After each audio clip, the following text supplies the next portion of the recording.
Good afternoon and welcome to another Racing Post Live with our sponsors, the Betfair Exchange. Dave Orton, delighted to be back with you for an interesting afternoon. Let's face it, may not be any high-quality group races all over the place this weekend, but we have very competitive action. It's Shergar Cup Day. Happy Shergar Cup Day out there.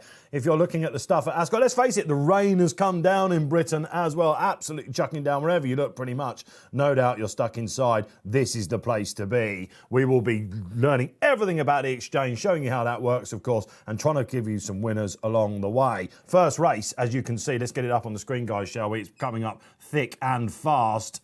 Long old show for you today, 9 races, absolute treats for you along the way. And it is, of course, the Shergar Dash that starts us off. 7 millimetres at rain at Ascot this morning. Not as much as they had up at Haydock. Feels cut up terribly. Slightly sounder surface. We're going to pop to Newmarket as well for you as well. What a treat we've got along the way. Who's on the panel? I hear you cry. If you're watching on YouTube, like and subscribe. That's what it's all about. Let us know you love the show. Facebook Live. Get that chat sizzling up. We're going to get lots of topics coming your way. Who's going to be the winning team, for example? So much to talk about. What do you think of the Shergar Cup? Let us know. James, keep it brief. Millman is with us. We've got to keep it brief as well, James, because they're going down for the first race. Yeah, good afternoon, everybody. Good to be back. Shergar Cup. Interesting initiative and looking forward to it. Yeah, great stuff. TC Tom Collins, 10 Point Tom comes back in. How do you approach a day like this, TC? It's a very difficult card, isn't it? Especially at Ascot with 6 races, wide open races at that. The shortest price favourite is Dream Composer, who was a lot bigger last night. So there's no real standouts. I think there's plenty of value in the markets, though. The Silver Saddle's an interesting market as well. So it's an interesting day. We'll get to that. That's one of your bigger shouts of the day, isn't it, TC? All right, great stuff. Barry Orr, delighted to say Betfair's big hitter is with us as well from Dublin. Good afternoon, gentlemen. Yeah, all set. It's a team game now, isn't it? We'd Racing League during the week and Shergar Cup the weekend. So there's no I in team, but there's 2 in winning. And I think you need 2 stabs nearly in every race today in Ascot. It looks very, very tricky. Yeah, team plays then along the way. It'll be interesting to see if we, are in unison and are aligned, Barry Orr. Have you got any juicy ones for us? I know you want to start off with is it a lucky 15 we're doing, Barry? Yeah, we're going to do a lucky 15. We'll kick on with that, actually, because as you say, they're going to post a lucky 15. Basically, it's 15 bets. So it's 6 doubles, 4 trebles, 4 singles and an accumulator. So what we're going to do is we're going to do it for £1 and we're going to do it each way. So 15 bets at £1 is 15 quid. And because we're doing it each way is 30 quid. And there are 4 first races in Ascot. So 4 consecutive races. In the first race, it's Desert Safari. Please, Tom, I believe you're going to place it. Yep. So Desert Safari in the first. Call My Bluff in the second race. In the third race, then Master the Stars.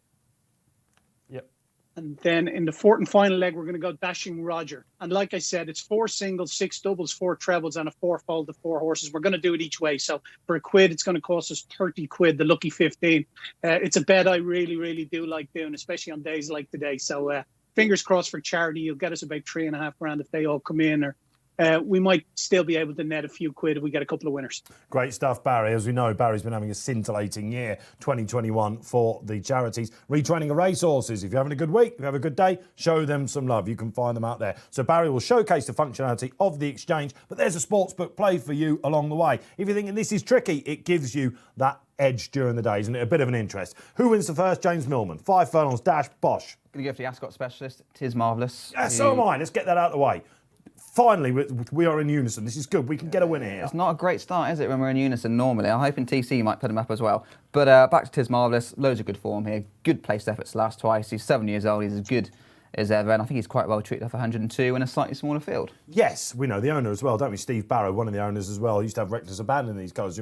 He loves this track, basically, guys. He's won this race before. 5.5 furlongs, perfect for him. Stall 1 if he was just inside a little bit more, TC. I'd be absolutely all over him. I am surprised. I think he should just about go off favourite, actually, but I'm still surprised at the price. Who do you like? Yeah, I'm with you. Tis Marvellous for me as well. I think it's going to be a great start for Kevin Stott, who I actually fancy for the Silver Saddle today.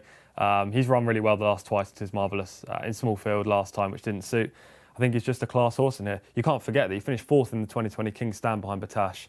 That form is obviously a standout. Good to soft ground's a slight issue. He's been taken out on soft a couple of times, but second in a Wokenham, this horse. Yeah, he's got more than enough class to win this race. Yeah, and I think this has been the big plan for him. He just wants 5.5 furlongs, so that's why he loves Ascot so much. Barry, Desert Safari then. Is this the first leg then? This is a horse we've talked about a lot on this show. He's a traveller, isn't he, this chap?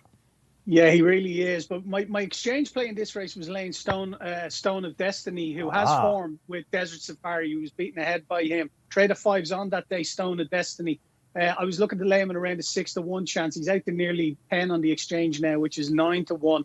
So I'm happy just to let it run now at this. But yeah, that was the horse I wanted to take on in the opener, Stone of Destiny. He won this race last year. He won off 97. He's rated 103 now. So he's £6 more. He only won ahead. I think he's for taking on in the first Stone of Destiny. Interesting where the pace is going to be here as well. I can't see much pace in the race. Maybe Magic Spirit might go forward or Tone de Baron, but there's not going to be a whole lot of pace on here. King of Stars. King of Stars is one, isn't it, James? Absolutely. I put him up on the show when we covered Glorious Goodwood Week. He just went far too hard. And Sean Levy, who takes a ride, captain of the international team. How much emphasis do you put on jockeys? We're about to find out then. This is the dash. Good luck. We're off nice and early for you here on RP Live. Last race, 4:10. We go up to Haydock for a Group 3. Very interesting, although it has cut up. What a show we've got for you then this afternoon. Get your viewer interaction in. We want to hear from you here on RP Live. Real-time analysis and reaction. We're just looking at the grey actually going in King of Stars. Now, James, a lot of these jockeys haven't sat on these horses before. This is part of the game, isn't it? Most definitely, and a lot of jockeys would actually know their mounts riding someone else. Obviously, Joe Fannin rides Mark Johnson, these elsewhere.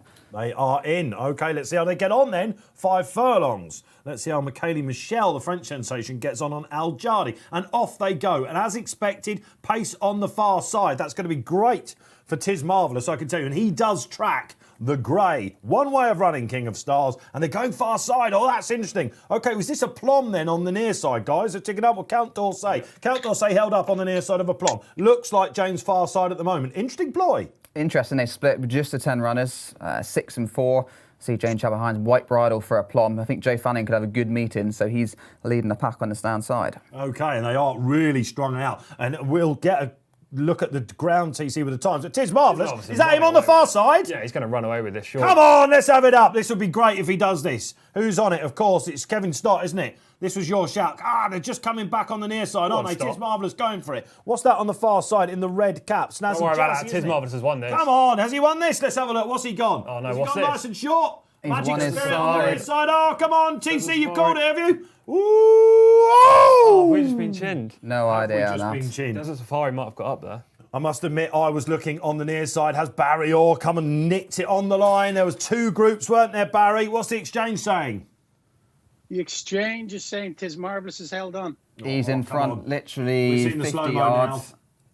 Catching and Desert catching Safari's and catching. diving. Yeah, he's won. Oh, good on the old boy. Has he got up? Always comfortable. Always comfortable. I tell you what, Desert Safari, if ever he was going to nick one, it might have been this. You've got to feel for him, haven't you? I think they went a bit too hard too early on Tiz Marvellous' side, and he's cruised, didn't he? And, you know, he's just...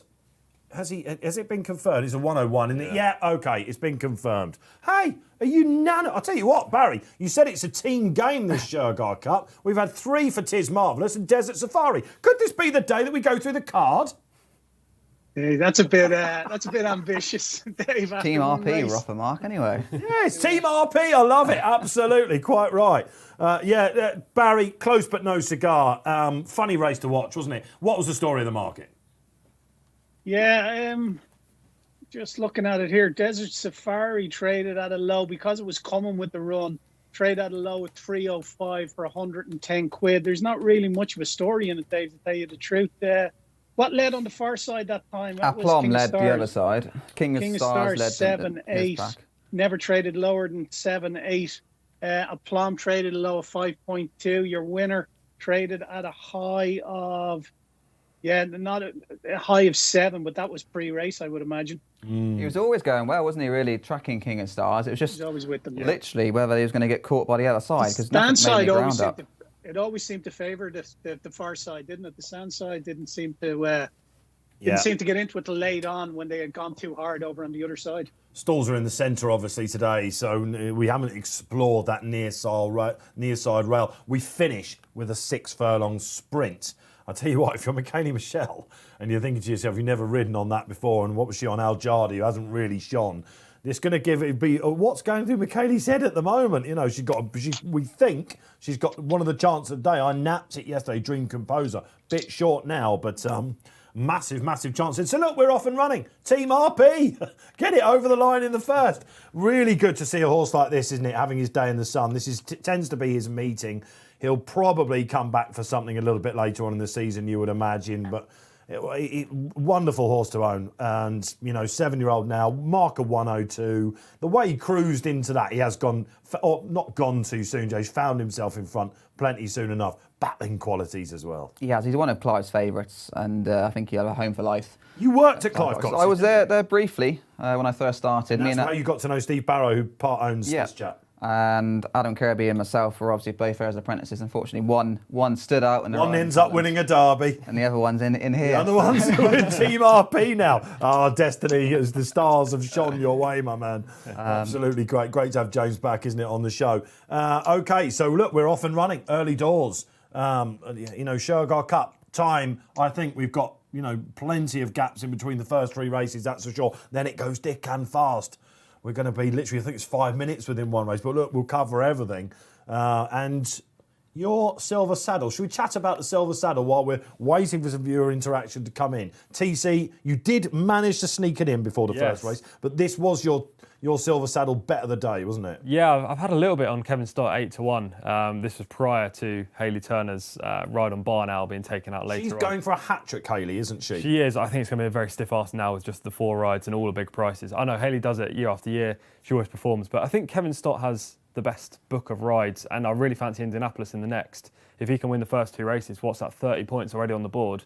I think that'll put him in a very good position. Another previous winner at the Shergar Cup, isn't he, Indianapolis? That's a great thing about this meeting, James, isn't it? A lot of people, away from the royal meeting, even over King George Day, I'm not sure about Champions Day, that would be interesting, but this is definitely one of the highest turnover through the turnstiles that they get at Ascot. It's, they get music obviously afterwards.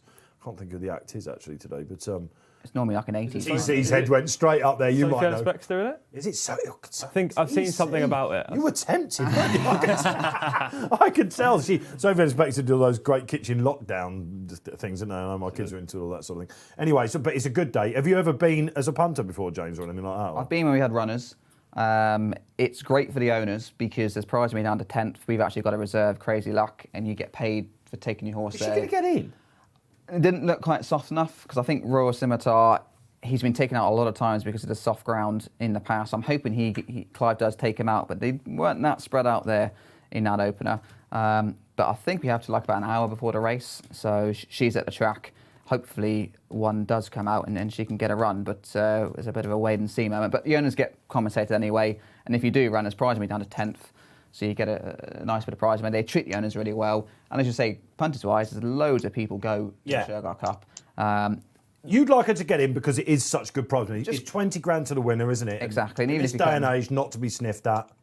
Yeah, and if you come 5th, you get 2.5 grand. You've had runners there before. We have. And what is it like on Thursday when you get the jockey draws? Have you had any really interesting characters ride your horses? We had Yutaki Taki once. Hey, there you go. Yes. And he got run away with on a horse that I used to ride. So I would say that was probably a little bit stronger. Stage Acclaim. Yes. Yeah. He ended up actually with Dr. Newland running over fences. But back in the day, they used to have a 2-year-old race, and a lot of 2-year-olds had quite low weights, and he just literally just ran away out the gates. And bearing in mind, I'd been riding him beforehand. Yeah. He wasn't that keen, and he just disappeared. But yeah, you've got no say over that. It was a little bit, I think, when it first started. What was the debrief like? Was it because this is the great Yutaka Taki, There wasn't much of a debrief. Right, no, indeed not. No. But that's the thing, isn't it? We've had quite a few places. Never actually had a winner there, but loads of places. Yeah. Andreas Stark, I think, rode one for us once. He was very good. Great German rider. And it's good. As a yard, you're going to get good jockeys generally on your horse. I think some of the rest of the world jockeys are not used to the tempo of the British racing, especially over the 2 mile. If you've got one in that and you've got a jockey that ride predominantly like in the States or Brazil or something like that, where they don't literally race further than a mile and a quarter, very, very rarely, they're confused when you've got to go 2 mile around Ascot and you see them struggling to hold the horses. Do you remember in the Stayers race, because of course we go over a range of distances for you today, if you're new to the Shergar Cup, we'll try and tease you along the way. 15 points, by the way, to Kevin Stott in the Silver Saddle for the win. Do you remember in the Shergar Cup Classic, as it was called, actually? Did he run in that? Unbelievable. 2014. There was a horse that Samanga Kamalo, Oh, yeah. the South African jockey, got on for Ed Dunlop. Anyone remember his name out there? And he went off like a scolded Big cat. Thunder with It was Prescott. called Trip to Paris. Oh. It ended up being The rated Ascot Gold- the £28 Ascot Gold Cup higher the winner. next year and won the Ascot Gold Cup. But it came last of 11 in that because the jockey just didn't get it whatsoever. We have seen some utter Horlickses. Barry, let's bring in you here. Marmite meeting for a lot of people, but you're expecting decent turnover still. Yeah, I think it'll be pretty lively, Dave. You know, it's on ITV. People can use Racing Post Live as their second screen, and it gets great coverage on Sky as well. So, yeah, they put a lot behind it. There's a lot of money spent on it, you know, and it does gain a lot of interest. Once a year, twice a year, racers maybe dip in and dip out of it. But I think the concept is pretty sound. I think it appeals to a certain audience. You get some old grizzled hacks who are quite cynical and look down on it the same way they do the Racing League. But I think it's all quite positive for racing. Yes, Racing League, let's just stick with that, Barry, of course. We've had 2 meets now. What have you made of it so far? So Joseph got one over the line, didn't he, at Doncaster on Thursday? Yeah, I think they had a couple of winners. So yeah, I think the concept is sound. I think there's plenty of money coming into racing off the back of it. I think they could do things differently again last year they'll do differently things next year than they did this year. And they'll keep on improving and building on it. Obviously, as we come out of COVID and more crowds are able to go racing, I think that will bring more interest into it as well. And they seem to be really well attended evenings so far. And I'm just really positive about it, to tell you the truth. And from a bookmaking point of view, turnover's been really strong. So everyone's a winner. Yeah, okay. Lots has been said about that. We'll talk about that through as the show goes on. You may remember during Glorious Goodwood Week, that's when it started, the Racing League, of course, that James had a little bit to say about it as well. I must admit, I watched it for the first time all through the whole Sky production. I was covering a couple of races for the RP, and I thought to myself, right, I'll give this a chance. And my son, he's 6 years of age, loves his racing. He was, loved the colour, loved the jazz about it all. I don't know, we should give it a chance as well. So it's competitive races, that's for sure. So we'll get a word about that. But of course, the Shergar Cup, the original team event in racing, at the time of the first. Let me give that to you. It's come through. It's not as bad as you think, actually. That's disappointing. And because you want the non-runner-up. Fickle Millman over there. Slow by 2.5 seconds, basically. Yeah, and they finished in quite a close pack. Yeah. So there was nothing severe didn't happen. Down the middle over the far side. Usually down the middle is where it's a little bit slower as well. TC, you were looking at the screen. Rest of the world straight into the lead. Yeah, rest of the world on 18 points. Great Britain obviously on 17. James Doyle rode a good race there in second on Desert Safari. The Irish on 5 and the ladies on 0. Oh, come on. That won't be long, though, is it? The ladies' team always do so well The here, last don't they? 2 years, I think. Remember, Sammy Jo Bell was so good, wasn't she? Emma Jane Wilson, do you remember her coming over? She was brilliant over it. Formidable character, Emma Jane Wilson, isn't she? Who usually sits at Woodbine, of course. She's pretty tough competitor, I think. She was adored, wasn't she, when she came over? Thankfully, Michaeli Michelle in the ladies' team, obviously, could have gone in the international team, but is giving us that international flavour, isn't she? We mentioned she's got June Composer last race of the day, which... She's got some other big rides, hasn't she, as well? Contract. Yeah. You have 5 rides, don't you? Each ride You sit out one race. I don't know how she got on in the opener. Silver Saddle, I'll just go for Joe Fanning because I put him up on a couple of choices later on. He was 4th on a plum in the first, so I think he could go quite well. But yeah, it's certainly not the easiest kind of assessment on that score. Yeah, you're, Joe Fanning, all right. Silver Saddle. So Kevin Stott already got the winner in, but TC did tell you that pre-race. Fanning. Joe Fanning. Ascot Gold Cup winner. Back at the scene of his glory in June. He doesn't get as many outside rides on the big stage, so I think it's quite good for him to be able to just Grit One Power. I think he's on that one. I quite like him. And the experience that Joe's got, he's generally always in the right place at the right time. So I think he's a steady head in this kind of contest. It would be marvellous, of course, for the game if Michaeli Michelle did win. The up-and-coming French jockey. We interviewed her yesterday, actually, and she's a very interesting character to talk to. I'll go to that interview. Might have seen it out there. But she's got a fancied run in the next. I'm going to put up James Doyle, because I think he's got some solid racing. Yeah. Like you said, that wasn't the race, the first race I was expecting him to. He's got Uber Call in the next. He's got some really good rides as well. Barry, there was a market, wasn't there, on the sportsbook, of course, for the Silver Saddle? Yeah, there was. Yeah, it was 9-2 to field. Nicola Curry was your favourite at 9-2. 5 Kieran Fallon, 6 Hayley Turner, 7 James Doyle and Tygo Shea, Sean Levy 8, a whole host of in there. Kevin Stott was 10. Now, obviously, these aren't. We're not betting on these in play. on Exchange or Sportsbook. So that's one to watch out for, Yeah. that these were just available up to around noon today. In terms of the winning team, the ladies were 15-8 ahead of GB, who were 5-2. It was 3 rest of the world and 130 Ireland. So quite open. Yeah, absolutely. And people like to do these specials, don't they? That's again like Barry's Lucky 15. Missed out by hair's breadth, didn't it? That in the first, but that's still running. And yeah, some people just like to back a team and just cheer the team. I guess that's something that us, racing professionals, if you like, we look at so much racing, don't we? We take it apart, all the mechanics of it. Some people just like to keep it easy. Well, it makes it different. It makes it different. Like the specials market usually, winning distances. You know what? Most people wouldn't really go to the specials markets. It's a different angle you can play today. I thought it was pretty interesting. Obviously, it's plenty of luck required. You're looking for minor places and whatnot for the silver saddle. Man, it's almost got a double in the first edge. Yeah. Do you see what I mean? Yeah. Kevin stopped for the Exactly. silver saddle, and Makes you've it got even the more winner of the sweeter. race. Exactly, makes it sweeter. And same in the next race, hopefully. And then if that's the case, then even if I don't get winners throughout the races 3, 4, 5, I'm still hoping that Kevin Stott runs into a place to maintain his position at the top of the leaderboard. Yeah, we missed it last year, of course, because of COVID, but the Shergar Cup is back. The first Shergar Cup on RP Live. Let us know you're out there. Who is out there? Let's have a look. Call My Bluff, the Spotlight Verdict. Michaeli Michelle, of course. And Drunk Man Run comes on. There's a name. Best bets. Dave to put on an awful French accent. Someone's been watching. Oh, we got time to go for this then. All right, so yesterday I interviewed Michaeli Michelle, the rising French star who has a huge following in Japan, because in 2018 she went down for the All-Star Championships and finished third. And they had the Japanese media and Japanese race fans, had doing sushi in the restaurants, all that sort of thing, going, all the culture in there, and she's huge following there. She's in quarantine, the final day. She's done a press conference at Ascot. We've seen that she's interviewed well on Sky. They got their French correspondent to go over there, Liz, and it was a good interview. Yesterday we had her in the studio, and Rob Lee, our senior producer. Now he has got a bit of a cold at the moment, Rob, but he's from he's a Millwall supporter, so he's proper Cockney, and he was chatting away quite quick. He asked about earphones, and I'm looking at this, and Paul Keeley's sitting next to me, and we're going, she doesn't understand a word. So I've gone, hello, Michelle. Welcome to our show. And I started doing a Steve McLaren.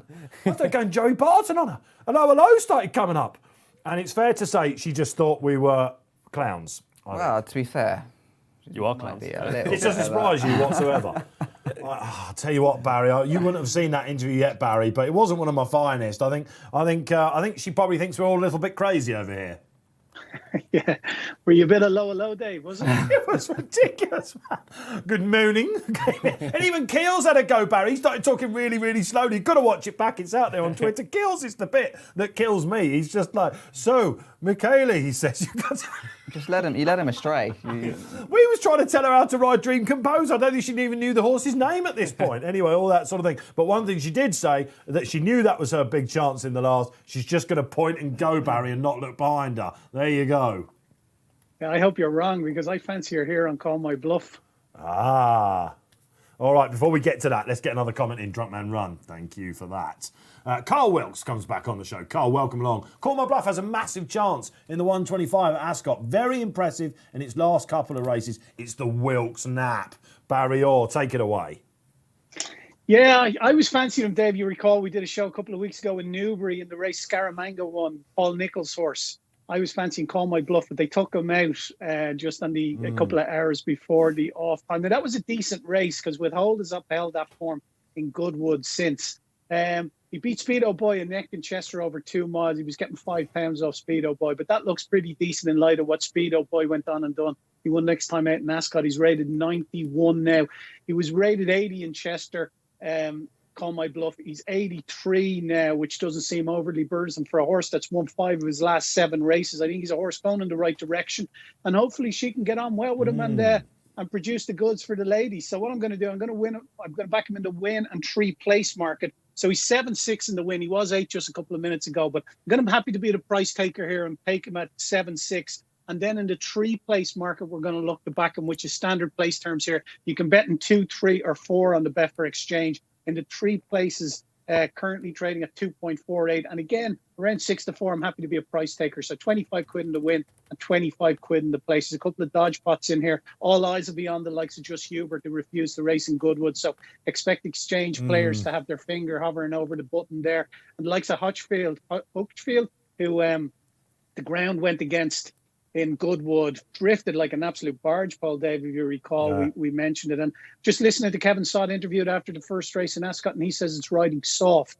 So I don't know, did that correlate with the times, Dave? It wasn't that bad on the straight course. It wasn't bad, but traditionally, Barry, on the round course, it's always a little bit softer, isn't it? So Call My Bluff is going to enjoy that. And you look at the trainer comment today in the paper on your members section. Dominic French-Davies, probably one of Dominic's best horses at the moment, isn't it, this chap? He's straightforward, loves to get his toe into the ground. So there is Barry's charity play in the second race, going with Carl Wilkes there, the Wilkes Nap. All right, helping us along the way a little bit, Paul Keeley, the aforementioned top tipster, the Sizzlers. I had a chat with Kills about the first 3 races today. Not the dash, but going on after this. He really likes one in this race. Bring in Paul Keeley then, as promised. 125, the Shergar Cup Stayers Kills here on RP Live. Give the punters some help. Now, on Tuesday, you did your weekender column. One of your top tips was Uber Cool. On Thursday, I imagine there was a little dance done in the Kills household when James Doyle was drawn aboard. Yeah, not going to complain about that at all. He is now Fav, shortened up a fair bit, but I think he's still the most likely winner. We go on about good training performances when horses come off a long layoff. I mean, he was best part of 3 years off the track. I think horses tend to be a lot fitter these days, don't they, when they come back? But he was very impressive. He won very nicely indeed at Chester. The form is solid, and he's only gone up £5 for it. And while that puts him, on a career high mark, and he's had 3 years off, he was really, really progressive stayer in 2018. He won 3 times, I think. And I think he's very much the one to beat. The trainer was talking about him being a Chester Cup winner next year. So she's casually mentioned Jane, she won an E-ball. Yeah, exactly. Yeah, she's won an E-ball. She knows what she's doing with Stayers. Yeah. So I think he's got a very big chance. Yeah, Call Me Bluff likely to be up there. Michaeli Michelle. Yeah, exactly. He's other horses with chance. Indianapolis is becoming very well. Previous meet winner. Previous winner at the track. You've obviously got Rashun in there as well, who won at Royal Ascot. So it's not a gimme race by any stretch of the imagination, but I think he's the right fav. Okay then. Keep it nice and simple. In fact, keep it uber cool. There you go. Thanks to Paul Keeley then. An insight, in-depth thing. You don't quite get that with his Sizzlers in the paper today. That's what you get here on RP Live. He talks about some other horses that I throw to him as well. Gills will be joining us for another 2 races after this. I'm with him on Uber Cool. I love the fact that James Doyle came out of the hat on this. I can tell you that. He's drawn in 8. But he's a horse that you want to take your time on. He came back from that layoff, didn't he, guys, as a 7-year-old? And the form is okay. It's fair, I think. But he did win going away. I love the way that Jane Chapel-Heimsel have won an E-ball.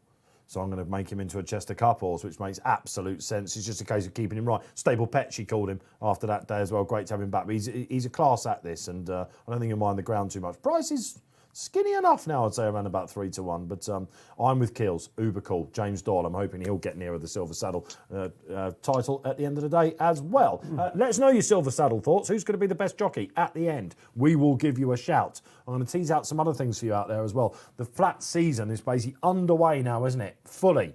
No more who's coming out where. It's embedded. We know what the divisions are like. The sprint division, the mile division, the middle distance division, the stayers, it's all out there. 2-year-olds are pretty much establishing themselves as well. What is the one race you're looking forward to? Now I know a lot of people are going to say Arc. Okay, let's see if they all turn up. We know they're not all going to turn up, of course. We had the Champions Day decks out in the week. Did you see the Champions Day decks? 4 million prize money on offer, but wow, unbelievable scenes. Let's just hope that it's as difficult as it is to get to the Arc for some of those horses, because while the Arc looks like, if they all turn up the race for the ages, a little bit like the July Cup we had, they are going to see a lot of them on Champions Day as well. If we just have a little bit of fair weather, unlike the summer. And that's the issue, isn't it, the weather? Because bearing in mind, Royal Ascot, we had any heavy ground. It's good to get some heavy ground. When we get into the end of October, you're going to get pretty heavy ground. Exactly. So you see it in both ways. For me, the Arc meeting, the whole weekend, is probably the best race in Europe, and then the Champions Day. For those that miss the Arc weekend. I think they do always have a big advantage because quite a few back up and do. Stradivarius would be the case in point against that, wouldn't it? You know, tried to make him into an Arc horse, all went terrible, didn't it? And he left it behind, of course. So what's the one race? Irish Champion Stakes as well. What do we make of Tanawa coming back, TC, in the week? The Breeders' Cup winner. Yeah, she was so good. I didn't expect her to be on her A game first time back after the Breeders' Cup in November, and she drifted quite markedly in the market as well. I think it was 1-4 and then went out to 1-2. But she was brilliant, I thought. She looked as good as she was last year. Probably improvement to come as well. She shortened up to, 6-1, I think, for She had to win that race, didn't she? But there was a bit of water poured on her preparation. Yeah, exactly. Water by Dermot Well, wasn't and it? she really hit the line powerfully as well. The front two pulled clear and she pulled Proper clear in filly. the second. Yeah, definitely. Could she go Champion Stakes and then on to Irish Champion Stakes, Champions Day, and then on to... of course, it's Del Mar, isn't it? Yeah, it is. Yeah, they could. I mean, they could. I would go with the Arc with her. I mean, if you're going to win an Arc, she looks like she's in prime form now. You don't know what she's going to be next year. But, you know what, she could probably go anywhere and put up a fight in the top level, you know. She's very good. Some shrewd judges talking about she might well end up as the top filly running anywhere. And also with Snowfall and Wonderful Tonight and horses like that, that is some big statement, isn't it? So let's hear from you. What is the race you're most looking forward to? Who's going to turn up where? Let us know. Let's get back to the 125 at Ascot then. You've heard from Paul Keeley, you've heard from myself, you've heard from Barry as well. So call my bluff for Barry.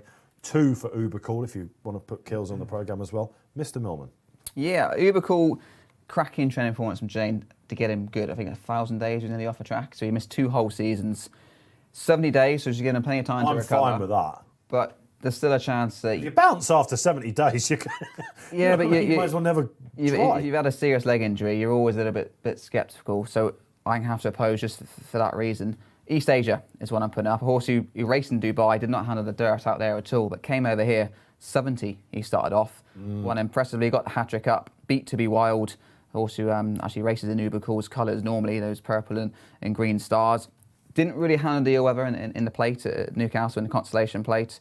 And then I thought ran a good race over mile 6 on quick ground. Now he won there very impressively on soft at Goodwood, good soft at Newbury, so a bit of rain around is going to suit him. Sean Levy, I think definitely. Positive jockey booking, and there's been a bit of support, which I always like to see with Ian Williams horses. What I like about him, I concede he's the danger. I think the market's backing that up, isn't it, very much now. King of the Stayers, we call him as well, don't we, Ian Williams as well, especially at Ascot. Sean Levy, solid jockey booking for that. If you look at the 4 or 5 horses, 4 horses that beat him at Newmarket, if any of them were in this race, they'd be a real hot pot, and he's got his ground again, so... Although he looks like he's got those ones next to his name and 0-5, not all quite telling the tale, I don't think that. East Asia, definitely a player here. TC.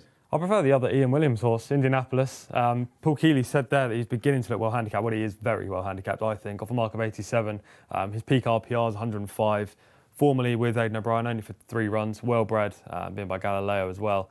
Last year, he was running in big field handicaps off marks around 95 to 100, and he was putting up some decent efforts. His form figures at this track read 154, clearly handles Ascot well. And I think Call My Bluff is likely to go forward, right? So they're going to go a decent gallop, and that will suit Indianapolis, who's going to be stalking from off the pace.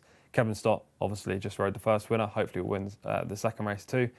I think he should be shorter than 9-2. I think Uber Cool's plenty short enough as well. He won the mile 4 race, didn't he? He did. So here, so again, this is a great thing about this meeting, isn't it? You know, everyone says, well, the flat horses, they go off to stud and all that sort of thing, whereas the jumpers turn up time and time again. Isn't it great to see these older horses, 6-7-year-olds? Tis Marvellous being the case in point. He's now a dual winner at the meeting. It's great to have this association with the horses. So we've kind of put out the first 4 in the market. That's been borne out, hasn't it? Rashun, of course, was a Royal Ascot winner, and he's got David Egan on him. He's going to be up there, isn't he? The 3rd runner, Mr. Millman, from the Williams yard. David Egan, you'd be if you can't tell me that the yard weren't happy, you know, hearing that. He's born in 1. Took out their other horse, Hassan Abad, to ensure that Rashun got a run. So that's interesting that they felt he was probably a better option than Hassan Abad.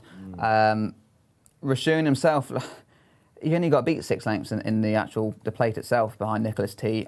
I hate Newcastle and Tapita because they're just bunch finishes and it doesn't really work out for me. So although it's another 0, he actually ran well. He didn't run badly behind Falcon 8 in the Chester Cup. He only got beaten 7 lengths. So his form this year in 3 starts, they're actually all pretty solid, consistent efforts. He obviously won at the Royal Meeting, Great William Buick ride, where MC Maldon probably a little bit unlucky back in second, beating the short head. Oh, mate, you're right there.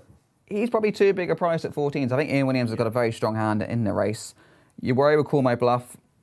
Michaela Michelle, she's not ridden around Ascot's round track. That would be a little bit of a worry for me in a race where all these jockeys here have got good experience around the track. Right, there you are. You've got the tips. And also Rashun, a little bit of an interesting one as well.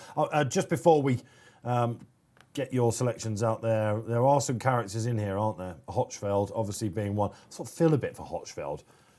He's a busy character, isn't he? Have you seen who's riding him?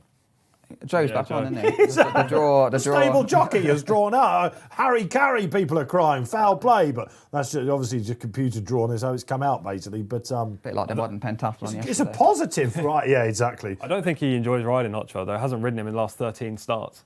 Are you suggesting that Joe's absolutely livid, the fact that he's like, Yeah. I've been I think he probably swerving Hochfeld all this time? I think he probably wanted to be on another horse. He was a massive eye catcher on easy ground in the Chester Cup behind the world winner. And it really was. And Benko's got stuck on the inside there. And I've said on the show before, when you look back at the replay of that, there was a head-on as Frankie was going past the line, giving it the old whip. And Ben Curtis he just looked, what has just happened to me?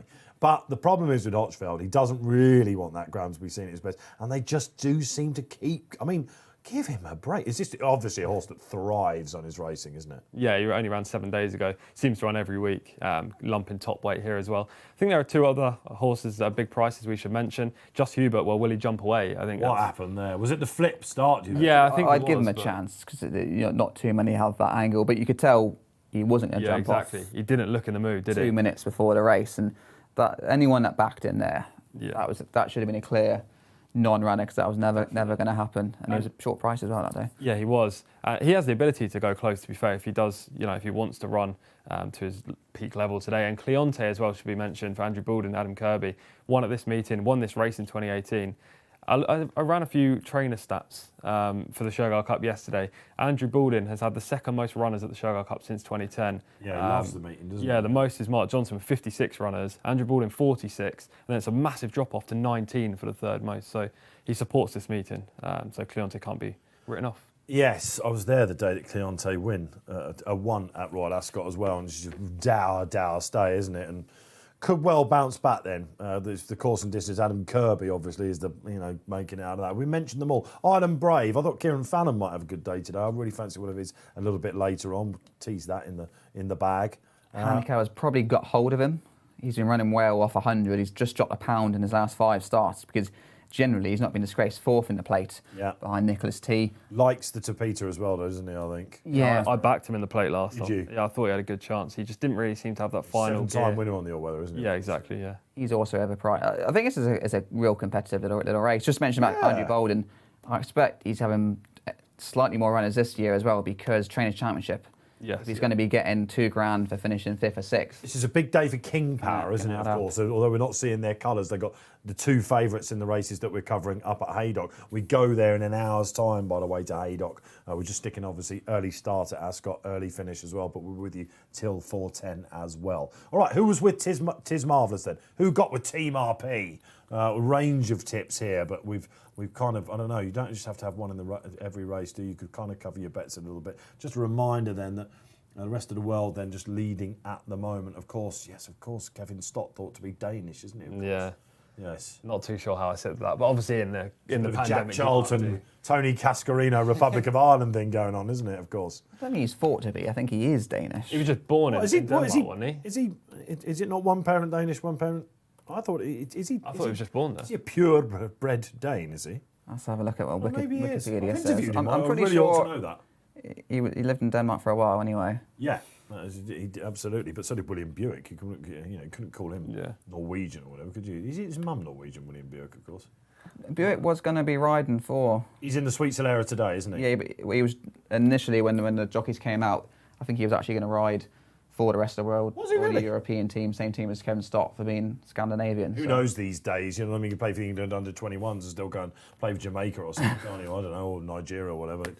Strange old system, but here we are. Anyway, we're delighted to have it back, and we're delighted to have you with us along the way until 4:10. Then our final race, so off air about 4:20 today. Let us know where you are. Soggy old Saturday here domestically, isn't it?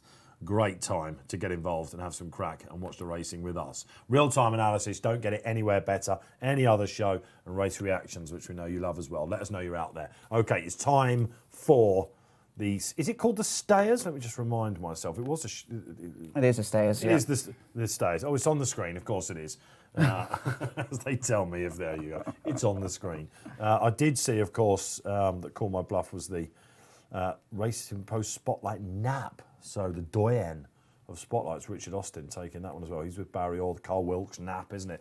Really enjoyed it, Goodwood, hearing your big wins out there. You know, your lucky 16, your near misses and all that sort of stuff. You make the show.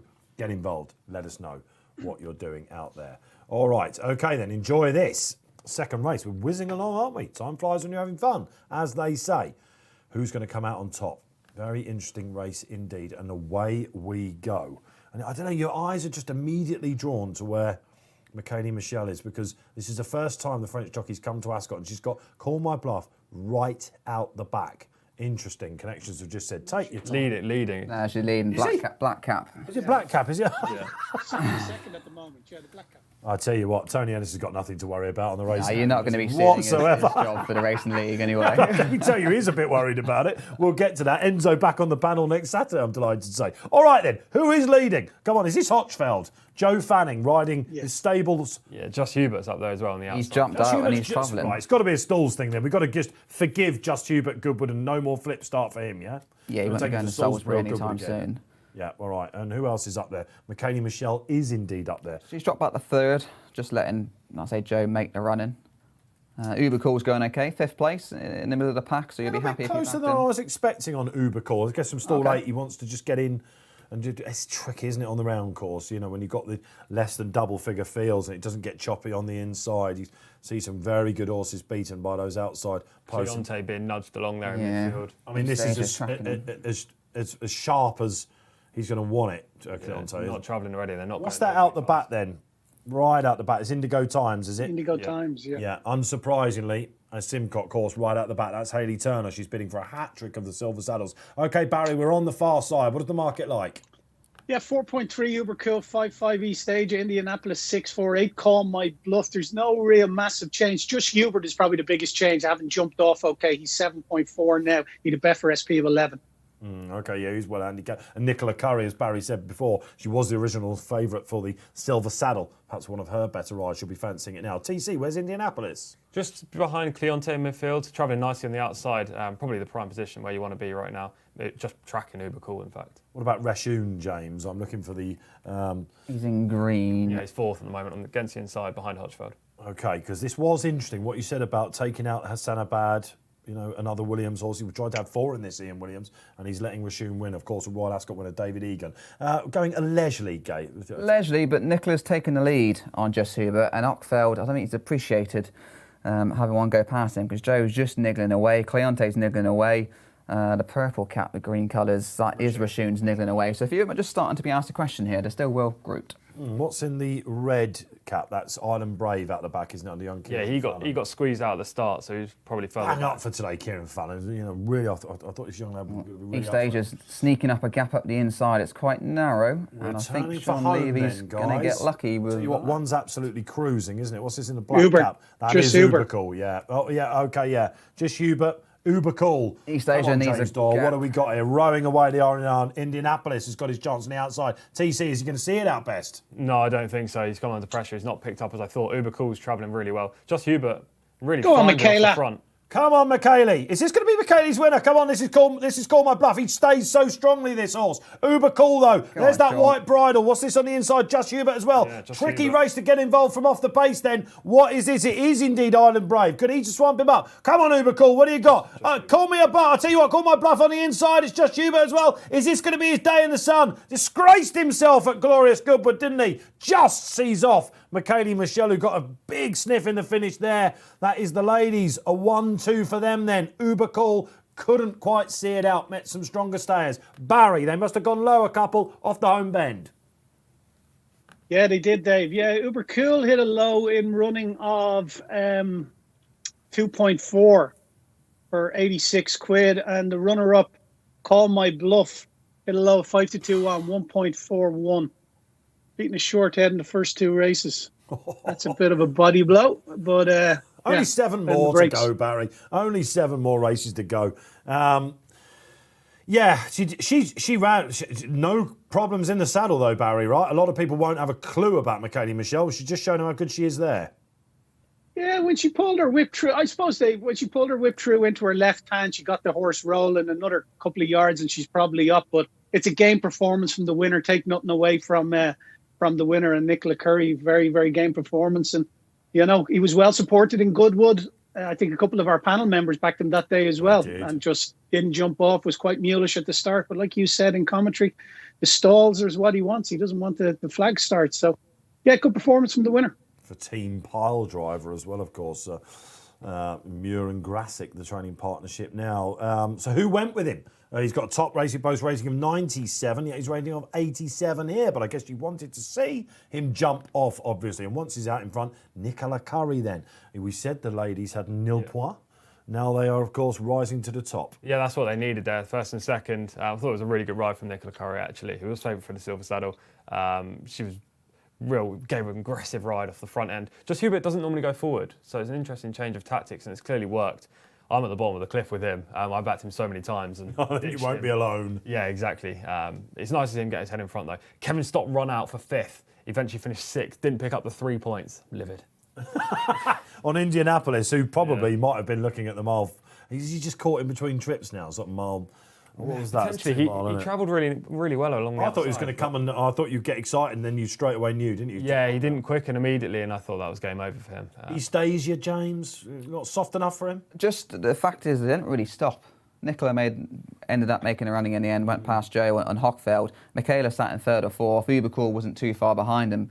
Sean Lee was just trapped on the inside. And that ground, I think it's quite sticky. Nothing's really quickening. In the sprint earlier on, Tiz Marvis sat 2nd behind King of the Stars and then went behind. Nothing really flew at the end, so I think you don't want to be too far off a pace. Big win for Nicola Curry, of course. George Bowie used her to decent effect, but I remember when she had that hot streak for George Bowie at the start of the season, she sure had to remind us a bit that she'd been out of favour with a few trainers. The problem is Jamie Osborne was her job. Safi's come along and kind of taken most of the Osborne mounts, and they had just a bad season last year. There wasn't too many high-profile Osborne horses, so in the racing, you've got to keep your name in the headlines, and it just wasn't happening. She's moved up to Newmarket. George Bowie's been a great tie-up. Novello, the 2-year-old, kind of got her going at the start of the year. She does light.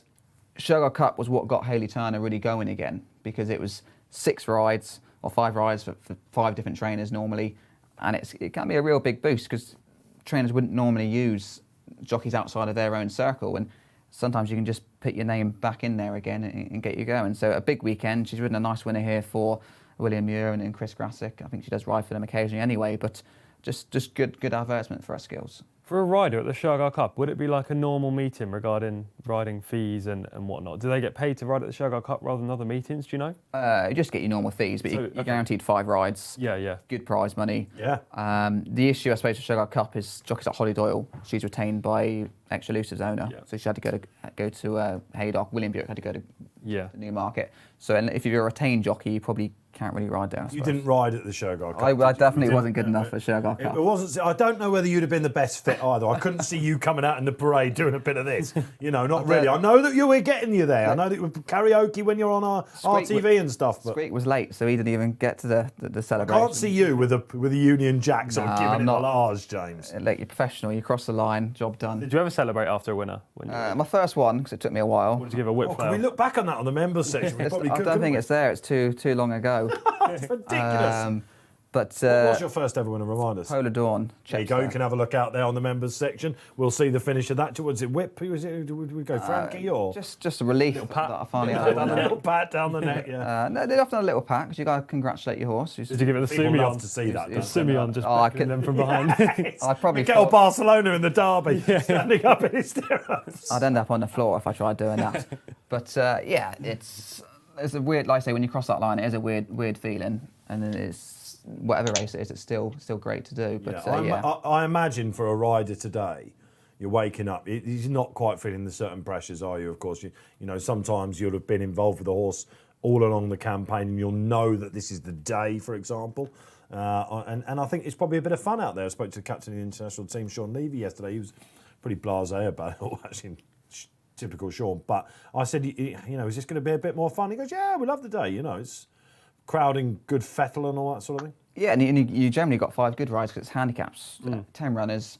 whatever you're on, generally you can have a little bit of a squeak, even if you're on the outside of the pack, because the nature of the races. And I'll say for Nicholas, you wouldn't get too many terrestrial TV rides. To have 5 in one day, it's a great advert. I think that's the slightly lower profile jockeys probably look forward to it a lot more than perhaps the established ones. They've already got their big jobs and guaranteed these Saturday rides normally. The sun is shining in Berkshire at the Royal Course at Ascot, but of course there was 7 mil this morning, and even when I was coming in, they would have had scattered showers. A time on the sprint course, slow by 2.5 seconds. Nothing bad there whatsoever, but of course we're not going back there until the 3:45. All on the round course now, and yeah, it's definitely pudding out there. That was slow by the best part of 10 seconds, 9.98. So proper cut underfoot on the round course. But they did go slow. The 10 were quite contained. No one really got spread out early on. It was a stop-start race though, was it? Was it even enough pace, I thought? Yeah. It was all right. I thought it was all right. It's going to always ride softer on a round track. All right, so we'll keep an eye on the 2 o'clock race, because that will really tell us, because we've got a couple of horses that want to get on with it there. There's your Betfair SP then. What was it? A nice 10-1 shot then. Just Hubert. Who kept the face with Hubert, as Barry mentioned? A few panellists have been putting him up. TC said he's followed him off a cliff as well. We must move on though.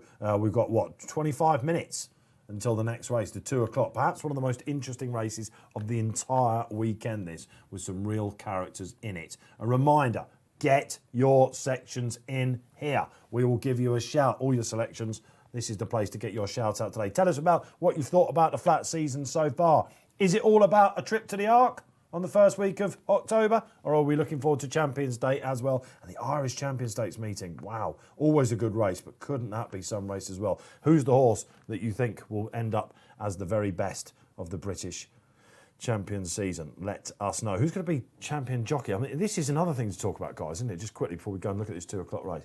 Oisin Murphy. mean, but it's not just Oisin, is it? I mean, if you're, say for, Thursday at Brighton and Oisin turns up and you're twice a fortnight winning jockey on average, you see Oisin coming, you're like, oh, give us a break. You know what I mean? 4-timer, 5-timers, trebles everywhere. But William Buick is also proper throwing his hat in the ring, and David Probert's not. I mean, Tom Marquand as well. Tom Marquand. I mean, there does seem to be a band like you had in tennis in the golden. Are we approaching a golden era of jockeys again? Do you think, TC? We could be. Those people, all the jockeys at the top of the championship. Well, yeah, all of the jockeys in the top 7. I would put in my top 10 of ability-wise. In previous years, you've had jockeys that would go for quantity over quality, and they necessarily wouldn't be the best riders, but they'd ride so many horses, tally up the winners, and therefore fight out the championship. I think this year you've got the best jockeys basically fighting it out, which is great to see, because that's what we want. Fighting it out. He's 8-1 on. He's 14 clear, Oisin. I can't see him. They have been fighting out. They have, and William Buick obviously had that 11-day ban as well, didn't he? But William, let's have a word for him. He obviously ran away with the Glorious Goodwood title, didn't he? And he's been on some tricky horses that hang. I know he gets these super, pedigree horses, James, but he's really catching my eye. Some of the trickier green ones at Godolphin, he's teaching these horses. Serious operator now. It's been a concerted effort between William and his agent to go, because he's been having a lot of rides for Ian Williams at the lower key meetings. They've teamed up quite successfully throughout the year, and in a few seasons back, you'd very rarely see him ride outside of the Godolphin Silks, apart from at the big meetings. So he's made a good effort. Unfortunately, the 11-day ban probably came at a pretty costly time, because Oisin's had a bit of a run. Insane run. And would today be a case in point for Oisin Murphy? Like, I'm sure he could have raced in the Irish team, in the Shergar Cup. He would have been welcomed with open arms, but he's chose to go to Newmarket, hasn't he? Yes, he has. There was a Qatar horse, isn't there, in Sweet Solera, of course, which we are covering. Sunstrike, yeah, for John Gosden. So he probably would have had to ride that. But yeah, I think Ascot would have been seething secretly that Oisin didn't turn up there. The thing is with Qatar as well, they want him to be champion. And if their horse isn't a particularly solid one, they got Kieran Fallon as their number 2. So it is easier for Oisin to go to the meeting where he's going to get the most winners. His agent will look at the 5-day entries and pick and choose then. And then he gets on for so many trainers. I'll say we try and use him where possible, but his agent's on the ball straight away trying to get in the best rides. And like I say, I think it works well. And like I say, he's got that cushion of 14. be surprised unless it's bands, injuries, whether William can catch him 8 to up. 1 on does sound a bit short, doesn't it, with Buick there? But unless, yeah, exactly, because of course he's got to, hopefully stay in one piece and all that sort of thing. But back-to-back champions, I don't know, Oshin top of the pile at the minute, isn't he? Unbelievable. Can turn up on the all-weather tracks, go to Brighton, and he just gets it right. Did you see the ride on Raven's Arc that he gave? Poor Grace. Poor Grace McEntee. Thought she'd stolen it on contingency fee. I backed Raven's Arc, so I was delighted that Oshin He's showed a bit style. quirky, old Raven's Arc, so yeah, he did well to get him up. But the way he had to watch that back. If you're not sure what we're talking about, one of the rides of the season, I think that was on Raven's Arc. Yes, it was the 13 to 8 fav, but this just shows you what Oshin's like at the minute. He is absolutely ridiculous, isn't it? So are we approaching a golden era of jockeys? Who's your favourite out there? Let us know. I asked you what was the race you wanted to see of the season so far, and what is it going to be? Arc. Let's get some Arc chat in. Let's get some naps in as well. What's the biggest, hope, shall we say, for you on this Saturday here on RP Live? Myself, Dave Orton, James Millman, Tom Collins, 10 Point Tom, and Barry Orr as well. Barry, let's go on to the 2 o'clock then. I found this one of the trickier races of the day. I'm not going to lie. Spanish Kiss 4.3 at the moment. 5 Sam Cook, who's a professional rogue, it seems. Group 1 Power 5.7. 6 HMS President, Graphite 16.5.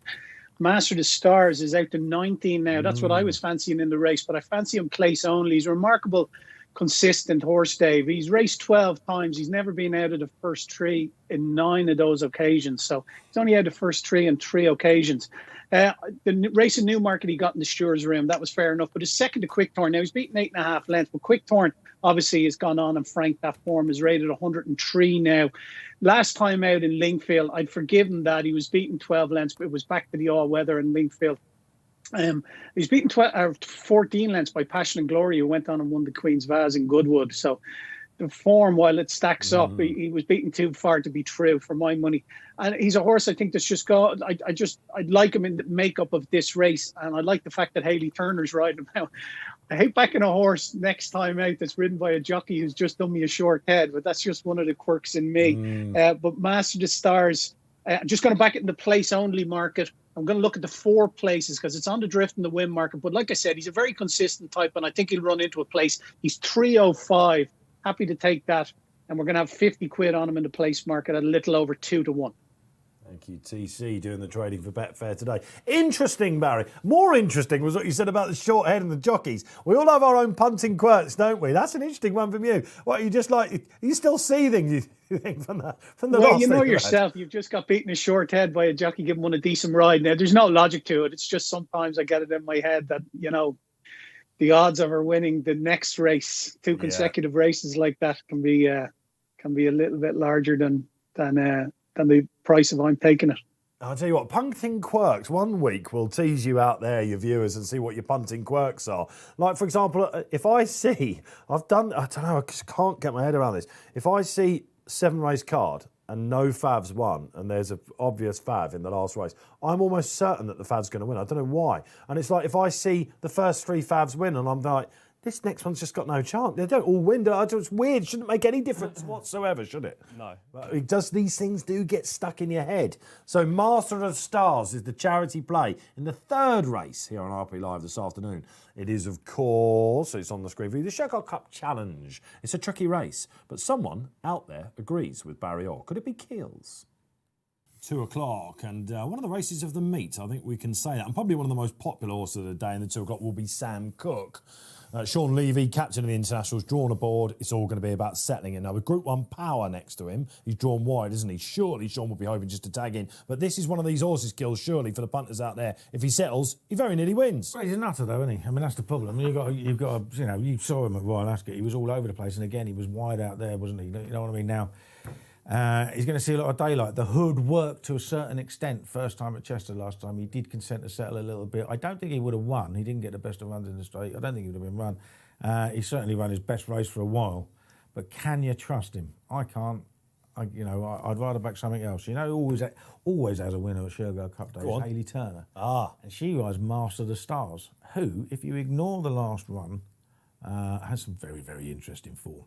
Now, I'm going to say that the last run, it was just a case of his schedule catching up with him, and he's had a bit of a break now, and hopefully will come back In April, he was a half-length second to Live Your Dream and Cockalorum at Newcastle. Live Your Dream is now favourite for the Ebor, £21 higher mark. Cockalorum is £13 higher, having been second in the John Smith Cup and third at Goodwood. Next time out, he beat Good Birthday at Newmarket. Good Birthday came out and won the Zetland Gold Cup next time out from a horse called Macram, who won on Eclipse Day at Sandown. Again, solid form. Time after that, he was second to Quickthorn at Haydock. Now, he was beaten a fair way that day, but Quickthorn won off £13 higher mark at Royal Ascot. So this is really, really solid form. Ignore that last run, which was way, way below that. And this is a 4-year-old running against, there are a lot of fairly exposed horses in this race. Then he's too big a price for a jockey that always has a winner on Shergar Cup Day. Love it then. Kills like super cool. Nearly fav in the preceding race. This time going to knock it out of the park. Hayley Turner. He was uber cool, wasn't it? But he's going in with Barry as well on this. And again, Hayley Turner. It's she's won the past 2 silver saddles, 2018, 2019. Why the drift on this, TC?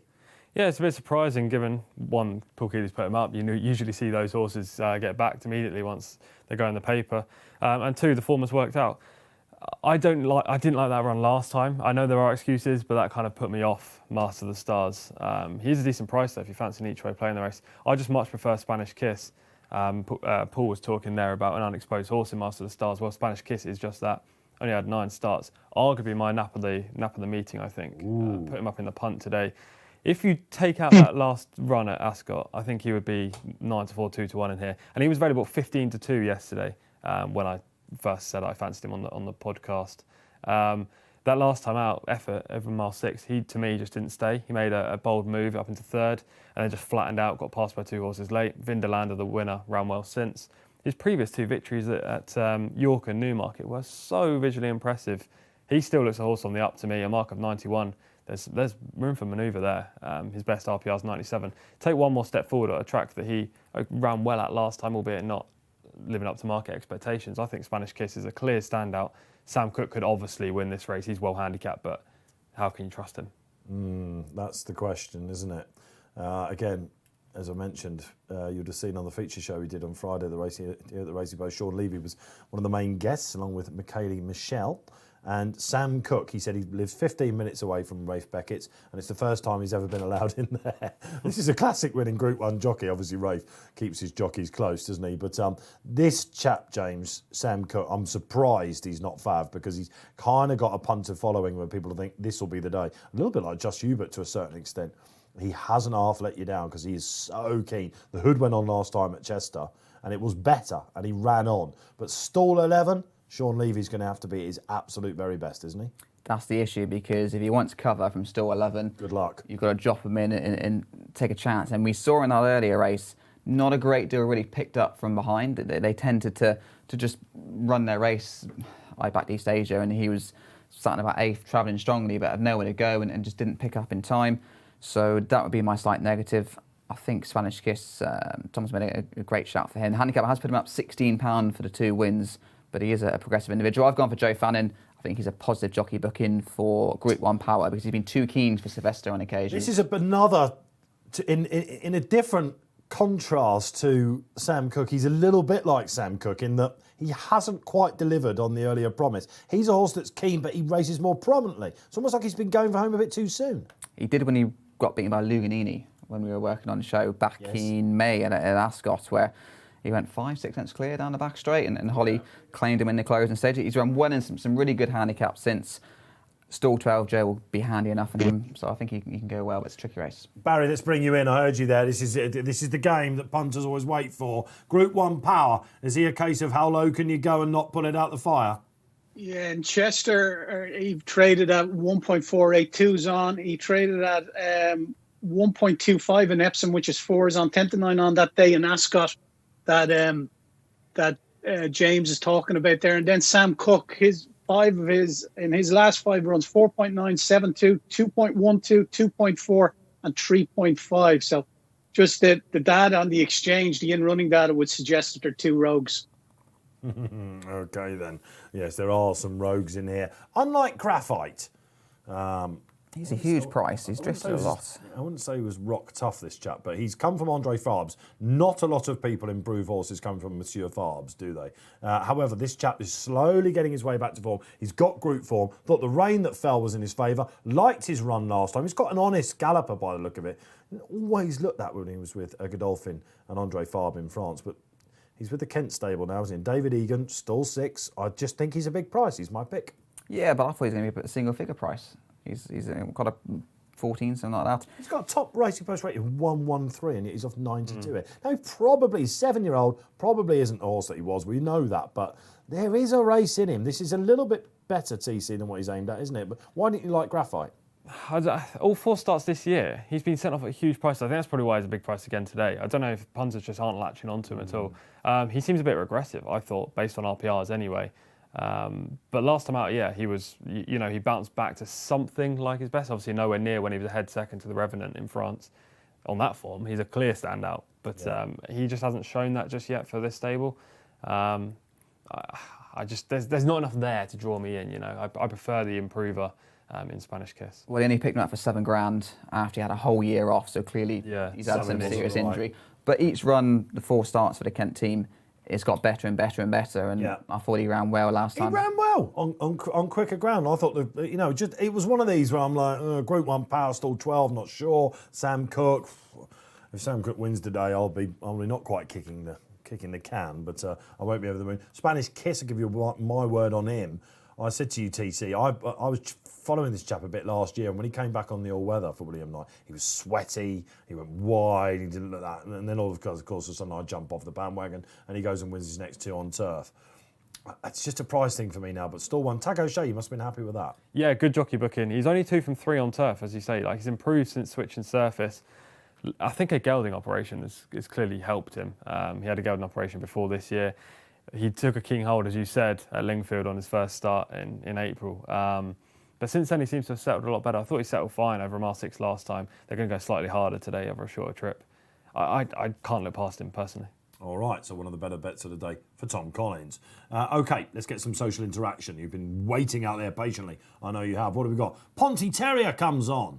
Where's that name from? Are you a Yorkshireman? Master of the Stars in the next, each way. OK, so with Barry and with Paul. Listen, we saw with Johnny Drama, didn't we? What was it earlier this month? When was the July Cup? Super Saturday, wasn't it? Yes. And that was the John Smith's day, wasn't it, when Johnny Drama won? Paul Keeley, Tom Segal, put him up. Still went off something like 30s on the exchange. Don't let it put you off. Chris Timms comes back and is with TC. Spanish Kiss for me in the next. Dropping back to a 1.5 miles on good soft ground. Should be ideal. And he's got that stall 1, hasn't he, of course. All right, so for Team Ireland then, basically. All right, OK, what else have we got coming on? Chris Timms, thanks for that. And Owen Sawyer comes on and says, Mancini for me. For Ian Williams, I sigh, Owen, because this is a chap that I used to love him when he was in his pomp, this one, for Johnny Portman. He went to Dr. Marwan Kukash, didn't he, and probably tried to make him into a Chester horse. It hasn't quite worked out. He likes to lead, and he's got James Doyle on his back, Mr. Millman. Didn't run badly behind Scaramanga either in that Newbury handicap last time. I wouldn't put you off on the bigger price runners. Like you say, he'd be ridden handy, and we saw that was a big positive in our previous staying race. Yeah. Handicapper just not relenting with him, though, is he? Why not? He's gone down £5 in 4 runs this year, but, since, 2019... Even 2018, he's been rated between 85 and 93, basically, all the time. So he actually ran all right in the Northumberland Plate, didn't he? He's run a bit too well almost. He hasn't run shocking, that's the trouble. Yeah, and they're clearly trying something. RPRs in the 90s, basically, handicappers like... They're going for the drop in trip and hoping that's going to, be a big job of improvement, but it looks a tough ask, I think. All right, then. And Sam Cook is the spotlight verdict there. You can see who's done the spotlight. Ben Hutton gives... Sam Cook, when he ran at the Royal meeting. He was out of control, was Hector. Give yourself a chance, man. But it was interesting to hear that Sean Levy was asked to go and ride work on him. That would suggest the stable fancies him, guys, isn't it? We're going to get it right one day. Probably would have liked a lower draw, but the fact Sean Levy's been able to even step foot in Rafe Beck's, it's just a. He didn't actually tell us how the work had gone. He kept it a little bit close to his chest, but we were insinuating he might have been run off with 2 hips. I think his arms will be stretched. In this contest, but Dr. Gadget type ride. All right, okay, I've got a quote coming through from Lee Motter said, thanks Lee, our man on track at Ascot. He's such a character, said Willie Muir of Just Hubert. Didn't we just know that guy's out there? Last week at Goodwood, he saw the gate, he came to get out, and that was that. He says in his races he'd die for you, basically. And this time I said to Nicola, try something different, let him roll along, looking like they're going to go, surprise, surprise, Cesarewicz with him. If you like the Just Hubert bandwagon, maybe have a look at, for the second leg of the autumn double at Newmarket later on. Barry, let's bring you in then. They're going down to the start. Team GB gone ahead at the moment of the ladies, rest of the world, and Ireland lagging behind, man. Yeah, it's 4.5 Spanish Kish, Sam Cook 5.5, Group 1 Power 5.2, 6 HMS President, Graphite 18, and it's 20 bars. So top of the market, Spanish Kish, very, very strong. Sam Cook coming in for some decent support along with Group 1 Power. Just don't get why Master of the Stars, or Master of the Stars, I should say, is so big. This is Barry's pick and Paul's pick, of course. Let's see what Ed Dunlop, the trainer, said about his run-up. Luckily, we got Hayley, Queen of the Shergar Cup, says Ed Dunlop. I probably ran him back too quickly last time. He's had a bit of a break. He's pleased we've come back. We're pleased with his work. Nice draw. Hoping to run well for a bit of forecast for suit. Just do not get the price on this. Is it all a bit top-heavy? I think so as well. What about HMS President? Another one that cheap pieces has been needed on, but this is Nicola Curry on the crest of a wave all of a sudden. Confidence sky high, and this horse, George Doby, got a good tune out of him in third at Windsor, 2 starts back. Good at behind Cabolo, who's won subsequently at Doncaster, 2 days ago, in the Racing League meetings. That's the only slight worry, backing up quite quickly. Yeah, I thought this had none over it, but... So did I. I thought, 2 days ago, he ran a really good race, actually, stayed on powerfully. Would have got up in a couple of strides. Just clearly loves team events, does HMS President.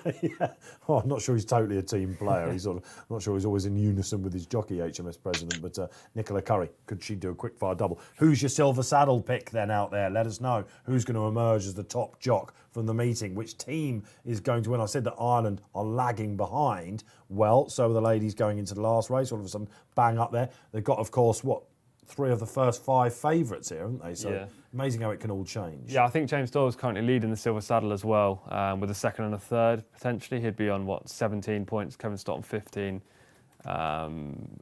Nicola Curry on 15. Maybe they're the top 3. I believe. You're here, TC. I must say, a big meeting in Saratoga tonight, TC. We'll be teasing some proper picks out of your time of year, isn't it? Yeah. Love this meeting. We're in week 4. We're halfway stage of Saratoga. 8-week Whitney. Meeting. Yeah, Whitney and the Saratoga Bolshoi Derby. Ballet tonight. Exactly. People who like Irish racing, there's plenty of Irish horses going. Bolshoi Ballet, Cadillac, State of Rest. Ryan Moore and Shane Foley both got the plane over. Exactly. Secret Protector for Charlie Appleby as well. All in the Saratoga Derby. I think it's a 10-10.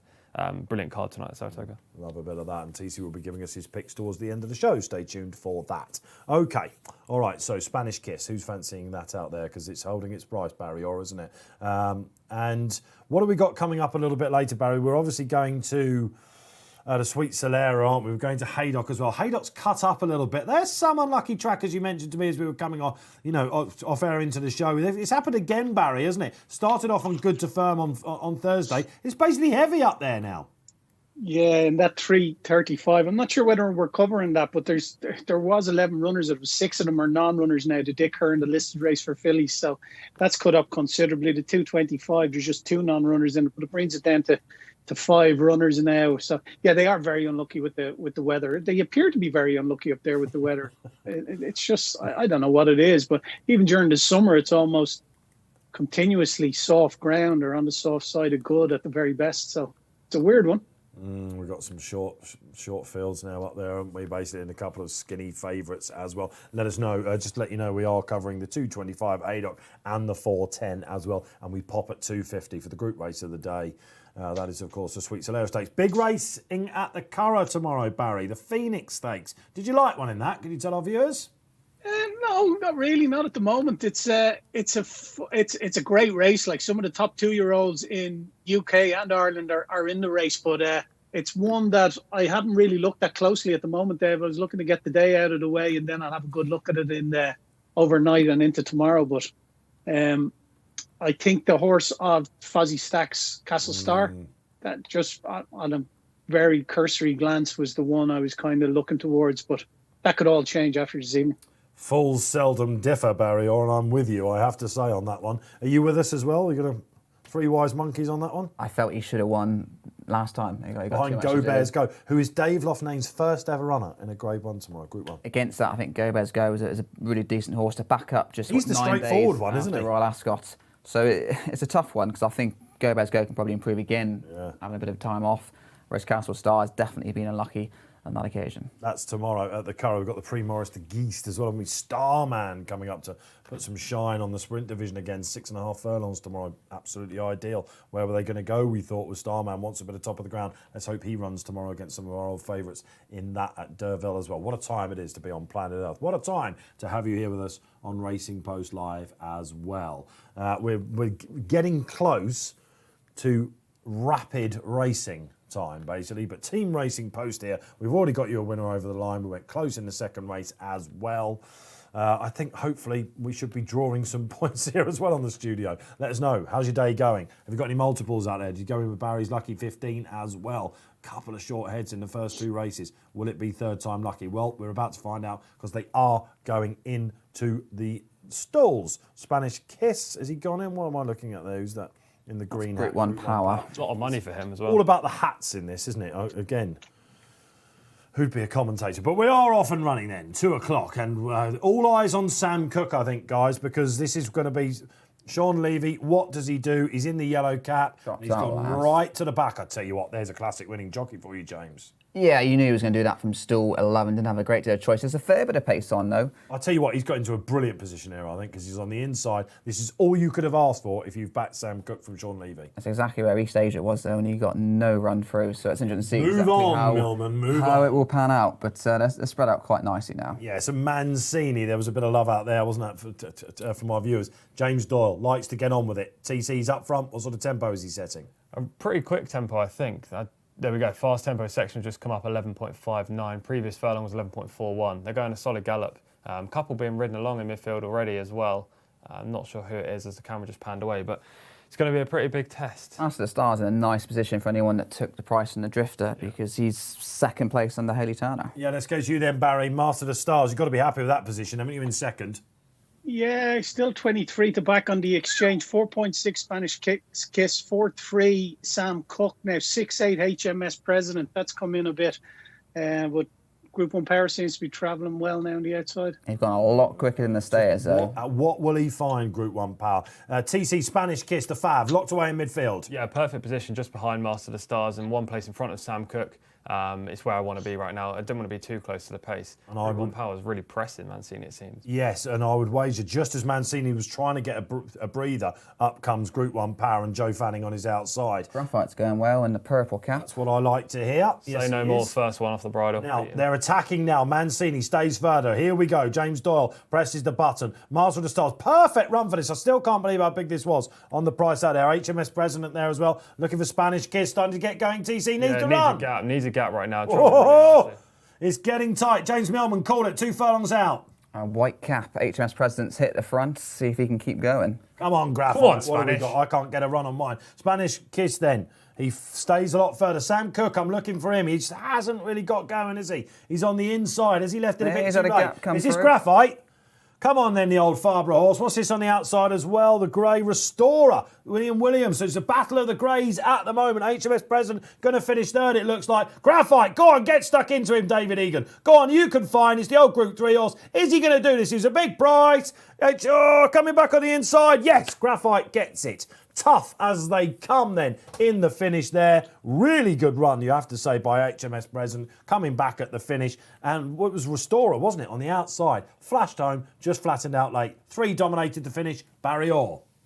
Yeah, and there were 3 that were held up to a certain extent. Were they? The ones that were there early fell into an absolute heap. But 1.18 Restorer hit, so 2 to 11 in running for 124 quid. HMS President hit a low of 1.52, which is 2 to 1 on. And your winner, well put up by you, Dave. Graphite hit a high of 160. Hold on, let me scroll down and see that. 2 quid at 160. Yeah, there was a tenner at 130. So, yeah, the horses that were up there early paid for it in the last couple of furlongs. They faded right out of it. But game winner, I suppose. Wow, that's a big price in running. Was that when he was locked away, do you think? Because I didn't think you might, if you watch back that call when we were talking about it, I didn't think I was going to get a run. Then all of a sudden looking for some others, and he's found his way through. Dave Egan, great ride. He was travelling strongly going into the home bend, but unlike our previous race where the first three kind of stayed in the first three places, the first three have dropped right out. They got racing ridiculously early, and it set it up for the closers. I think Graphite, each run so far this campaign has improved. And $7,000 they paid for him. Taking a chance. He obviously had some serious issues to miss all of last year, but the Kent team, they do a good job. He had a good 2-year-old last year. Yes, whose name escapes me in the white and green colours. Who was that? Let us know out there. I can't remember at the top. It ran off a little bit of a sequence, and like I say, he doesn't have too many horses. But Newmarket Taser, that's the one. Taser. Well done, TC. Absolutely. I was just about to go and look as well. So, yeah, they can do it. And great to see his horse coming back. It'll be popular out there, of course, because 2 Greys going for it. Loads of people have backed him at Ascot as well. David Egan, the Irish team, get one in the bag as well. David Egan, Mr. Mishriff, of course. We're expecting him to turn up Ebor week, aren't we? St Mark's Basilica, of course. Is that one of the races you're looking forward to out there? Let's hear your anti-post selections. What is the best race of the season upcoming? Will they all make it to the Arc? Very unsure about that one. Honestly, those decks of Champions Day, when I saw them in the week, exciting stuff. We'll be covering all of that for you here, of course, on Racing Post Live, all being well. 3 races down then at the Shergar Cup. We're enjoying it so far. It's all right, isn't it?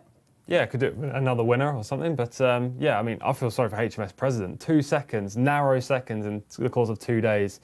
I don't know, he seemed to be battling to me. Interesting with Graphite as well. He was kept to a mile when with Andre Farb. They've only started stepping him up this year. Maybe he's got stamina in abundance. Interesting. Maybe a bit more to come then. The problem is Mile 4 handicaps. Where'd you go, really? He might have to try his luck in listed racing at some point, mightn't he? Anyway, of course, in Baton Company. I was pointing at the head there with HMS President. I don't know, he seemed to be battling back, I thought, in the closing, 50 yards? It's hard to knock him, isn't it? Because he's rarely out the frame. But he's just pieces on for a good reason, I think. He probably is a horse that they thought would be better than 89 for sure. Yeah, we should talk about some of the favourites as well. I mean, Sam Cooke was caught in a pocket at the worst possible stage. I think finished 4th. He stuck on all right, but was just not good enough. See what finished 5th after getting blocked in its run, was up with them. The horse that I backed in the race was up with them for Hayley Turner. Dropped back, just seemed to be done for a little bit of toe, and then got blocked in her run.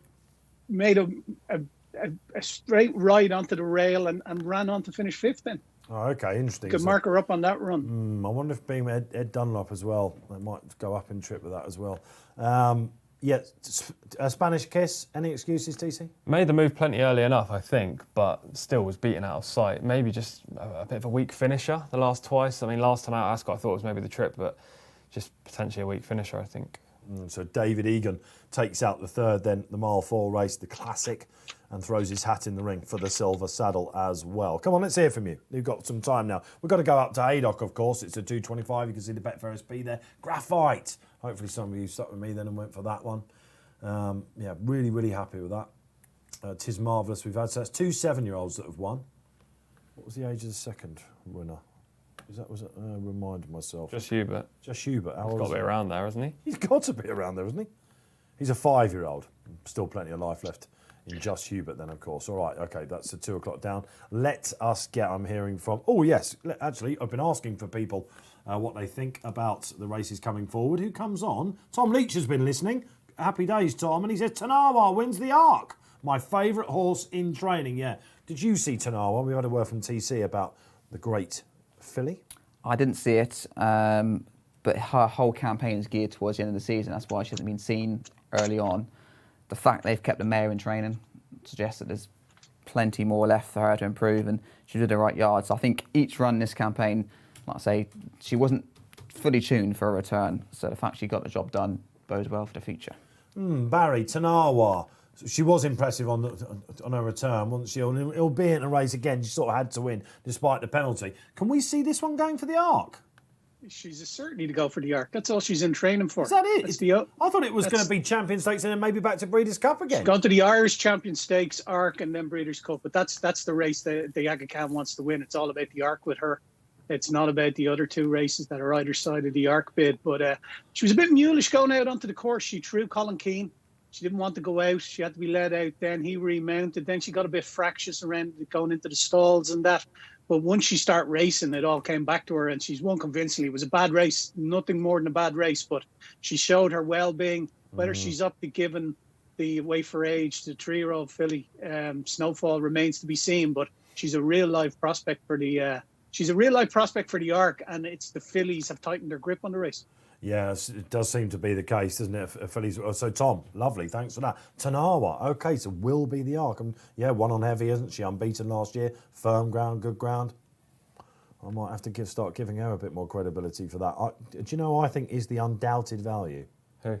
Look, Snowfall, fine, but things can go wrong in an Arc. We seem to forget this. Draws. It's easy to say draw is the first thing you think about, especially for a filly that wants to be, well, not too far away from the pace. I know she wasn't up there at Epsom, but draw potentially. I don't know, maybe not ground, but it's a rough race, it can be. I think Wonderful Tonight is, she won't run if it's, quick ground or anything like that. Do you think she's good enough?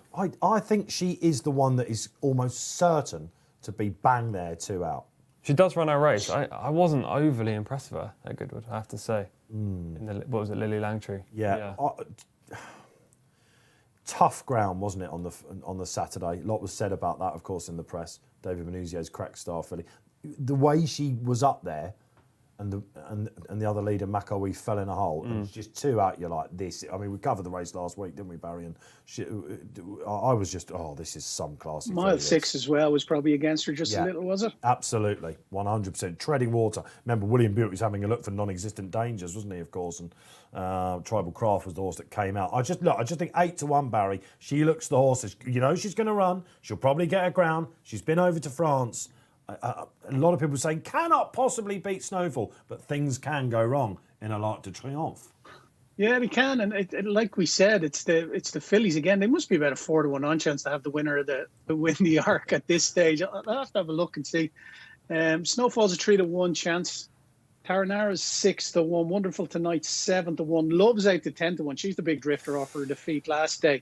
Still an interesting prospect all the same. And the only 2 horses that look like are going to put it up to the fillies are the 2 Godolphin 3-year-olds, the Derby winner and Hurricane Lane. Yeah, and they're 4-1 and 7-1 respectively. St. Mark's Basilica, I can't see really running in an Arc, but yeah, again, you wouldn't totally put it past them, would you? Look, okay, so the Arc is at the top, right, of the races still to come, and that may seem a bit obvious, but it's potentially an absolute blockbuster. But that's interesting about the fillies. Do you think anyone at the pattern committee would be starting to think, hang on a minute?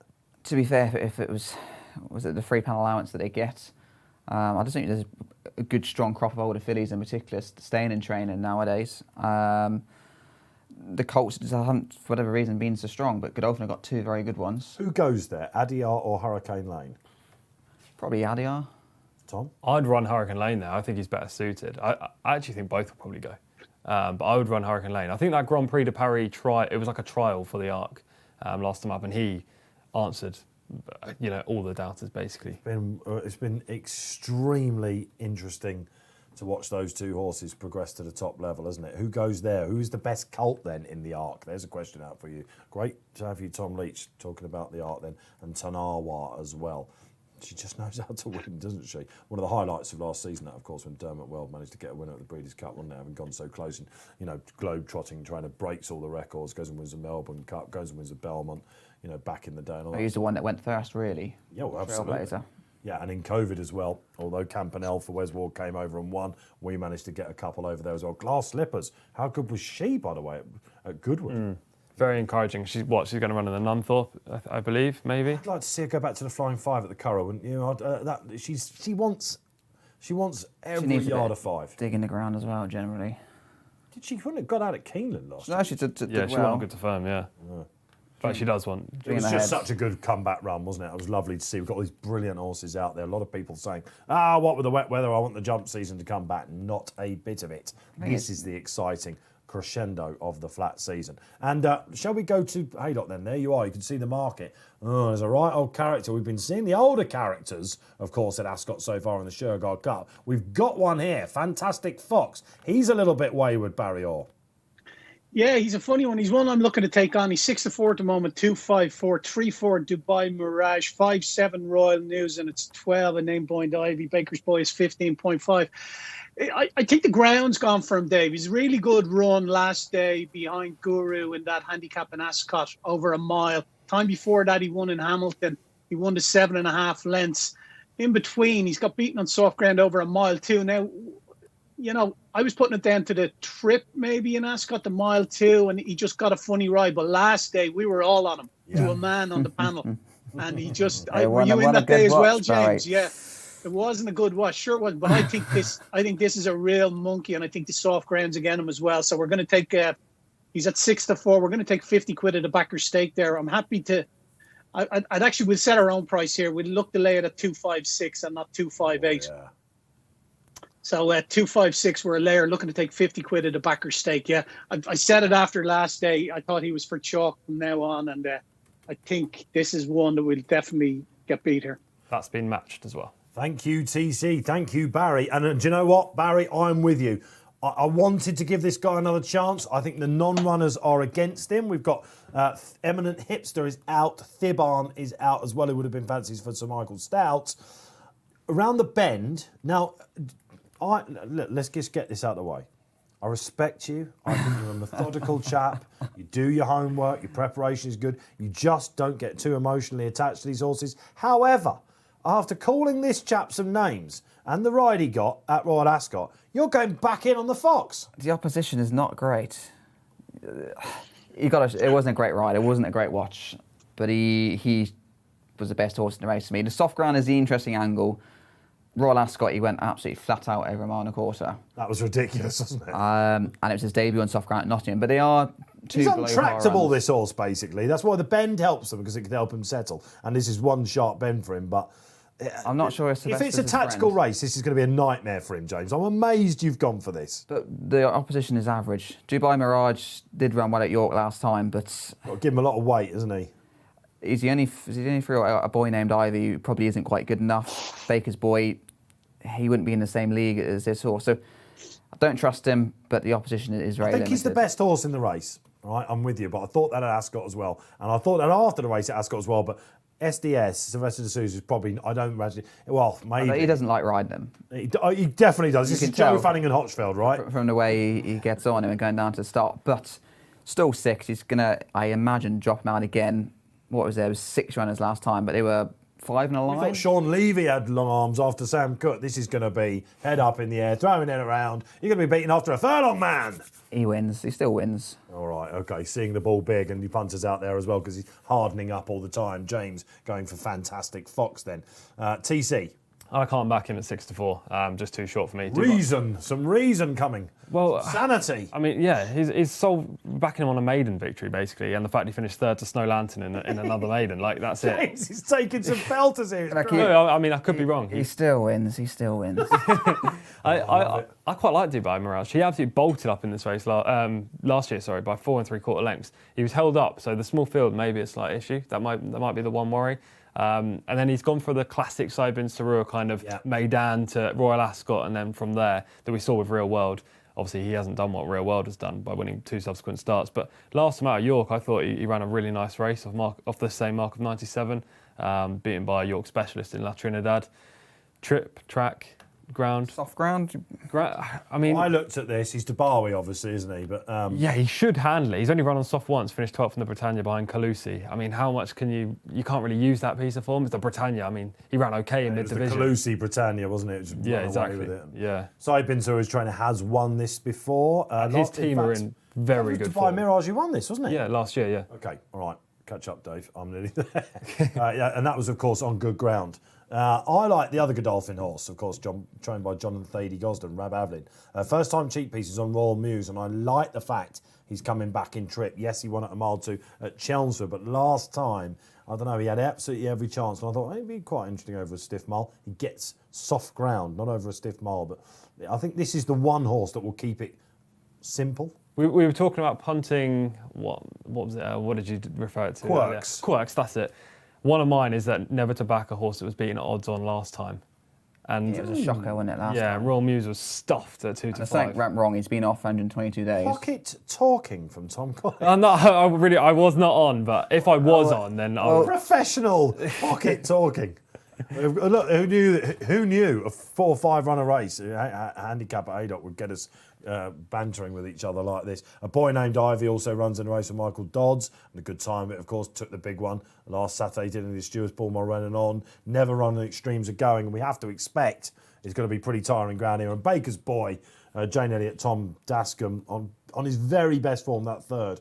He's not got a squeak he's not totally out of this, getting weight from absolutely everything, but he's a maiden still, isn't he? So, tricky old race. Fantastic Fox, though. I'm with Barry. This is the first juicy day of the day then from the big hitter himself at Betfair. Hardening Barry all the time, or?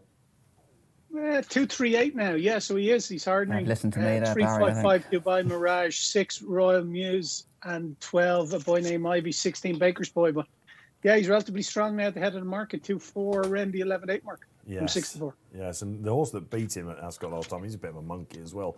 Guru, he still managed to out-battle him. But was it the ride you were... Did you think he should have gone a bit quicker from memory?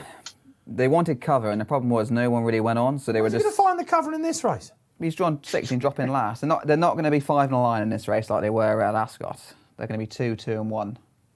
And he's on the inside of Dubai Mirage if that one's held up. And again, the ground for him, Barry mentioned it gone. I wasn't sure. That is he's a Frankel. That is a good point. None of them are particularly proven as mudlarks. A boy named Ivy is probably the most solid on good to soft. Second at Haydock and a second at Ayr, finishing 4th. So if you want one at a big price, a boy named Ivy, I think the opposition's a bit limited. Opposition is not good enough for Fantastic Fox. He can pull like a train. He can get 0 cover. He can go halfway around the track. Is this nap time then? Is it? You're just like just wins. I'm not napping him because it's Fantastic Fox and Sylvester, but he should still win. He's got the fav in the 410. Dream Composer. Yeah. Another Fox He horse. does, yeah. The Foxy one that Tails. won, of course, at Royal Ascot. Fox's Tails back on soft ground in the 410. He's got to step up, hasn't he, from outside of handicap company, but getting weight, and if he runs to his figure, he's going to go very close, isn't he? Yeah, we've got a few out. Obviously, Real Belief, Lure World, SBS has taken him out, which is a shame for Marco Gianni because it would have been good to see him again in a group company. The only surprise there was it took him so long to scratch that horse, I think. He was never going to run on proper soft ground, no. Yeah, so these races have cut up, as we said, at the top of the show. Absolutely chucking it down at Haydock. What? Sorry. It doesn't look very pleasant there It's on like, the you ever screen. remember those cartoons, like Charlie Brown, you probably remember that, where there's one character that walks around with a cloud over his head. That's Haydock, isn't it?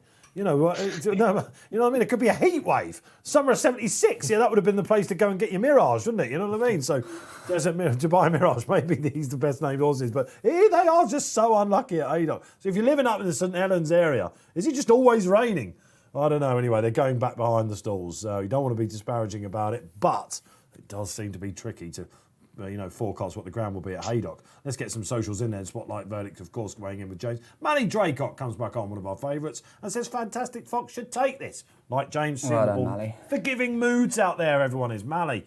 Oh, I thought better of you, Mally. Paul Bakewell. I don't like Fantastic Fox. He's a man of reason.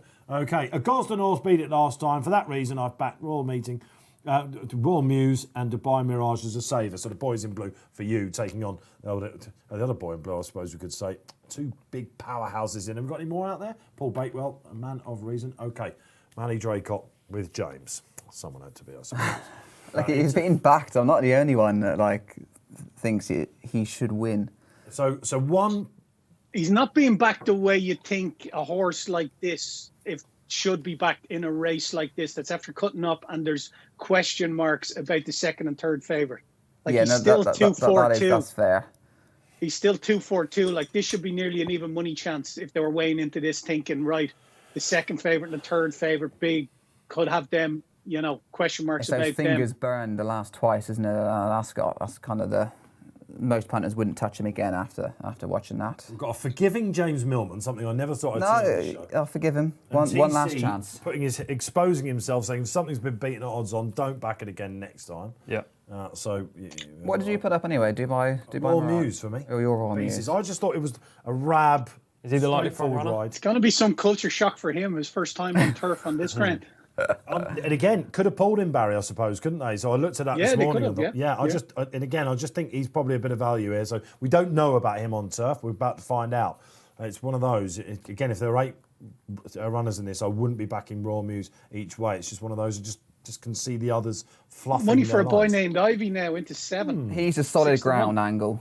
If you want one that's going to run his race, I don't think he's got the class of a horse like Fantastic Fox, but you know he's going to go through the conditions, which most of these have got no 6.6 proven form. No, again, He can pull as well. Really He can gone race on, isn't keenly. Okay, it was good ground when he won at Redcar. I don't know much about that Redcar form, but a bit surprised about that. So again, I think the others will need to underperform, but I don't know. Fantastic Fox. So is this going to be an in-running play, Barry? Do you think is this one once they see him pulling and hating life basically under SDS that he'll go spiking up? Do you think?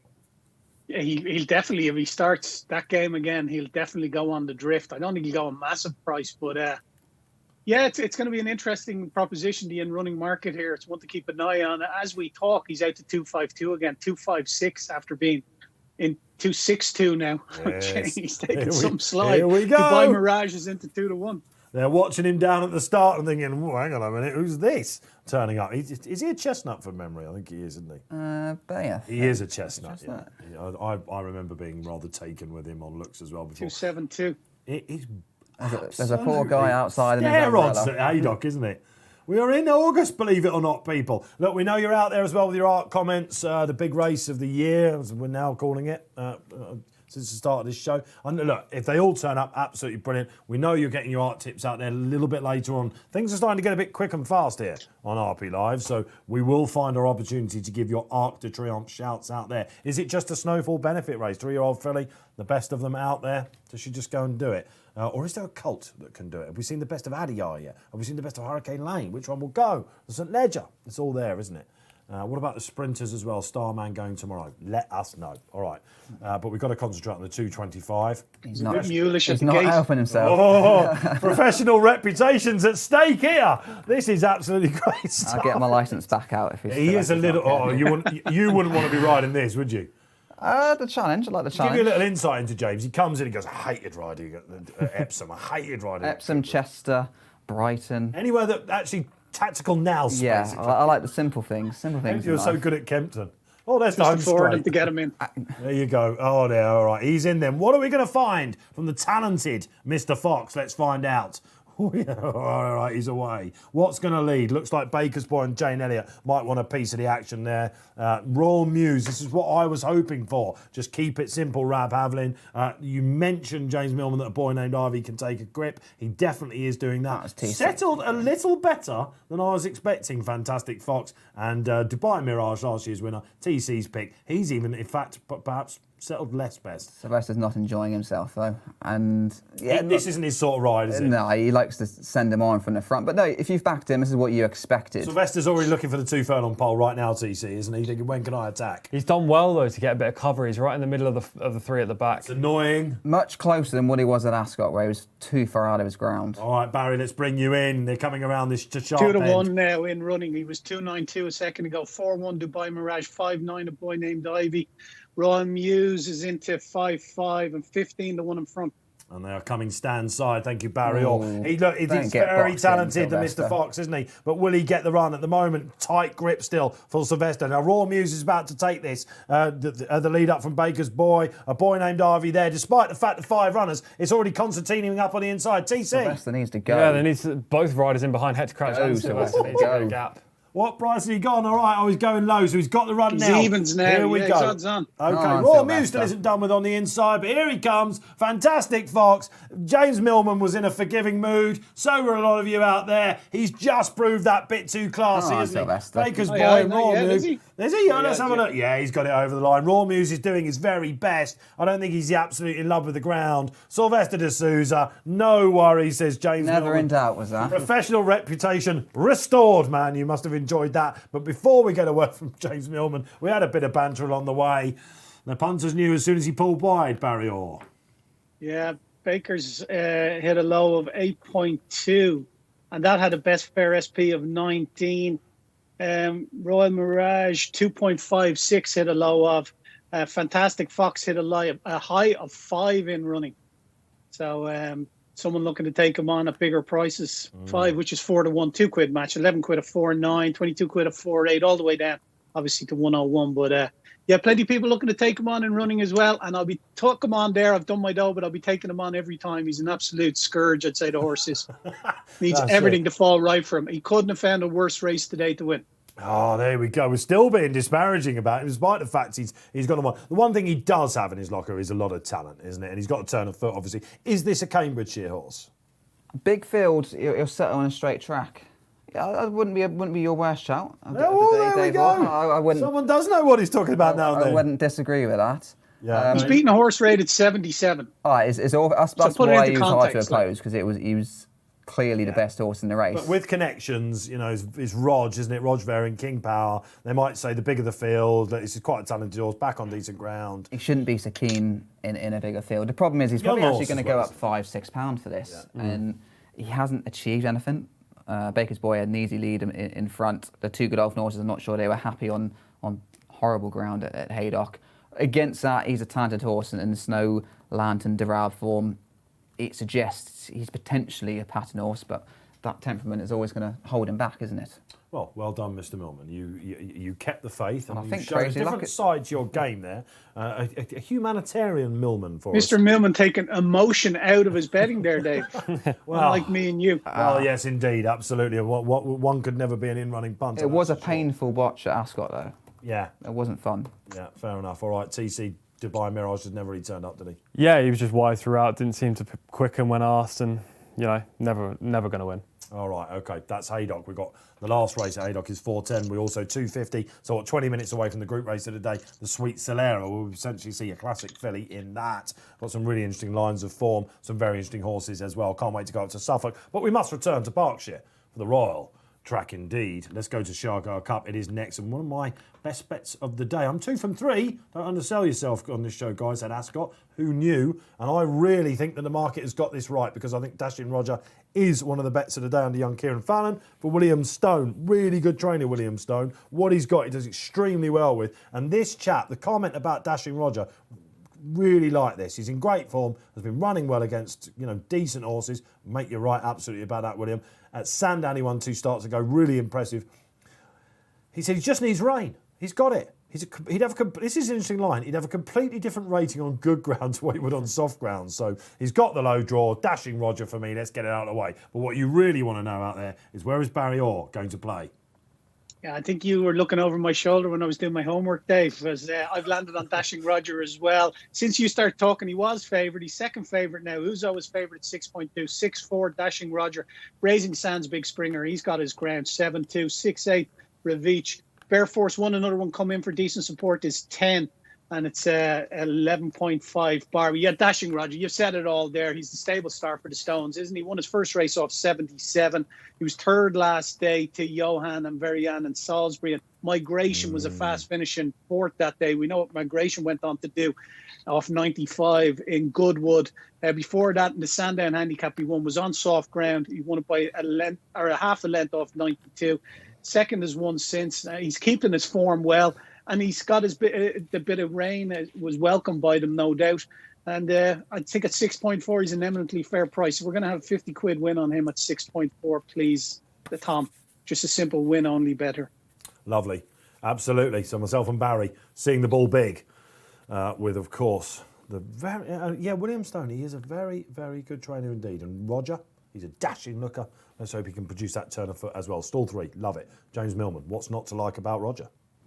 I think loads, to be honest. The ground, they probably prefer it a little bit softer on the straight track. It's probably not quite. I'm going to give you a time, actually. It looks like it's quickening up a little bit. It's a quick draining track, as we know. Ascot, and the sun was shining there last time, and it still is. The time from the previous race. You suggested in the Stayers race it didn't go that hard. It was nearly 10 seconds, wasn't it? Above 6.63. That was a proper pace, really. So again, soft ground, but not too bad. No, not too bad. And we are on the round track, aren't we, for this? We are. Just very quickly, Dance Fever's out. So Corazon Espinado, Tag O'Shea rides that one. the reserve, number 12. Corazon, your horse, 75. TC. Yeah, big fan of him. TC, you remember put this up, of course, on, was it Oaks Day that we did? It was Yes, Oaks Day, I think wasn't it was, yeah. Yeah, that was a great shout from you, TC. A likely pace angle, I think we can see under Tag O'Shea. Okay, so Millman, where are we going? You're on a quick double, man. Raisin Sands, the old boy. Yes. I think he's been running solidly in the top handicaps. Handicap had given him a bit of a squeak. Of course, he dropped £10 in his last 4 starts, and none of them have been particularly bad runs. And he beat 5 lengths in the Victoria Cup, 9 lengths in the Buckingham at Royal Ascot, and then 4 lengths last time behind Dania. So form's pretty decent. Joe Fanning rides. Soft-ish ground will help him. Especially, it was good to firm the last twice, so he's been unlucky really missing the rain at Ascot. I just thought he was a solid each way contender. Dashing Modger, I would probably just have him as favourite, but I think Raisin Sand won't be too far away. You associate Raisin Strand with a straight course, don't you? But of course, the last time he ran around a bend was in this race, TC. We've seen 2 7-year-olds win. He's a 9-year-old. He is. He's got plenty of experience. 4-time winner at Ascot, once on the round course. James has just made a great case for him. I emulate everything James just said. He's my selection in the race, Raising Sand. I think he's down to a nice mark as well of 97, into a 0 to 100 for the first time, I think, since 2018, which is an interesting move. He's just, again, much like a horse earlier on the card, not like I remember who it was, but he's the class angle in this race. So I'm hopeful that Raising Sand will finally get another win to his name. It's been hard to get a win for Raising Sand. He's done with it wetter as well. Well, yeah, probably. He never gets his conditions, though. That's the issue. He's always taken out because It was the Balmoral that we think he's, Yeah. he's a Victoria Cup winner and all that sort of stuff, isn't he? Yeah, he has been given £7 off by the handicapper, which was the big thing. This is Paul Keeley's, one of his naps, actually, of the day. Paul will be coming back on to talk to us about the last race, I can tease you. At a sprint race over 6 at 3:45. But if you're looking at your members section, or if you're not a member of the Racing Post, then I can give you, that's what you get here on this show, but a free premium content, and that's what was one of Kills' naps. A big price earlier in the week, wasn't he? The rain came. Talking about last race, Moth Filly, Crazy Luck's got in. Number You're in. Bowman is out. We have a Millman runner. We do have a Millman runner. In the 3:45. So a bit of guaranteed prize money. Tag O'Shea is the jockey we've been given. Oh, there you are. Okay, all right, fair enough. Is Dad there today? No, he's working at home because we Does didn't. he ever get out racing these days? We tried to lock him away if we can One help. of the great it. talkers of the game, Rod, is, of course. He definitely is. Don't listen. Don't have a pop at Dad on this show. But whether he talks sense, I'm not entirely convinced. I have to say that when I was a young budding hack and going out onto the race course, reporter or whatever, it didn't last long my life as a reporter. You got might sent be back to the surprised. office. Well, not everyone. I think people run from me, actually. But your dad was always very, very kind and would always chat to me. So there you go. I'm doing him a favour. I'm employing his son now somehow. So, yeah, OK, Dad will be happy with that then because it's going to be some good prize money. Yeah, like I say, even if you come last, you get. Is she good enough? I don't think she's going to have to beat Dream She wants Composer. more rain, doesn't she? Yeah, the sun's out as well. Hopefully they go quick last race of the day. Jockeys get a bit excited and she can just pick up some pieces. She and loves a bit of finish cover. off. And, Yeah, she can't hit the front too soon. Second at Goodwood last week behind Lovely Breeze of Hugo Palmer's. She's done well. She's won 20 grand this year. She only cost 9, so we've had a bit of success with her. And like I say, it's a nice day out for the owners, and they actually get to see her run as well. Great. So we have a Millman runner in the last race at Ascot, 3:45. That will be our penultimate race here on the show because it's 4:10 at Haydock is when we sign off. Right, great stuff. How are you getting on this afternoon? Because we're not far away. I hope it's about to improve in the 2:35 on the round course, the mile pace here, guys. Where are we expecting it to come from, TC? Who's going to lead? Good question. I'm not too sure. Probably Corazon Espinado. Went to the front on Oaks Day at Epsom when he won. Yeah. Data protection? That can go on. Probably. Nicola Curry kind of got a march, didn't she, when she won at Newmarket a few starts back. But Lots of money for data protection as well. Okay, Barry, I heard you go there. Rapscallion, I think. Yeah, just up raised. in, Lord Rapscallion, who ran, of course, in the straight track last time we go into Ascot. All right, then they're in. Good luck wherever you're going. And we are off and running. Is everything away? Lord Rapscallion was up there. He's a pace angle as well, usually, and he's Raising just been Sand tucked in. Raising Sand dwelt at the start, missed a couple of lengths. Green hat, of course, isn't it? So he's right out the back. So Joe Fanning is having his arms pulled out. Who's leading then, guys? Data Protection might well be up there. Revich is up there as well. Bear Force One. Chester specialist. Here comes, Bear Force One is up there. What's this in the orange? That's cap? Corazon Number 12, Espinado. yeah. That is pretty Corazon handy. Espinado. Right, we've pretty much called the pace. Looking for some of the bigger players then. Let's have a look. Where's Dashing Roger? He's just a little bit keen in midfield, isn't he? What have we got out the back as In a well? row. Raisin Sand's going to be a lot of ground to make up, but they are going quick enough. That's what we like to hear, isn't it? Who's Vintager out the back then under Nicola Curry? She's got the armband on at the moment, as I can see. Yeah. All right, TC, what's catching your eye then as we approach the home turn? I think Raising Sun's going well. Bear Force One's going nicely as well, and Dashing Roger. I think Dashing Roger's probably in the best position Yes, right now. he's best placed. Dashing Roger. Going to No need the run, excuses. isn't he? But it will help them if they fan off from the home straight. All right, Barry, we're 2.5 furlongs out. What is the market like? Rivich at 5, the market likes at the moment. 9-4 Young Fire, 9-8 Dashing Roger. He's one that's on the slide. 6-2 Dashing Roger now coming with a run. Here he is coming with a run, and Kieran Fallon will be sensing glory here. He's a horse that likes a stiff finish as well. I think he's going to be bang there, isn't he? Go on then, the Roger. What have you got? Come on in there, Roger. What have we got here? He's dashing all right, isn't he? Raising Sand, is it on the inside? Go Go on, Roger. Off he goes. He's going to the stands round. That means he's got plenty in the tank. What's this on the outside? Raising Sand. There's your 101. That's what you love to see. Roger runs away with it here on RP Live. Kieran Fallon, absolutely lovely that. In second goes Young Fire, Sean Levy, getting his first sniff of a finish. Wasn't that lovely, Barry Orr? That was good to see, Dave. We got our last leg. We've one winner in our lucky 15. We got our last leg up. We got 3 horses, treble, doubles and trebles, 3 trebles and 3 doubles and a treble in places as well on the lucky 15. 248 Raising Sands hit a low of in running. That's the only really in running news. He took it up. About a furlong to go, and it didn't look like anything was going to get to him. If it did, the only one that looked like getting to him at any stage was Raising Sands. 2.5 Rivich. That's hit a low of 6-4 in running Rivich. That was a good race, that Salisbury race, wasn't it, that we mentioned, Barry? Migration, we saw absolutely Migration, actor. Johan, of course, made the frame in the Golden Mile. We are talking about Cambridgeshire horses here, TC, I think, aren't we? Yeah, he was really impressive. Just obviously very ground dependent. Peak RPR on anything with firm or good in descriptions 87, without is 100 plus. So he's very ground dependent, but dominant performance. I thought Raising Sam ran a good race from the position. Just outdone for second by Young Fire. I think Sean Levy rode Young Fire, which puts him now top of the Silver Saddle standings. Does he? You are a multitasker, TC. Keeping someone's had a serious bet in the Silver Saddle. So was Stotty sat out that one, did he? Kevin Stott? No, he was on data protection. I don't think placed. Sean Levy's now on 23 points, which would put him top. James Dawn maybe second. All right, Kieran Fallon having a say as well. Young Kieran Fallon, he was fancying in that market as well. All right, we're loving life. It's Shergar Cup time. We're 10 minutes away from Newmarket. What have we got? Another 2 races to come from... Yes, from Ascot as well, haven't we? Next is the 310, to remind you. That is the duty-free Shergar Cup Classic. That's over on mile 4 again, isn't it? For the 3-year-olds this time. And we are going to Newmarket next for the Sweet Solera, absolutely. And we are going to get to see some Inspiral form here. The panel will tell you exactly what that is if you're not 100% sure. But Godolphin, they tend to farm these sort of races, Barry Orr. Wild Beauty, she looked like she was going to hold her place as favouritism. That's now no doubt. It's no doubt. She's 3.85 and it's 4.5 Valued Theory, 7-2 Majestic Glory. 9-2 should have been more.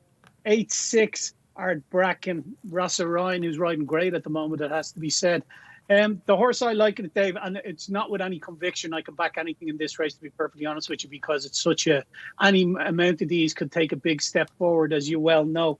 But I did like Value Theory last day, made all over course and distance. I like to see them coming back as well. Mark Johnson's horse, I just thought he looked really game that day. He quickened up nicely as well.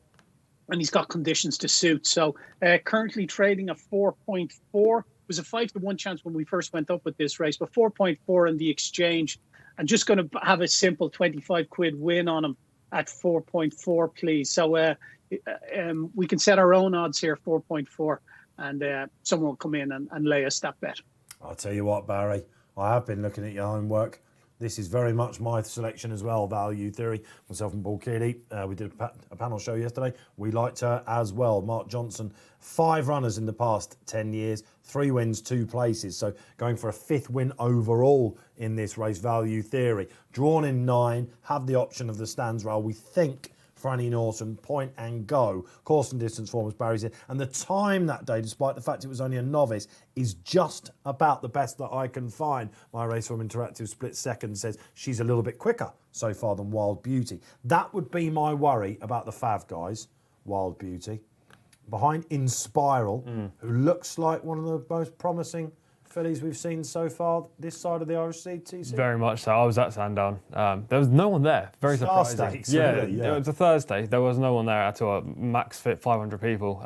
But Inspiral was very impressive. She moved through the field like a Group 1 performer. John Gosden has finally got another two-year-old. Yeah, I think she immediately earned quotes of around 16 to 1 for the 1,000 guineas. That didn't hang around, actually. No, she got back straight away. Wild Beauty was the clear second best in that race. What do you make of that day? Because she came into it on a hat trick, and she still looked a little bit green to me. I covered that race in the analysis department. I thought she wanted a mile, basically. She ran on, didn't she? So well, she's by Frankel, so there's plenty of stamina in the pedigree. I thought Will Buick potentially got a bit outridden by Frankie as well. There was a gap. Frankie just pushed past Will Buick, and James enjoyed that. just push past. We're calling him a jockey basher. We can't do that. You can. That's not jockey bashing. I just said Swallow. Outridden by one of the best jockeys that we've ever seen in Frankie. She stuck on really nicely for second. She beat Sunstrike by a position. One's 9 to 1 and one's Fav. Wild Beauty didn't get a clear run. Sunstrike did. I don't think there'll be a form. She's got held in a little bit by Inspiral, but Inspiral. She wasn't the best horse in the race. Inspiral definitely would have won no matter what. 2 Inspiral, we think will be all being well running in the classics next year, James. And she did have to wait for a run. My worry about this is that she looked like, even though she just was getting organised as the winner had already gone, I think she's probably a little bit flattered by that Wild Beauty, but it's the speed into the dip and then coming out of it. Will Value Theory be gone to your eyes before she gets organised here? I'm not sure. She's had the 4 starts, so she's pretty experienced. Just 2 for the Mark Johnson runner. I expect she's probably a little bit limited with her scope because they are running her a lot. If they felt she was a 3-year-old that was going to go on, I think she wouldn't run as quickly as she has done. This is, like I say, a 5th start already. She sets the standard. This isn't traditionally a strong Group 3. Majestic Glory, who's 3rd in, hasn't impressed me immensely. Did win at Newmarket over the track. I didn't think this was a great Group 3. It could do with a good winner again, couldn't it? We used to see some once-raced maiden winners coming in for Godolphin and the likes that would light up the rest of the season, going to May Hills, Fillies Miles, things like that. We could do with another decent winner. Do you think Wild Beauty will win then, TC? No, I don't. I think she's the horse to beat. She's the worthy favourite, but she doesn't really set that high a standard. A Fisher rating of 94, I think she's beatable. Surprising she only got that figure, I think. Well, definitely. And as you say, a mile could be her main trip. And I think she's beatable, though she should be at the top of the market on form. Value Theory is obviously the next best, and Mark Johnson's got a great record in the race. But I like Majestic Glory. She took so much money last time at Newmarket. I had a look at the Betfair Exchange market about 20 minutes before the race. Went and did something, came back, and she was a quarter. So did you not bag? No, I did, but I missed the initial price. Never mind, TC. Yeah. There's a bit of digging going on the panel here, but that's another quirk, isn't it? Oh, I've missed the price, that sort of thing. Yeah, normally I would then bypass the race, but I like when an Andrew Baldwin novice horse, especially fillies, gets backed, especially off the boards, and she was punting to 11 to 8. She bolted up as well. She's just been a bit backward then, has she? Well, she's by Frankel. She's run over 6 furlongs. I mean, I think the step very up. small. Yeah, well, I still think the step up and trip. She's bred to love. She looked so professional as well last time. She went out in front under Hayley Turner and just pulled away from there. She's got the probes on, hasn't she, David Probe from stall 11. So she'll be looking for where Franny Norton goes immediately from the stalls, you would imagine. Well, I think she'll be running forward. She was last time. I wouldn't.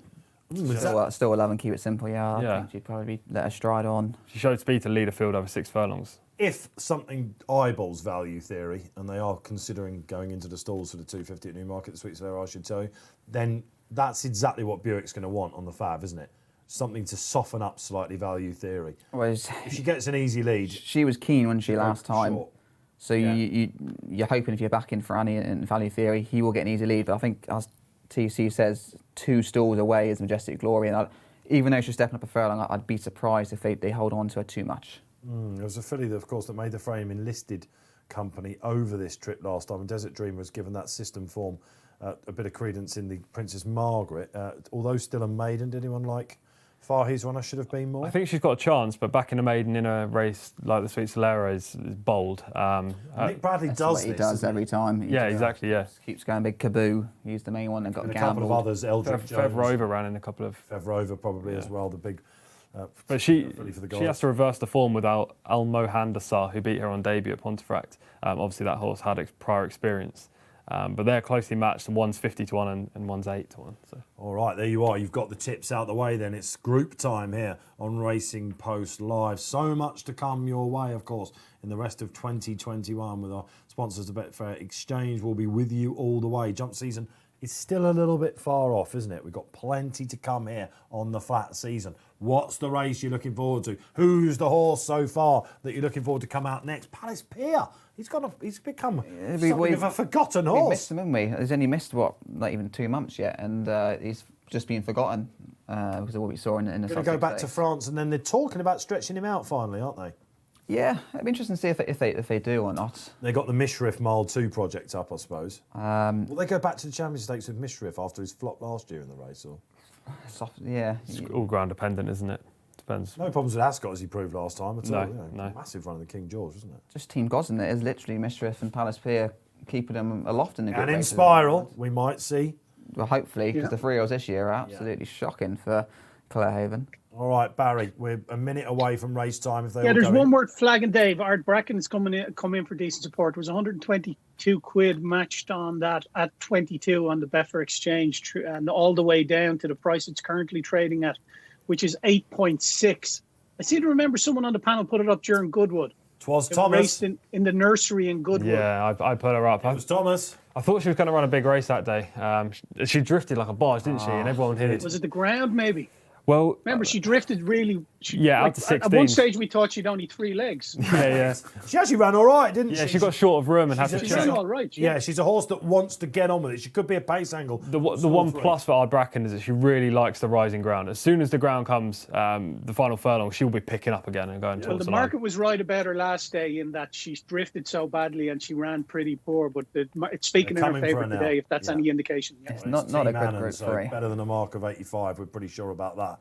Richard Annan, of course, has won this twice in the past 10 years. All right, good luck if you've decided to go into this group race, or is this one for in running because they're about to jump off. Wherever you're playing, let's hope it goes your way. And one a little bit slower way, wasn't it? That's Claire. Yeah, there was Victoria Grove as well, wasn't too good, one of the big outsiders. All right, value theory on the far side. One way of running these Johnson horses in the subjectivist colours.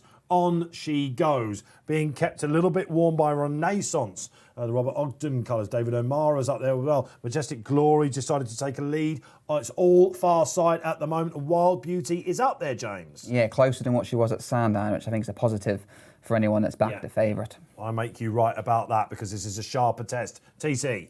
Majestic Glory in a perfect position. Should have been more, being niggled along. The only one that's not travelling at this stage. Victoria Grove out in last, lacks experience. Sunstrike taking a lead again. All right, Barry, we've got about 2.5 furlongs to go. Easy lead for value theory.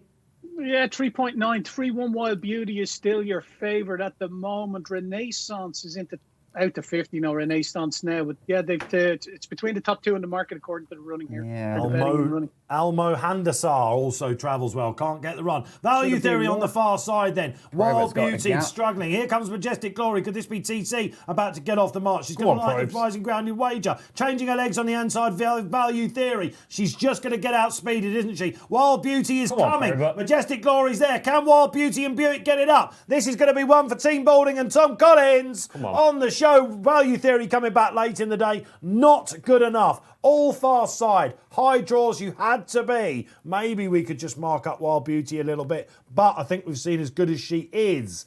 Majestic Glory then, Barry. When did they know? Yeah, Majestic Glory, Betfair SP of 6, hit a high in running. I think it was pre-race, it hit a high of 19.95. That wasn't in running, Dave. Some of the beaten horses, Wild Beauty hit a low of 2.72. Value Theory hit a low of 3.7. Should have been more threatened on the outside for a couple of strides. It hit a low of 5.9. Sunstrike hit a low of 2.56. Whoa. Yeah, didn't see that. That was always running it off in fourth best, wasn't it? I think.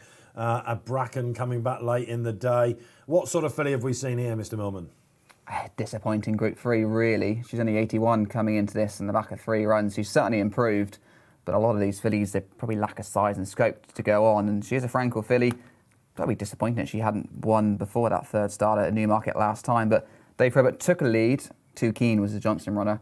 And it all opened up quite nicely for him in the end. No excuses for favourite. Buick was in the right place. She's just the bomb, you know, this. Despite, I don't want to be disparaging about the colours, whatever. It was actually owned by Andrew Balding, the trainer, before Mr. Costello came in. 350,000 they paid for it. She's a Frankel out of a Dan Silly mare. We've been a bit disparaging about this, DC. Well done, by the way. Thank you. No, I like her. I think she's a really smart filly. She's small, as we can see, and James said beforehand. But yeah, she's by Frankel. She'll improve for another step up and trip to a mile. Last time out, she was ridden prominently. They obviously knew that she had plenty of stamina for the 6 furlongs. And when she hit the rising ground, she pulled away from a nice horse in Alflaila, I thought. And today, she had to wait for a run. It's Renaissance just in front of her, kind of fell in a hole. And you were just about to see the replay here. She's going to get squeezed out. And Probert really has to just get her organised again. Yeah, she does get knocked about a little bit, doesn't she? She finds plenty up the hill as well. I think she's pretty useful. And the horse that beat her at Newbury in July, Intelligentsia. I'm glad you said that. It was hard to say. For Richard Hughes, is in my tracker. I think she's very good for the Queen. Her Majesty's horse. Yeah, I think she's really smart. She knew her job at Newbury. That's the only worry, how much she'll improve, because they were money for her as well, wasn't there? Dobsy Road had 3 in the race, and Dobsy Road for Hughesy. But am I wrong to think that value theory is definitely worth another chance? That keen goingness is a bit of a worry. Coming back though, wasn't it? It definitely wants a mile now, I think. I think she's going to be quite a nice. She's got loads of stamina on the dam side. I think we're going to see her in pattern races next year, something like the Cheshire Oaks for value theory. I think she just needs a trip. All of these Johnson horses just need a gallop and a trip, don't they? They're not really push-button quickeners. I wonder if Franny Norton had his time again, because he got the easy lead, didn't he? If he'd just gone a little bit quicker, it might have been interesting. But look, Majestic Glory for Tom Collins, Wild Beauty. Was that a boost for Inspire? You've got to say it is, isn't it? Placed in a Group 2. I mean, she beat her pretty comfortably, didn't she? The second horse there. I mean, I think she just ran her race, Wild Beauty. She had an official rating of 94 coming into this. I mean, to finish placed in a Group 3 is kind of what you expect for a horse with a rating of 94. Okay, all right. That's a one and only race on the July course then. This Saturday. Let us know what you thought about Majestic Glory. Did you weigh in with TC? Pretty strong form race, I think, isn't it? Looking around the placed horses, but what sort of level are we talking about? James Millman not so impressed. TC, she well bred. Let's let her get on with it. 7 furlongs, fillies. Where do you go now? Rockfell, I suppose, isn't it? Mill Reef I saw, which is 6. Yeah, I don't think they'll drop back to the Mill Reef. I think that'd be Rockfell. Probably. Yeah. Champions weekend at Newmarket. Yeah, it's a fair way away. You've got. Yeah. She's had a couple of quick runs. What else? Come on. 7 furlong fillies. Otherwise, you're looking at Goodwood. You got the Prestige Stakes. There you Special are. Head there, Celebration Mile weekend. There you are. Yes, it's a great shout actually. And Balding loves his runners around there, doesn't he, as well? All right, good stuff. We've got to go back to Ascot then. It is the penultimate race of the Shergar Cup day. How's your meeting going out there? We've got a little bit of time to get some socials in, I think, as well, because we're 15 minutes away from the next. It is the 3:10. Again, it's the round course. It's a mile 4. I thought the mile 4 was one of the trickier races of the day. Thankfully, Graphite pulled it out for me in that. But Barry Orr, I put up Star Caliber Man. I don't want to really be with him around about 3-1, Barry. What price is it at the moment on the exchange? Yeah, 7-2, 4.5 on the Betfair Exchange at the moment. Contact 5-4, 7-4 State of Bliss. Annandale 7-8, 8 Sky Cutter, and it's 11 bar. It's a wide open contest, obviously a 3-year-old handicap. The horse I like in it though, he's proved a little frustrating is a Sky Cutter. He was the next second to Boland Joan on his UK debut off 88 in July. And again, he was the next second to Salinga Bay in Newbury. He sweated up that day and he was a little bit difficult at the start. He's started off at 88. He's rated 91 now for 2 next seconds. But I think there's plenty of ability in him. They let him make all one day on his debut and they held him up the day after that. So you don't know what they're going to do with him here, but he's definitely a horse with loads of potential. He traded at 1.12 in Newbury when he kicked in the straight, and he looked like he was going to get home. It just got done a neck, and in Ripon the time before that, he traded at 1.29. So I'd like to see them be real positive here. So I was going to wait and back it in running, but I think their hand is going to be forced here a little, and I think the horse is going to want to go off and get busy early here. In terms of a pace map, They have him down maybe as mid-division, but I think if they make his mind up for him and let him stride on. So I'm going to look to back him. Set our price here at 7.6. We're looking to have 50 quid on him win at 7.6. And we want someone to come in and lay a stat bet. That will just go up into the late column and we should get matched. No problem there. All right, Sky Cutter there for Barry. I remember the Newbury run. He had them all on the stretch, didn't he? The Roger Charlton horse just picked him up. He definitely went a bit too hard there. Very interesting. Adam Kirby, drawn 1. What was the last time Adam Kirby was drawn 1 on a Saturday? Can we remember what happened? Oh dear, oh daddy. Oh, he won the Derby, didn't he? And it Well, wouldn't be impossible Shergar Cup without a win for the Curbmeister, would it? Has he had many? Has he been Shergar Cup? Yeah, always, it's Ascot, and he's had winners all over the place. He's definitely had loads of winners at Shergar Cup. Probably was on Tis Marvel. I don't know if he, because of his weight, is he only. So I'm not knowing him ride too much, because obviously the I ones can that actually got give you the stats if you want. 8, 9. Oh, TC's getting his mobile. I am. I've got the stats on the old phone. Let's hope this isn't a Rodway I've done here. Honestly. It might be. It might well be. It might it's be. a chestnut jumper all of a sudden. All right, okay. So while TC checks them out, let's sit. Look, I put up Star Caliber, James Doyle, Silver Saddle Hope for me, and is in stall for Andrew Balding. Quick double, of course, after he just won the Sweet Sell-Out. Just thought he was the most likely to run his race and be there. I'm very sad to say, Dave, that Adam Kirby's record in the Shergar Cup is 0 for 5. No, is it really? Yes. It wouldn't be a Shergar Cup, Dave. Dave Is that a Orton. winner for Adam Kirby, I said. Oh, I don't know, mind association gone wrong there. Oh, I know how Graham Rodway feels, and this is not a nice place to be, let me tell you. The big bear himself will be back in the next week or two on RP Live, don't you worry about that. Star Caliber for me then, dropping back like a few of them are from a mile 6, but I don't know, I'm lukewarm about this. I should ask, can I just add I'm 3 from 4 at the Shergar? You are. You're doing very well, to be fair. Thank you very much. Some people often say you can't tip rubbish. Just turns out I needed a team event. That's all I wanted. So, look, he'll go close, but not one of the stronger plays for me. James Millman, give us some more help. I echo your thoughts. I put Star Caliber up. I just felt he's got that stamina over 2 mile, proven at the track. So dropping back to a mile and a half, you imagine James Doyle will be relatively positive. Barry's choice, Sky Cut. I was actually at Newbury. We had a runner in the race that he ran in, and he was awash with sweat behind the start. Billy Garrity, I read on that occasion, actually did well to let him stride on and didn't quite hold on. But he's not the easiest character in the world. But he's got plenty of ability. Who wins the race? Star Caliber then. I've put him up. But Default pick, a bit like me. yeah, I didn't really have a strong opinion, but I thought it was the one that might well get the We job have to done. tip in every race, don't forget. All right, let's get some contact for the spotlights. T. Mitchell comes on. T. Mitchell comes on. Star Caliber is the one that won't win. And I'm on it. Oh, Mitchell, are we having a bad day, old boy? Assuming you are a boy, of course. All right, well, listen, I hope he rids of that hoodoo that you've obviously got hanging over yourself. He ought to go close, as should Contact as well. Did you give Michaeli Michelle's runner any chance here, TC? He's got a chance. I didn't come down on Contact, but as everyone on this panel is tipping up favourites, I'm going to have to put one at a bigger price again, aren't I? Here we go. Here we go. Here we go. What are we looking at? It's going to be Harlem Soul for Mark Johnson. Kevin Stott again. I'm on the Stott train. The bandwagon. This is why. Where is he? Where is he in the table? I think he's currently 4th. We need another winner, basically. That's one of those, I think he's 4th. Well, I only worked out top 3, and he must be up there after a winner. But Of course. yeah, I think Harlem Soul's got a good chance, though his price, kind of reflects his recent form. He was disappointed the last twice at Ripon and at Haydock, but prior to that, he beat a useful horse and impulsive one, albeit in a 4-runner handicap off a mark of 80. That race kind of developed into a sprint, and Harlem Soul was in the best position. So he was arguably flattered by the fact he won by 2 1/4 lengths. Before that, in a Ripon novice event, he was beaten just over a length by Barnell, who was originally my selection in this race before he was taken out. Haley Turner's Haley's mount. big ride, that was supposed to be, wasn't it? Yeah, I thought Barnell was really impressive that day. The second horse, Babindi, has won since for William Haggis, Yeah. and Harlem Soul finished 3rd and just blatantly got outpaced on good firm ground. I think there's more improvement to come from him. He's a son of Frankel, another son of Frankel, like Majestic Glory, his daughter Frankel. And 9 to 1 currently, 10 to 1. I think it's a reasonable price. Okay, I got a shocker with Adam Kirby, but I'm going to suggest that Mark Johnson's got an all right record in this race. He has a lot of runners. Yeah, I think he's had the I'm most. going to be nearly right. Aren't I on this one? He's had 56 runners at the Shergar Cup. I think he's had 5 winners in the last. This is since 2010. 5 winners at the Shergar Cup. So I don't know about the record. 2 of them have come in this race. Yeah, Yeah. 2 in this 2 race. years ago, he won it. Yeah. Sapa Inca. Well done, Barry Orr, remembering that. and of course the time before that, Royal Skies, and both at prices or fair prices anyway.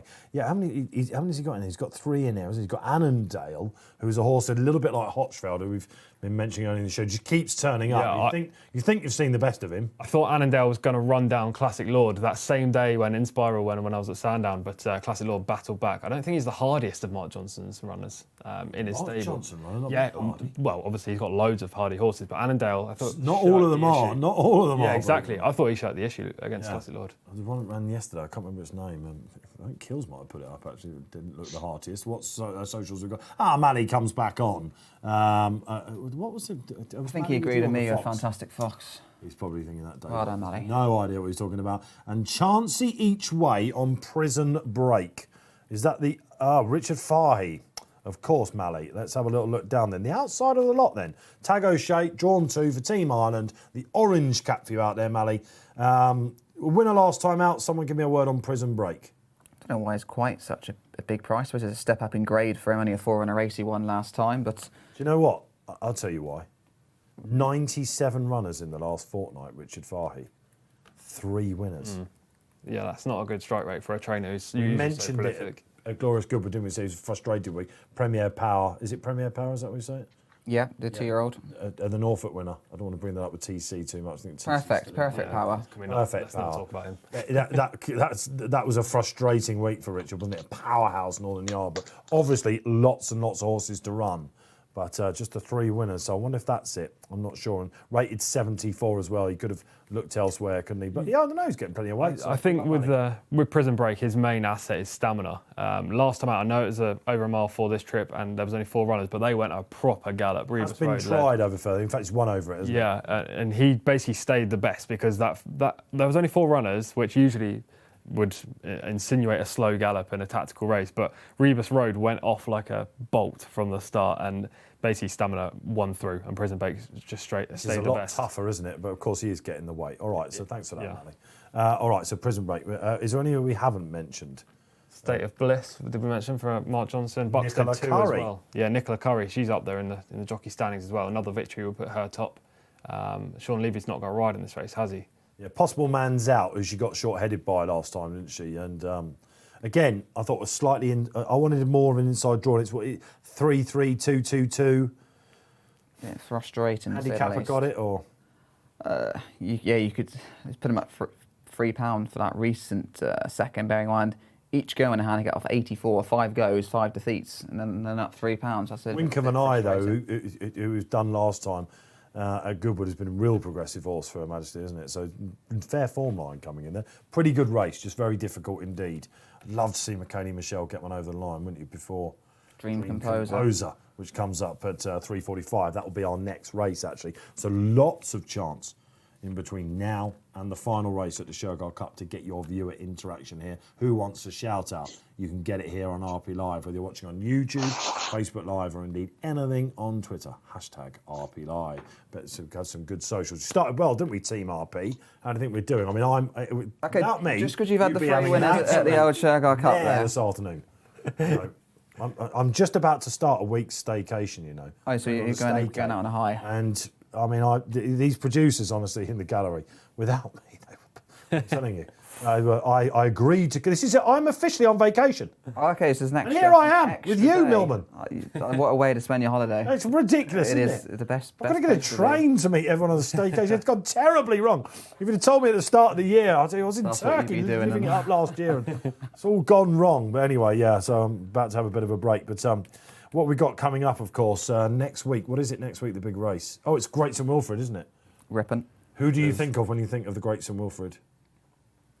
A blank, to be honest, for me. Yeah, David O'Mara, isn't it? Oh, I thought you meant horse. Yeah, I was going to go. No, not horses. Say horses if you like. It's David O'Mara's race, isn't it? And then you start thinking about air. Pepper Lane, Pipe. That's it, Pepper Lane. Yeah, that would be one, wouldn't it? And Ripon Specialist. yeah.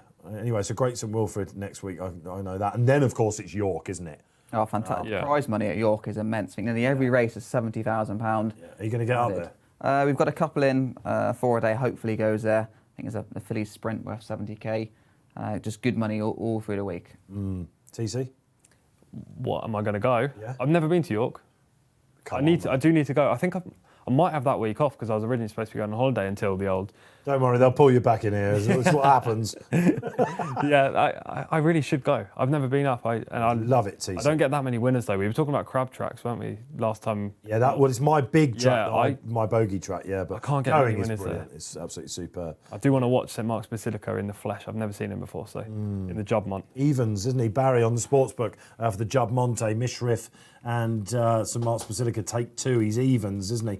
It's going to be very hard to beat in that, Barry, isn't he? He's odds on now, Dave. Actually, he's 4-5. Yeah, and strong at that as well. Mishrif 3-1, and it's 8 bar. Love, who probably won't go there, is 8-1, and Palace Pier 10-1. Pile Driver 10-1. So yeah, it's a race that often cuts up, isn't it? Love, Barry mentioned that as well, of course. Still, is that as good as she is? Because the master of the game, aren't they? You know, Team Ballydoyle, and the talking of it as well. And actually, did you hear what Aidan said in his most recent interview about it? It was couldn't get out when he wanted, Ryan Moore. She didn't really have a race, whereas I thought she looked like she was feeling the effects of Royal Ascot a little bit. Feeling the effects, well, that is as good as she is. She only really beat members of her own sex last year. The season finished early.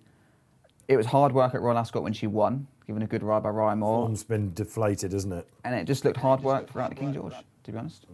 All right. I personally just thought he should have gone forward. When Broome missed the kick, I thought that was the opening there for Ryan to go forward. She did win at the meeting last year, of course, didn't she? So yeah, and her previous success at Royal Ascot was an all-the-way victory, beating Aldeira. So, you know, I thought that the tactics probably Dara went was just too against her. bad to be true, wasn't it, in Nassau? She was keen. Just too bad to be true. Too keen. Can't use that as a form broomstick, can we? I don't think, to bash Love's form. Are you giving Love another chance? All right, let us know. What are we, around about an hour left for you? A bumper show here this Saturday on RP Live. Who's loving it? Let us know. Great feedback we're having. Like and subscribe, of course, if you're watching on YouTube. It's another one of those Sunday series tomorrow, isn't it? So Haydock tomorrow. Kills has got to do the Sizzlers, so he's agreed to do the Sizzlers on Sunday. So not only are you getting the Saturday, you're also getting the Sunday as well.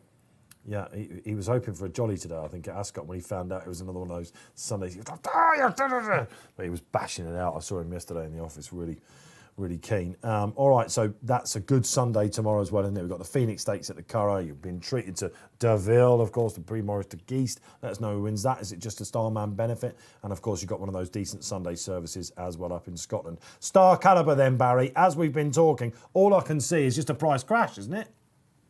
Star Caliber's 5. It's 6 right. Contact, State of Bliss 6-2, 7-6 Annandale, 7-4 Sky Cutter, and 10 bar. This is one of those occasions where the exchange is massively inflated because he's 11-4 on track. I can tell you that much. You can hear them cry. And they are off and running in the penultimate race, 3:10. What fun we've had at Ascot so far. Oh, we're going to come out on top. Looking for Star Calibre then. Yep, down from a mile 6, wants a piece of the action. Under the Doiler, going forward for Andrew Balding, who took out the big race of the day at Newmarket. Prison Break up there as well. Chance each way for Manny Draycott. You'll probably like that position there. Harlem Soul, Kevin Stott up there a little bit free, but okay now. Just behind that, Sky Cutter. They're being a lot more conservative with him today, Barry Orr.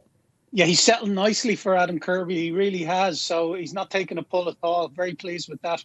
Yeah, and he's got the other British runner in his sights, and his Star Calibre gone clear then, James Millman. Yeah, well, he stayed 2 mile behind Speedo Boy last time, so James Doyle was certainly using his stamina, but he has stretched the field out because he's, 3-4 lengths clear in a minute. Is he running away with him a bit, TC? That's what happened last time. They went This is SDS, isn't it? Yeah, they went 15 lengths clear last time. The first 3, Star Calibre led. Speedo Boy was in the chasing duo. He clearly stayed that trip. I don't think this will be a negative if you're on the jolly. Let's bring in the ex-jockey. If you are James Doyle now and you're thinking, hang on a minute, I'm 8 lengths clear, what are you thinking at this point on the far side? He's not panicking, though, is he? He's not absolutely swinging off him. He's just put his hands down and let him stride on. But it's a tough one for jockeys in behind. Yes, Annandale's in second, and I think he's flat out under Andrew Eyre at Zany. McKaney Michelle then still sensing that first winner. She's on Contact, of course, was well back for the Barron Yard, out the back, and Bucks did 6-4, the one in front now. Wow, gone right down. This is Horse We Know stays as well then. So Barry says the market says this is gone. Let's find out. It looks like Harlem Soul's going to be the one, doesn't it? Or maybe even Sky Cutter. Now he's getting going. Has this gone too soon? Let's find out. He's sitting up front, nice and pretty, TC. What do you reckon? Well, for the main challenge is Annandale. I think he's got a good chance because Annandale last time shirked it. State of Bliss maybe as well for Nicola Curry. Maybe a coming around the long outside. final Yeah, furlong. Nicola Curry's coming now. The Johnson horse. It's going to be a long way home, James. Oh no, I can't have another Dave Look Orton at Michaeli winner. Michelle. Here comes she. This is going to fall in the hole, isn't it, guys? Nicola Curry on the outside. Yeah, oh God, it's got a massive prize. Look at that all the way. Come on then, Michaeli Michelle. Can you possibly get this up? All right, no, but a little bit too far. It's going to be a Johnson horse. I think we could say that. Will it be State of Bliss? Nicola Curry. She's sensing this silver saddle then. Looks like she's going to get it. I'll tell you what, Star Caliber's coming back a little bit. But no, Nicola Curry, she's timed this perfectly. There's your 101 on the screen. That's what you wanted to see if you stuck with the Curry. Ooh, it's sizzling stuff from Nicola today. And she she'll be goes still there. a It's going to be a saddle 1-2 jockey, for I'd Johnson. This is the race he likes. Star Caliber, funny old race that, wasn't it? Only 3 mattered barrier. When did they know the Fav was going to fall in a hole?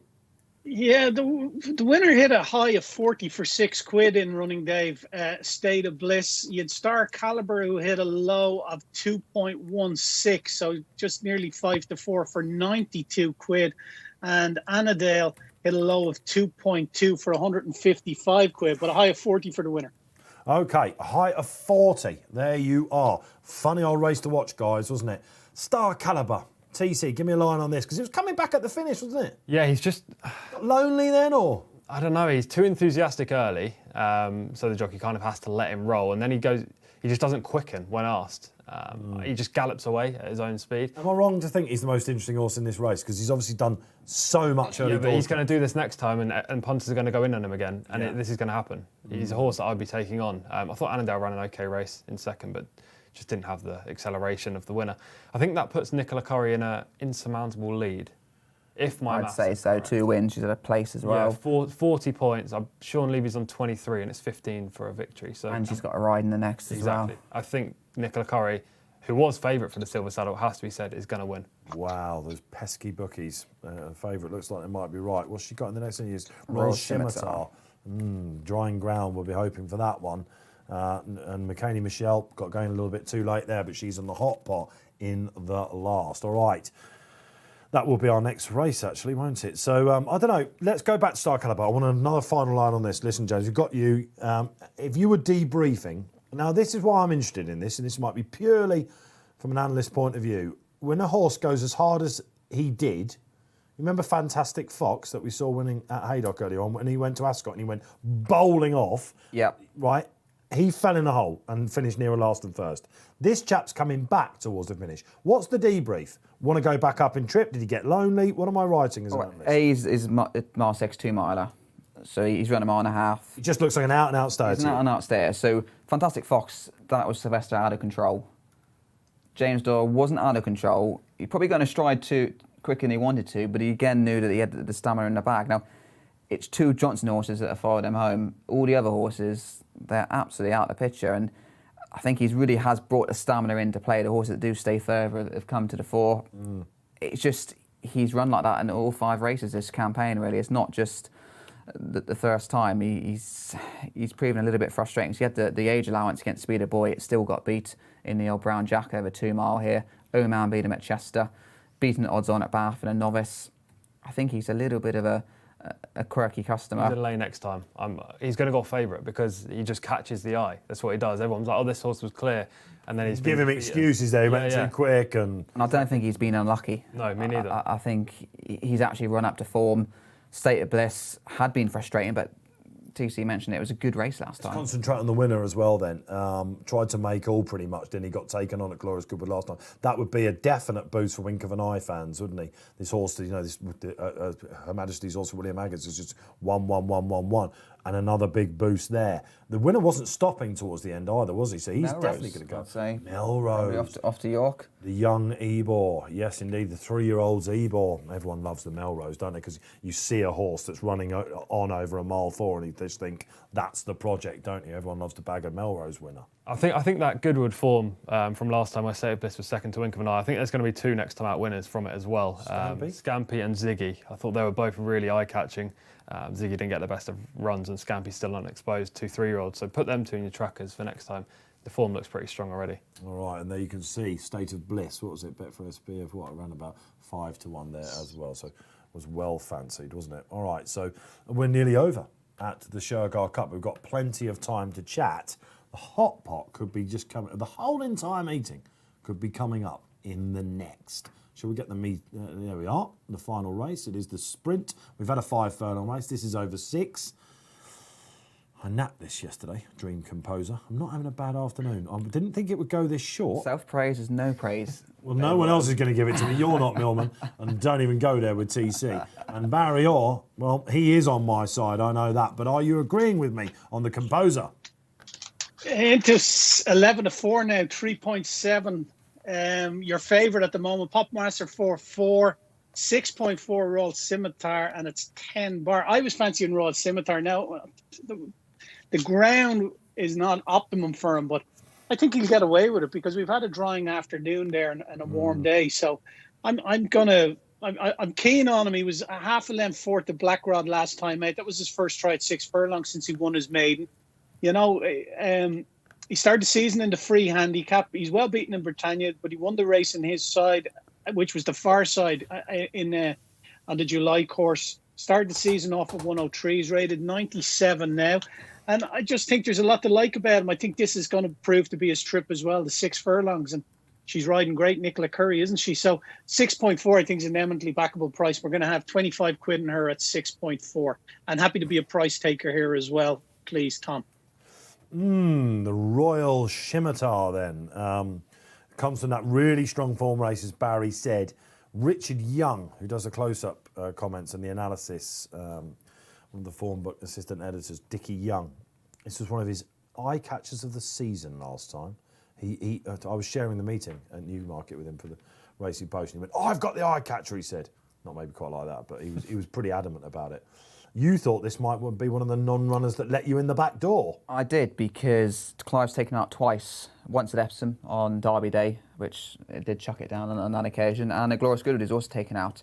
I don't think it's as near as soft as what it was on those 2 occasions. And the quickest time we've had so far was the first race, wasn't it, of course? Straight track. Yeah. And Clive won with Tis Marvellous, who he also took out of Royal Ascot in Awakening. So he's taken his chance, but the fact is that Clive's not actually tried him on easy ground. So whether he's worked... He's taken out other horses, though, on the day, hasn't he? He's taken out a couple because of ground preferences. So he knows he's got a horse that's well up to winning this. So that's your negative. Against that, he was 103 at the start of the year when he ran that free handicap. Disappointing, but got back on track last time. So he's definitely one to consider. I just think that the ground is a little bit of a worry there. All right, that's Barry Orr's play then in the final race for charity here this afternoon at the Shergar Cup, at least. We have got a 410 coming your way. The Rose of Lancaster Stakes, another tricky-looking Group 3 up at Haydock. Right, Paul Keeley, he's given us a few shouts at the start. This is nap time along with me. Let's hear from the great man himself. 3:45, we come to the end then of the Shergar Cup meet. It would have gone one way or the other for you, but we both agree on this, Kills. Yeah, absolutely. Like Dream Composer. I'll be interested to see how it goes into betting, depending very much on what Michaela Michelle has done in the earlier races. She's the one jockey that nobody really knows over here. She's obviously very good. To give her a bit of coaching yesterday when we spoke. I did, yeah. I told her exactly what to do, keep in a straight line. If she understood you, it was a miracle. Yeah, but absolutely. Doesn't matter though, does it? It's quite a straightforward horse, isn't it? He's a straightforward horse, yeah. He's, he probably should have won at Royal Ascot. Laura Pearson had a bit of a nightmare on him. I'm not really blaming her. You know, when you're a jockey in these 5 furlong sprints, you've got to make a decision when it looks like you're not going to get a run. And she chose to go one way, went round 6 horses. Then the centre of the field came over towards her. She had to go around another 6. She was still 4 lengths down inside the last 100 yards. Only went down by a length to significantly. Who won next time? Every drop of rain that's forecast is going to help. Because this is a good race. Got Royal Scimitar and Popmaster represent some very strong form from Newmarket, but on fast ground. And I think any cut in the ground is going to suit her better, or sort of suit him, the horse, better. Yeah. So we told Michaela to do a little rain dance and have a little prayer for rain on the show. And I think this is a horse. You know, it wasn't that Royal Ascot one wasn't a fluke. He won his 2 previous ones. One going away over 6 furlong at Kempton the time before, so the trip is no issue. So I think must go really, really well. Yeah, me and Kills agreeing then. This is exciting. Time to dream big with the Composer. Big indeed. We started off with the Unison Team Racing Post bet, didn't we? And Tis Marvellous did the business for us. It's just another straight Unison selection, isn't it, guys? Mr. Millman. Dream Composer, the one, because Keeley's kind of said it all, hasn't he, about Royal Ascot. I think it was a bit of a frustrating defeat for people that were on. You could see it happening because 5 probably on a sharp side for a horse that actually finished behind one of ours at Goodwood. 4 a day, beat him, and then he won his next 2 starts, both over 6. I think it was Carlisle and Kempton. Yeah. Proper trip today. We've seen Michaela ride. She's ridden well. She just got beat in race 2. Yes, call my bluff. Straight line, not really much you can do wrong in a straight line. Ascot on a horse who looks relatively uncomplicated. So I think he is the one to beat under Michelle. Yes, we've seen William Stone bagger winner. We've seen the Kent Yard bagger winner. Unfashionable smaller stables, I think we can say. Could this be one for James Evans? Yeah, I mean, I don't have too much more to say other than the fact that I'm also with Dream Composer, clearly improving. And just looking down the list of runners in the race, I mean, Potmaster, Royal Scimitar and Ken Gorm all finished 3rd, 4th, 5th in the same Newmarket handicap. I think Ken Gorm, again, Kevin Stott, which is why I thought he had a good chance. I think he's the horse out of those 3 that is weighted to put it up to Dream Composer, but there isn't really that much strength in depth, and I just think Dream Composer is a standout. Mick Appleby's horse obviously didn't get in Fancy Master, but it should be. I should mention the fact that I've just seen on Twitter that Caspian Prince has been retired. Has he really? Yeah, 23-time winner, placed on 22 other occasions. Mick Appleby, yeah. Has he nicked one this year, Caspian Prince? Yes, he won at Newcastle, didn't he? Plate weekend. Oh, okay. He's had 2, one at Beverley too. Right, fair enough. It's hard to remember all this, isn't it? Oh, so a marvellous servant. Used to go to France, to Cairo and everything, didn't he? Yeah, 12 and I did move him a lot, mind. He's had about 10 trainers. Yeah. Tony Carroll, I remember. Dean Ivory had him for a little while. And he's been busy, but you said it mixed for the end of his career, and just fantastic for a horse that was running Roman a quarter by Dylan Thomas over in France. I mean, it's really hard to remember that. Ended up being the quickest horse in training. Crazy. Yeah, Caspian Prince then. A happy retirement, my friend. We absolutely all adore you. We've seen him run his last race. Thanks for that, TC. So listen, we're all on Dream Composer here. Barry likes Royal Scimitar. It will be one for the girls then. We're hoping the ladies, because Nicola Curry, has she got the silver saddle in the bag? Let's hope that Katie Michelle can get this over the line. I'll be absolutely in love with this if it could. On good ground, he will take his chances, trainer James Evans, but definitely softer the better. So when the rain came, he was around about 2nd or 3rd favourite yesterday. Why? Because it's probably, like I said, an unfashionable yard, but the form is there in the book. And behind significantly, wash that back. You've got plenty of time to do that before the race. Massively eye-catching indeed. 20 minutes then before this race. Shall we get some more ARC chat in the bag? Let's see what we've got coming up. Who have we got? Paul Ridgway comes on and says, Adayar wins the ARC. A boy at last, a colt. Like Goldenhorn, he can beat the Trev. Who beat Trev, Adayar can beat the females. You're hoping, I guess, Paul, that he definitely goes. Is it going to be almost impossible for them not to run a Derby winner and a King George winner, all being well, in an ARC? You'd say so, unless they're not going to go to St Ledger, you wouldn't think, would you? Because the reason why we're saying is because they've got almost a carbon copy of him in Hurricane Lane. Yeah, I think both are going to go St Ledger. I mean, this is can't. all hearsay. I think both will go St Ledger and one will go St Ledger and both to the ARC. That is very possible. I was trying to say, yeah. I don't know who. A bit quick. It depends who takes the racing well. Hurricane Lane, we know, takes his racing well because he was beaten in the Irish Derby. Then was it just about 10 days later, 16 days later, when goes and wins the Grand Prix de Paris? If I was Charlie Appleby, I would be not sending my first ARC string runner to the St Ledger. No, I think whichever runs in the St Ledger will get beat. Yeah, definitely. When was the last time it was done? Winning both. No, there's a question. Or even trying both. I don't know. We have had some horses over recent years that are like, that was that one. I mean, Logician they were thinking about, weren't they, when he won that year. Another horse that's obviously been retired recently as well, Logician, isn't he? Was that this week he got retired? Yeah. He just didn't recover from his illness, unfortunately. No, very lucky to still be alive, wasn't he? Yeah, what was it, peritonitis? Peritonitis. Well done, TC. Very good. Thank you. I'm amazed TC got that out of the bag. That was a 33-1 shot. That pronunciation. But again, a good dual-purpose size. So we're seeing the back of some of these horses, aren't we? And Logician, it was that year, I remember I was at York when he won the Leisure Trial there. What's the race? He beat Constantinople. I know because I backed Great Voltage. I backed Constantinople. He towered over him in the paddock and looked brilliant. And he ended up going to Australia. And Logician, as we know, was a classic winner. So, all right. So Adayar wins. Some love for the boy out there. What price is Adayar at the moment, Barry, for the ARC? Hurricane Lane's 11-10 on, and Adayar is a 7-1 chance. That'll give you an indication where our boys think. Oh, so Hurricane Lane definitely for the St Ledger then. Is that what price he is for St Ledger?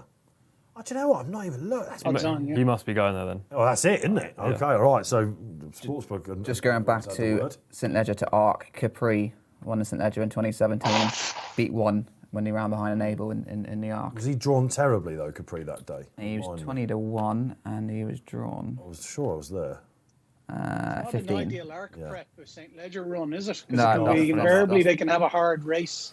It's not. only What would 2 you weeks do? between the two. What would you do with Hurricane Lane if you go to St Ledger? Rough him off, or would you be looking at potential Champions Day? I don't know. It's difficult, isn't it? The Mile 4, Breeders' Cup. Potentially. I don't know. Obviously, connections. Godolphin and Charlie Happy want to win both races.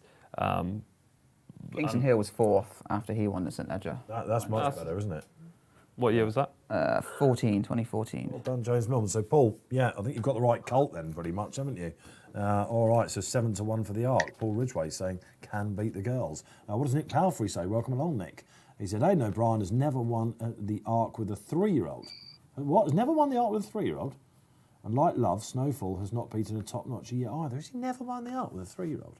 Hang on a minute. Nick might be onto something else. I mean, that's almost bewildering if he hasn't, isn't he?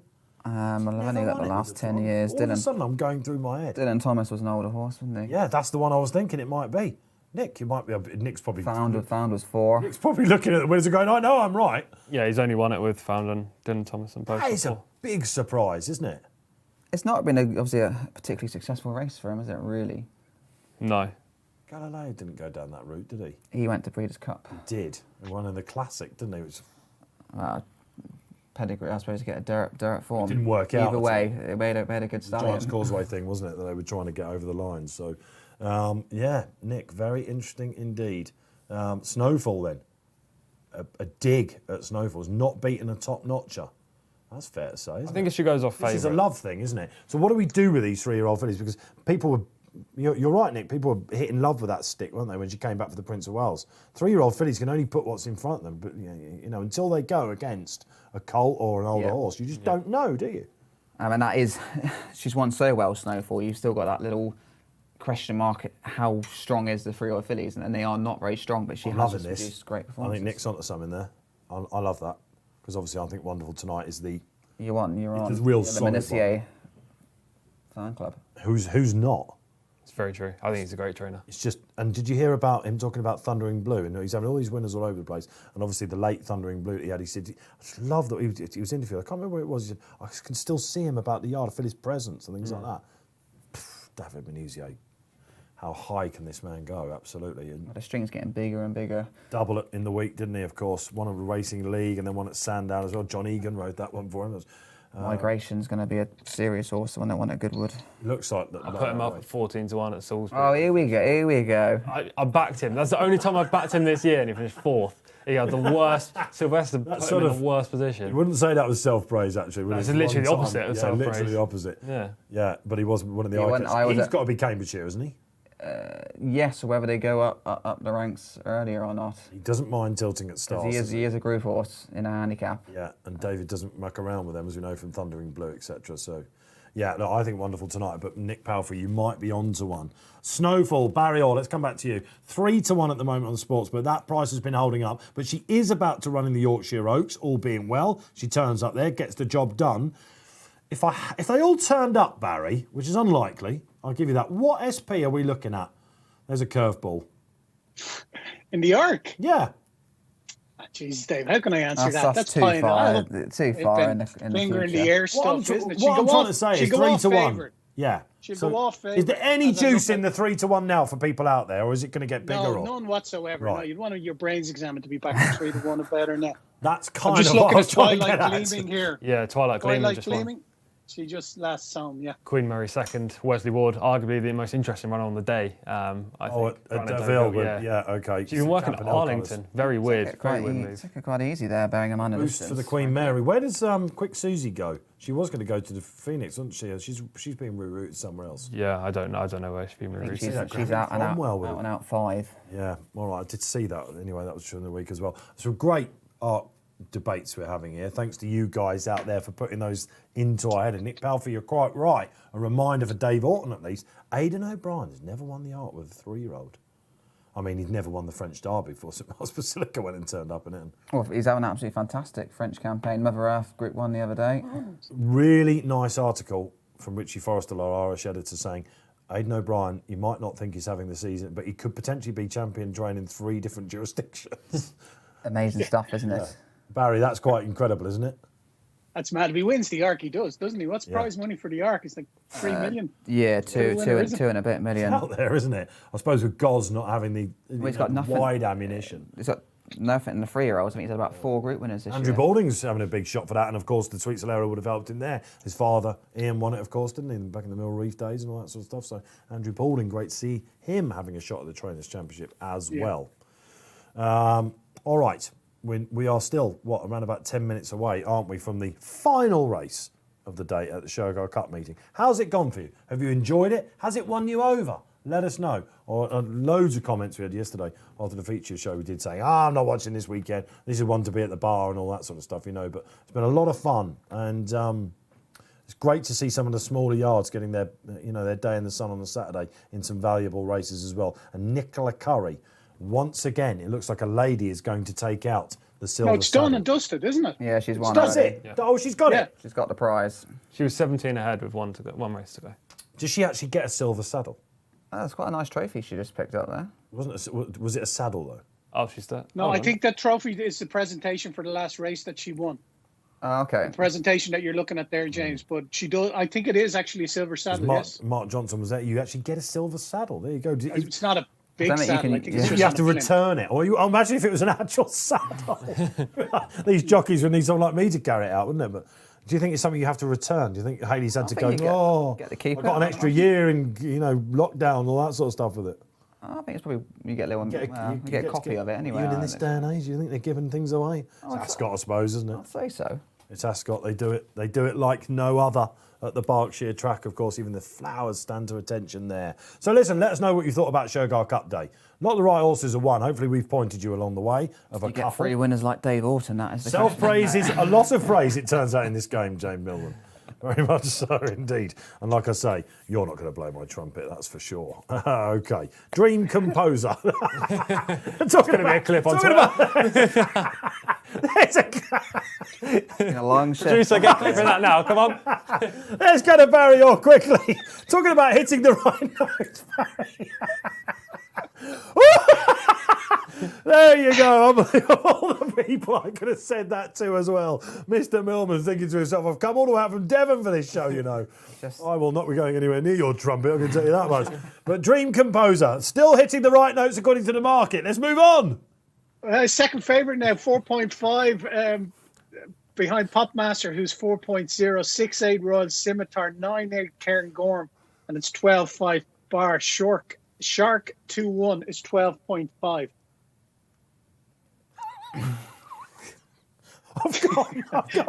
I've gone. I was looking at Popmaster. I was thinking to myself, get yourself out of that comment quickly. Popmaster, Dream Composer. What's a scimitar? Does anyone know what a scimitar is? Isn't it like a sword? Sword, yeah. It's a sword. I beat you to it. All right, Shark 2. That's ridiculous, isn't it? Shark 2-1. Talk to me about this horse. A horse that I backed in the Red Car 2-year-old trophy last year. I've never forgiven it, but it looked like it was coming back to form. I mean, completely lost its way. It has got the best top speed figure, according to the Racing Post, in this race. It's drawn in 6, isn't it? Andrea Azzini on. He could do the winner, Andrea here, couldn't he? Top class jockey for the international team. And Richard Fahey as well. Not on the cold list, but... I'd say well and truly on the cold list. Three from 91, though. One but takes you off the cold list. I guess. 2 from his last 10, if you want to make it a bit easier. A lot of the losers were big meetings. Probably a 2-year-old did very, very well. It hasn't really trained on. Exactly. That. I agree. Right at 8.7. I'm surprised you were so harsh on the Red Car trophy effort. You really fancied him that day. Yeah, I did, yeah. It looked like he was going to win and didn't. Yeah. Yeah, he won his next start. I thought this was a 2-year-old that hadn't trained on. I thought it was one of these Rodway things, keeping on. It quite clearly hasn't trained on Rodders, say to it. Right, Isabella Giles. Isabella Giles is the one, isn't it? That one. What about Crazy Luck then? Come on, tell us about the Millman horse. We've been sort of skirting over the rest of them. She's had a great year. Handicap has got her about right. She's not put a foot wrong, really, has she? What about the 4 in her form becomes? Newmarket probably ground is a bit quick for her on that occasion. She got much closer to Lovely Breeze last time at Goodwood. Saturday ride still won. If she comes last, she gets 700 quid. It goes up in increments. So whatever she does, we'll be happy. Yeah. Dream Composer, we're handicapped still. Popmaster, they've always liked him. Is she a horse that's going to go on, like a crazy luck she make? She's not the biggest. She surprised me by doing as well as she has this year. So we've got a fillies race at Salisbury in a couple of weeks' time. It's worth 30 grand. She'll go for that after this. So she's just been on a lot of prize money. Bearing in mind, she is only an 80 filly. She's done pretty well. Here's a question for you. Who's the most exciting horse in the yard? In the yard, Abel Kane still. He finished second to Mr. Wagyu in the Constellation Stewards Cup. We're lacking one that's just going up to the next level. That is the only worry. But he's 86, so he's kind of getting there for those big Saturday handicaps. 2-year-olds? Got any? They've been sick all year. What about our Amazonian Dream? Just disappointment. Have they not been right, the 2-year-olds? So we've had a good year of the older ones, but the 2-year-olds have just been sick. So when do you must get frustrated and disappointed about that towards the first part of the season, but then when do you start going, hang on a minute, when they come back, we're going to have some... Well, they'll be well handicapped for... Well, not many of them actually run. We've only run 5 or 6. That's what I mean. When do you start going, OK, well, can we run some on your weather days, or is that not your bag? We don't particularly like the all weather. We'll have a few running through the winter. Is that where you have most of your winners at Kempton? We have a lot of winners at Kempton, but in the winter we shut down. We only have 1 or 2 keeping going. It's frustrating, but luckily the older horses seem to have been fine and they've not got the bugs. You've been having a very good year indeed. Yeah, you're being modest about it, nicely. really, James, which is a big surprise. Right, OK, Barry, this is one of these rare moments that you see where on a Saturday where the Exchange has a different favourite to what they're saying on track. On track, they do not want to push out this Dream Composer, but Popmaster is the one for money now on the Exchange, right? Yeah, he's steady at 4, so he's a 3-1 chance on the Exchange. 7-2 Dream Composer, 11-2 Royal Scimitar, 12-1 Shark 2-1, at 13 Mitra's on Fire. Glengorm's a 9-1 chance. So yeah, it's pretty steady. Popmaster. He's shortening, if anything, David. The other one's going in the Dream Composer's going out in the other direction, 4-6 now. Yeah, I wonder why that is, guys. Do you think it's because? Do you think it's because of, Michelle hasn't had that winner yet? It's James Evans, the yard. It's Ed Walker, isn't it? I mean, he could do literally nothing wrong with his sprint. Well, that's 2 good points. It's 2, the trainer and jockey, that punters aren't have a massive amount of knowledge. And also ground, probably they would have liked it to have been a lot softer. The sun's been shining for a good 4 or 5 hours now. He's really taking a walk now, Dream Composer, isn't he, TC? Yeah, I mean, isn't the market just correcting itself? There's a big plunge from what price was 9-2, Dream Composer, into 9-4, just correcting itself now. I think it's probably around the right price, about 3-1. 4-1 now, heading towards 9-2. Popmaster then, Lawrence Bellman colours we usually see, don't we? And came back to form last time. Well, he's got that black rod form, isn't it? So him and Royal Scimitar shouldn't be far away. And Ken Gorm, who was 5th in that race. It's just, I don't know, you think Royal Scimitar would reverse that form? And who knows, there wasn't much in it, but definitely got the better run that day, I think, Popmaster. He's in danger of being disappointed in Popmaster, because I know O'Sheen did a very lightweight to ride him at Newmarket. I think 8.5, which is very, very light for O'Sheen, and he managed to bounce back and win a weaker 8-runner contest at Doncaster last time. I thought he was a potential group horse going forward into the season, but he gelded him after that defeat at Doncaster on his first turf start. I think he's got more ability than he's shown so far, so the fact that money's coming, I think that confidence-boosting win last time will see him in a good light. Like, you're getting better value for Dream Composer, but it is a worry, this drift.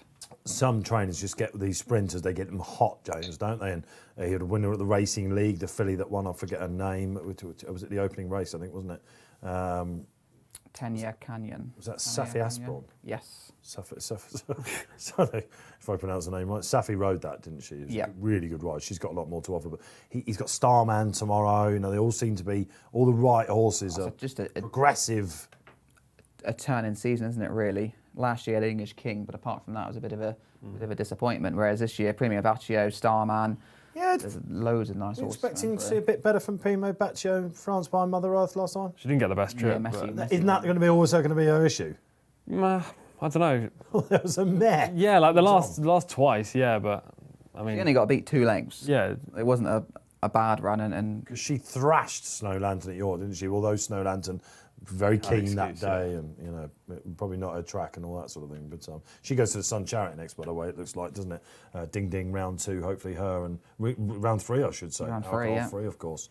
The mile division in particular is thankfully an awful lot warmer than it was in recent years. And the fillies in particular, Lady Bothorpe winning the Nassau, that Falmouth, Mother Earth the second coming out and winning Group 1 in front. It is uber form, isn't good it? to see some competition, because Yeah. you've got a little bit of horses coming back time and time again, which I think what racing needs. You need to sell the races, because punters and the casual fan, they need to know these horses. They can't just turn up and disappear again. Yeah, the fillies' lines of form, when you get onto them, they tend to be strong. There was a filly that got beaten on the show last week of Her Majesty's and Sir Michael Stout's called Portfolio. Did you see that race? Yeah.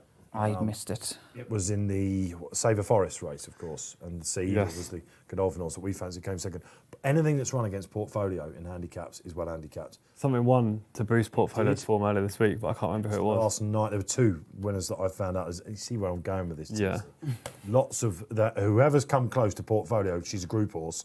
She was very green last Saturday, but she went low in running and then she came back at the finish. She was very green at Newmarket. Anything that's got close to her is ahead of its mark at the minute. These races that you get. Brunera won yesterday. Oh, that's Brunera it. won last night. Yeah, beat the on Princess that. Nadia. Doyle, that's oh, really? right, I yeah. thought, Angaram won Just at need a Glorious bigger- Goodwood. Yes, there you go. So listen, Portfolio form, it's hot for Her Majesty. Her Majesty's having a great season as well, isn't she? She went on that hot streak, didn't she? yeah. Oisin Murphy. Just fine as well. It's got plenty of improvement. Absolutely bolt up last The time. Stouty horse. Yeah. Was well back last time out. I guess think it was a Sandown potentially, but So great to see the, sad year for Her Majesty, of course, and horses doing it for her on the track. Hopefully she'll be back in full regalia and all the pomp at Royal Ascot next year. We only saw this on the Saturday this year, didn't we? Yes, which was a shame. And it looked like she was going to get a winner, didn't she? The 2-year-old in the Chesham hit the front. Reach for the Moon. That's or- the Yes, he could still be good, couldn't he? Yeah. Another Gosden. He won at Newbury quite More nicely. lodge type horse, isn't he? Yeah. All right. So the future is bright for Her Majesty on the track, that's for sure. Okay, we filled nicely. We can't be too far away from the 3:45. Who is going to go off favourite? Definitely Potmaster. Yeah, then not now. going to be Dream Composer. 6s. Dream Composer going all the way out, Barry. It's like he's lost a leg. Yeah, he's out to 5-1 now in the exchange. 5-2 Pop Master. Royal Scimitar, another one on the drift, out to 7-2. Cairn Gorm 10-11. Mitra's on fire. 12-5 Shark 2-1. Crazy luck. Some small money for that. Have you had anything? Going to be mad to back that. Yeah, you've got to be crazy and it will need a lot of luck. She will do. I think she'll be 4th or 5th. I expect. Get any on it? Have you did like even the token? Do you do that with some of your runs in big race? Or just in case it Not in wins? big races, because we normally struggle. Well, this would be a Yeah, I felt she'd run okay, but I'd be surprised if like Dream Composer and just stuff. curious like whether that. you might have backed it or not. Whether you're one of those that can't let them go, and should have had a 5 on it or something like that. Nah, happy to get the percentage money back to the yard. Yeah, not a lot of emotion coming from Mr. Millman again. I think this show probably brings out most of the emotion from you, doesn't it? You probably I'm drained. I'm drained when I finish this. absolutely Tell you drained. what. And I've done my job supremely well this afternoon. Great to have you along the way. It's been a great bumper show for you. One more to go after this. Back up to Haydock we go for Très Souple. Of course, some really, really bad ground up there, but well fancied horse in the last. Okay, we've got some socials on the screen. We can fit some in, can we? Let's have a look. Yes. Okay, Kareem Alfred comes on and says, not well enough for Dream Composer. All right, Kareem, yeah, you're part of the drift.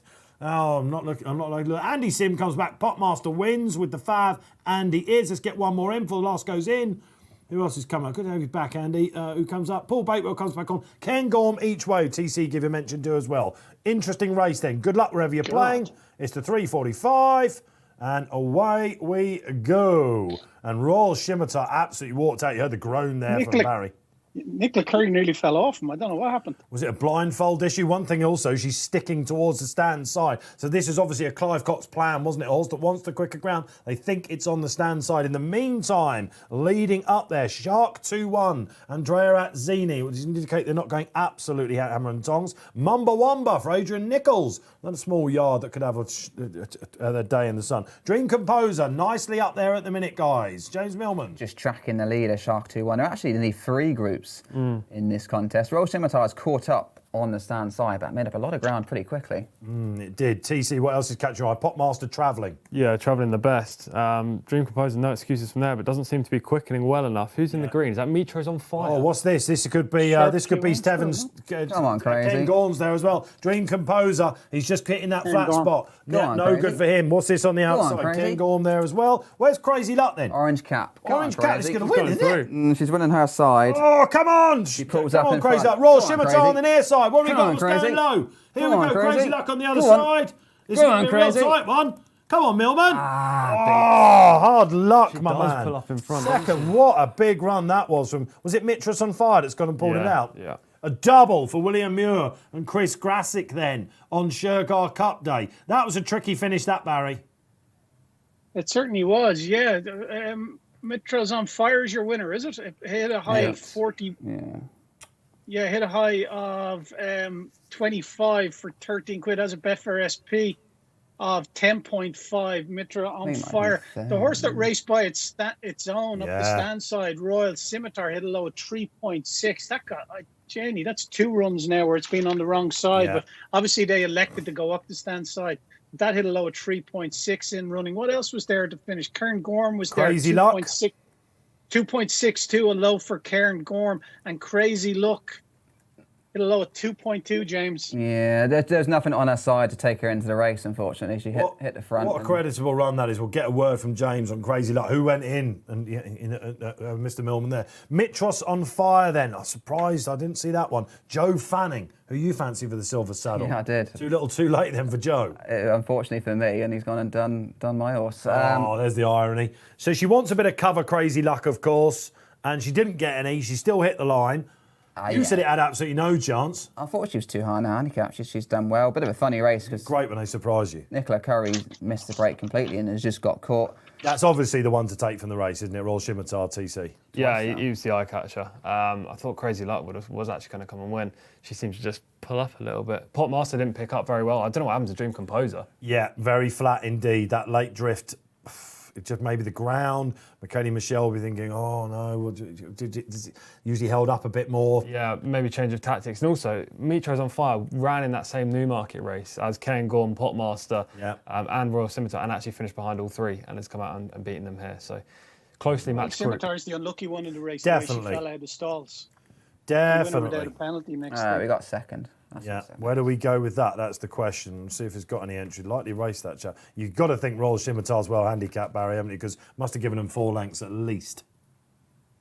Yeah, it started the season, like we said, on 103. Is rated 97 now. It was 95 after the run, 95 for the run on July course last day. But the handicapper might. But this is his trip. I think that's what we can say with certainty now about the horse. That 6 furlong sprinting is his game.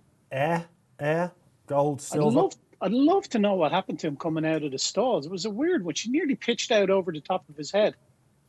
We'll have to look for the in-running comment a little bit later on. The guys will be at the post will be forensically studying that now. I thought maybe it was a blindfold issue or something like that. But to run and to also, how much ground do you think TC and James he's lost by going stand side as well? So I wasn't 6 paying lengths much in total. We give him something like that. Nah, it looked like 4 lengths. I think the stand side often proves the best place to be as well. So I don't know. I'd be just Race 1 they flew home, didn't they? On the yeah, stand side? exactly. Yeah, I'd just be a bit tentative with saying that Royal Scimitar should have won that race. I think, but one thing we can say when it all goes right, he will be bringing home a 1 next to his name as well, I think, as well. Fair play to Crazy Luck, by the way. That you only got into the race an hour ago. Well, to be fair, she might not have even run. Yeah, so- exactly. And then you finish How much has second she in a big earned? handicap. So.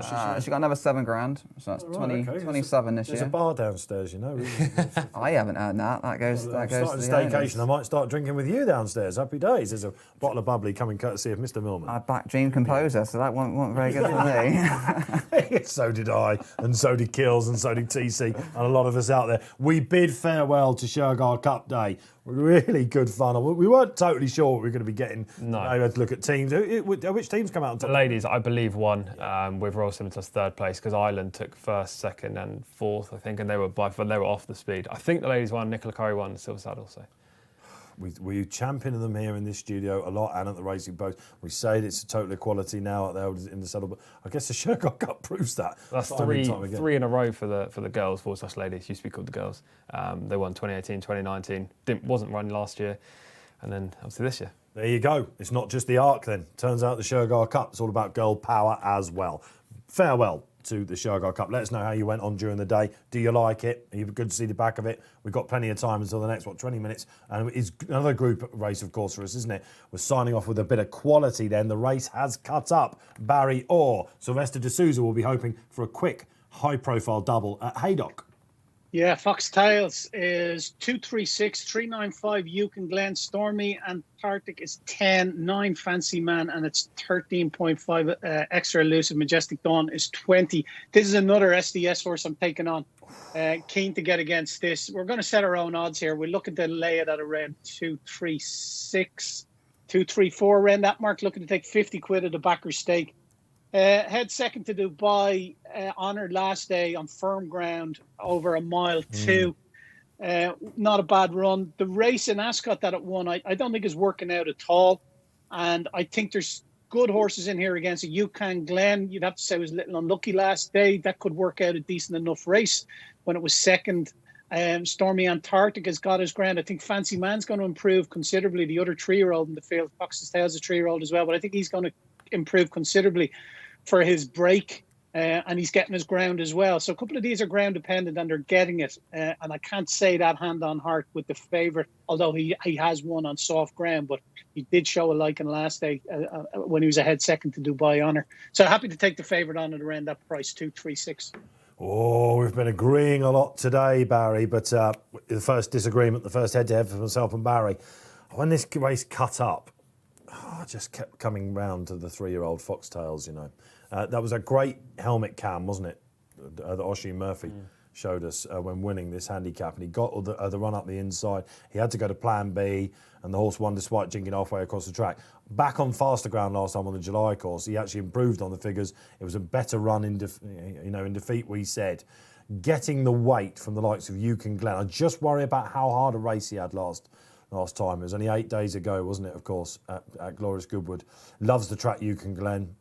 He may well resume winning ways here, but I think he had a harder race here than he had at Sandown earlier this year. And it's Foxtails for me. I didn't like Fantastic Fox.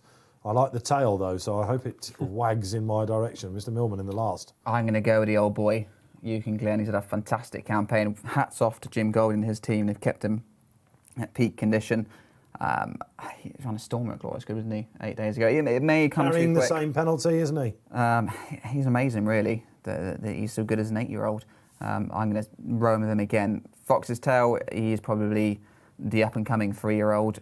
He was advantaged by Fantastic Fox going so hard early. He set the race up nicely for him at Royal Ascot. Just lost out in the handicap company last time. Good effort, though, off 102.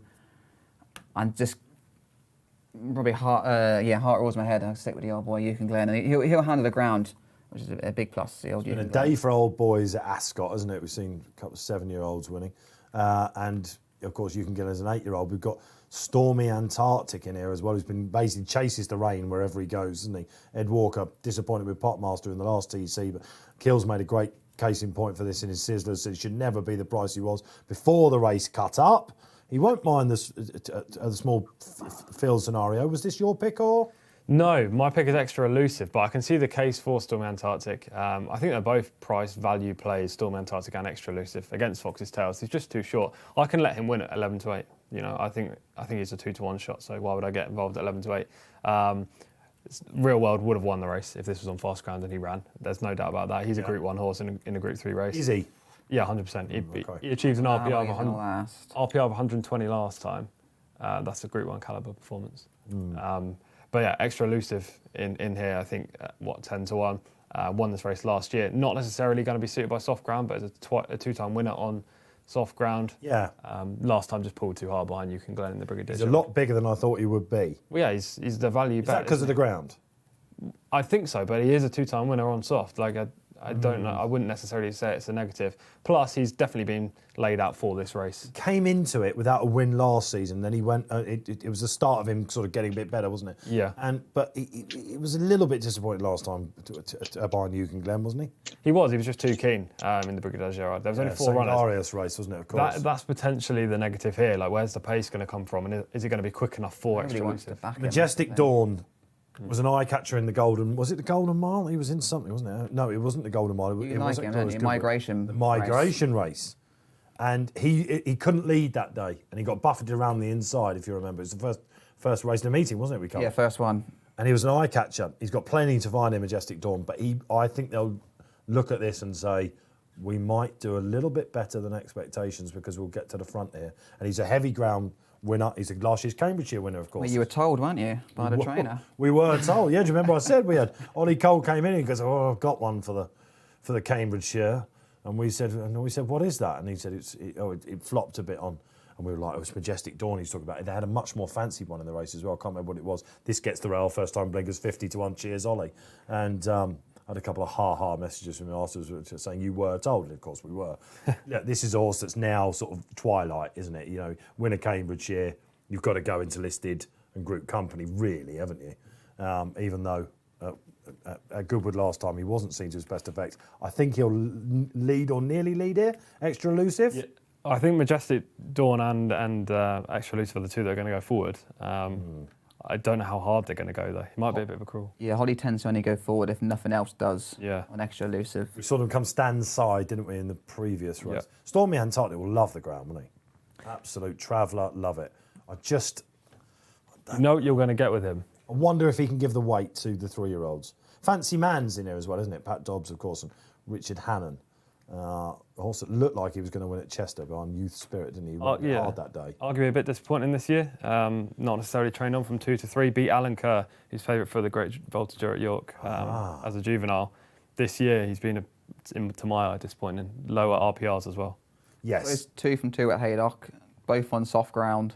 Yeah, there's your positive. 2 from 2 at Haydock. Debut in that Alan Kerr form. So he's getting a unique track with all the rain that they keep getting. So it's certainly 2 from 2 on soft, 2 from 2 at the track. Fancy man. Anyone like it out there? Let's have a look. Final race of the day. Frizzy Red comes onto the show. Welcome back, Frizzy. Says, Extra Elusive, my nap in the next. Going in with TC. Love it. Thank you, Frizzy. Chris Timms comes back and says, the old boy you can Glen for me to plough through the mud. One of the highlights of Glorious Goodwood, that whenever Bruce Millington's in, he likes to call these things, and he backed Yuke, and it looked like it was going to win, and we were going, you can, like that, and he just came up a little bit short, didn't he, behind the Godolphin, but he knows how to bounce back, and he loves this track. So you're with James Millman, Chris Timms, happy days. What else have we got? Paul Bakewell comes back, been with us all afternoon. I'm a member of the Yuke and Glen fan club. Enough said. He'll be staying on when the others cry enough. I suppose that is something of a concern. That's one of the 3-year-olds might get first run on him. He won did he win the old Newton Cup here? You can Glen last year, I think he did. Was it the old Newton Cup? Let's have a look. It was definitely over further, I know that much. It was the old Borough Cup. Old Borough Cup. There you go. It was an old cup at Haydock, basically. Over a bit further. Yeah, very interesting race coming up then. Where are we? 10 minutes away, Barry Orr. What price are we looking at Fox's Tails now? No more 6 to 4 anywhere. 232 now. We laid at 236. 4 Yuke and Glen, 9-4 Stormy Antarctic, 10-5 Fancy Man, some money for that. 12 Extra Elusive and 19.5 Majestic Dawn. But yeah, your favourite steady at the head of the market without being spectacular. I think this will win, this last one. I know there's not much to say about that, but it's had a handicaps, but it has kept progressing. Let's have a look at its breeding, Fox's Tails as well. Yeah, Zoffany, yeah, definitely soft ground. The late Zoffany now, James, isn't it? Yeah, it's a shame because he's really starting to do well as a stallion. It's so often the case. This is in the Champions Stakes, this chap. They think that much of him to put him in it. Obviously, the entries for Champions Day came out 6 to 1 shot for that, but they think that sort of. They paid 400 grand for him as well, No, yeah, they've got the pedigree to be a very good horse. He probably wasn't quite as good instantly as a younger horse. What did he go handicapping off 93-year-old Ascot, having disappointed by an El Drama, I suppose, at Chester, but then he's bounced back subsequently. Forgive any horse. He's in the Champions Stakes Day, but he's 100-1 chance for it. Yeah, but it just shows what sort of calibre, doesn't it? Give some context. I wonder how many horses they've got in the Champions Stakes, King Power. Anyway, interesting for the Baldings, of course. Should we get the US tips out? Do you know what? I was just going to say that. Like magic. I thought to myself, hang on a minute. We've got 10 minutes here. We've got some viewer interaction in. There is a massive meet at Saratoga tonight, isn't there? Yeah, I mean, probably the best racing on Saturday worldwide. There was a bit of good racing in Australia earlier today. But yeah, brilliant meeting in Saratoga. $2 million races, the Whitney and the Saratoga Derby.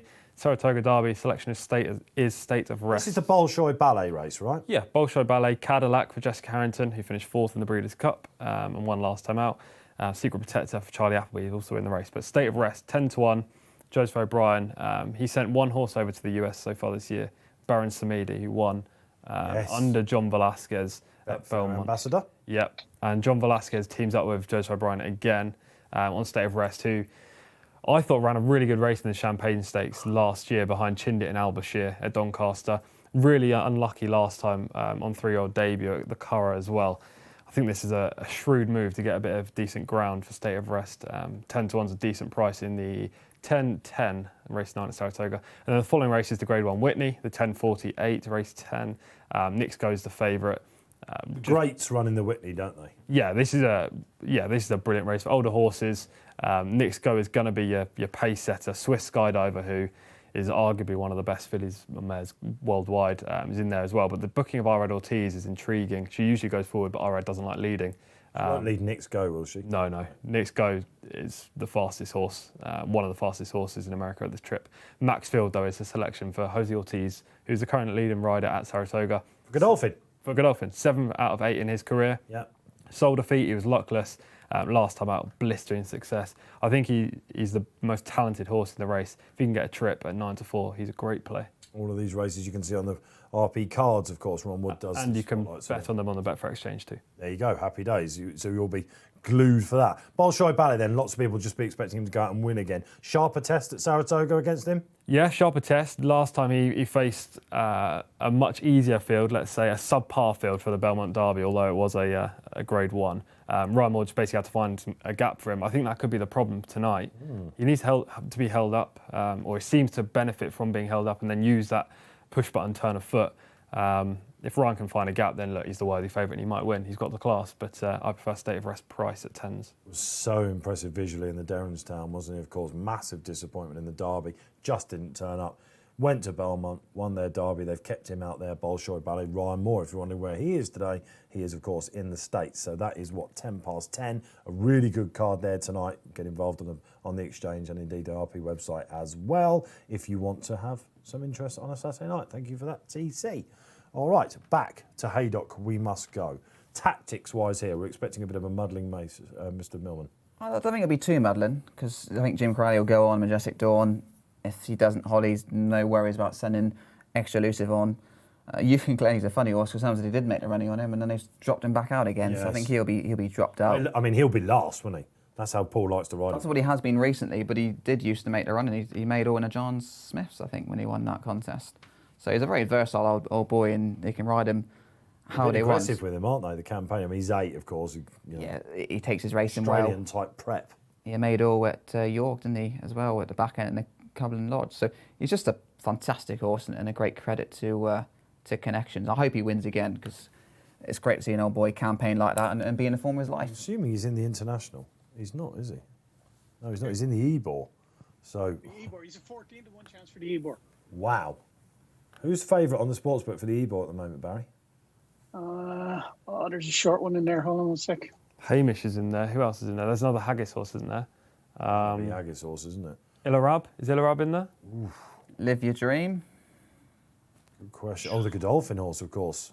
Won that handicap. Live Your Dream, 8. Princess Zoe, 12. If it comes up wet over there, she's run a really big race. Sonny Boy listening there at 12 as well. But your favourite at the moment, Live Your Dream's at 8. There you are. Yes, the Godolphin horse, of course, the one at the July meeting. Look, definitely a group horse and handicap. But you've got to be pretty much now, haven't you? Saldier in there as well. That would be an interesting call, wouldn't it? And William Mullins, you bet your bottom dollar is having a good look at that. So that's coming up, on the 21st of August. So we shall be back with you for that, the Saturday of the Ebor. So much more to come, as I keep saying, but only one more here this afternoon. Fox's Tales for me. Barry's taking him on with the Lay, Yukon Glen for James. And last year's winner, Extra Elusive TC. Still surprised at that price. Yeah, I think he's far too big. He hasn't shown this year the same level of form as he has prior. But I think there are excuses, especially for last time out in the Brigadier Gerard. He needs a pace, any kind of pace, so he doesn't pull. Holly could go forward on him, I wouldn't be surprised. But I think it's a much wide open race than the market suggests with Fox's Tales at very short. Considering he's not got any group form in the bag, this is really short, isn't it? I think he's the most likely winner, but We had the two. We had Fantastic I backed Fox 5-4, and this one the same connection as 5-4. Although he was a bit of a rogue, there wasn't much strength and depth to the competition. Whereas in this race, you have got Stormy Atlantic and Yukon Glen are two solid old boys. Rod Ascot as well, though. Was there any excuse to it? Loads do that when he hit the front. That was very marked, though, wasn't it? I wouldn't ever be too worried about that conventional track. You've got this big screen and you've got the exit. You do see quite a few do it.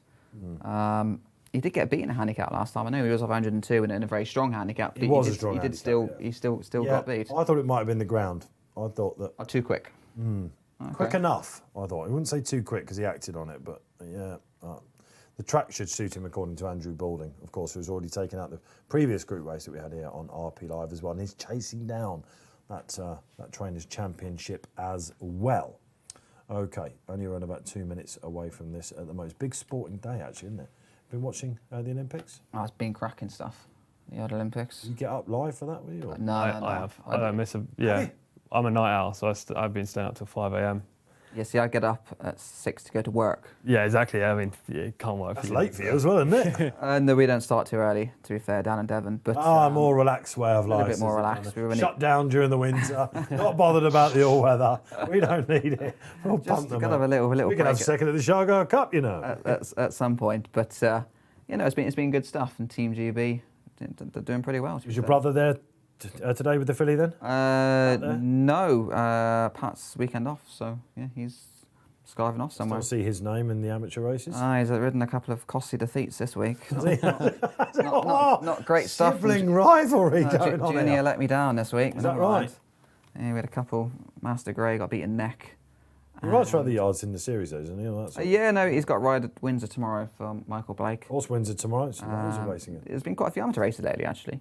I just he can't cope with the pressure of riding for us, I don't think. Thrown under the bus without even being here by his own brother. He just doesn't listen to me. Taking the time getting around the stalls, but they are, I can promise you, about to do this now. So this is your last reaction race of the day. Barry Orr then, the final market.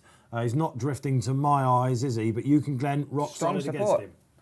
Yeah, 244, 365 Yukon Glen. He's the one for money now. 9-8 Fancy Man, really well supported. 10-5 Stormy Antarctic, 12-5 Extra Elusive, and 18 Majestic Dawn. All right, Majestic Dawn, who I think they will revert to front running with. Could he cause a shock or two? Good luck wherever you're playing.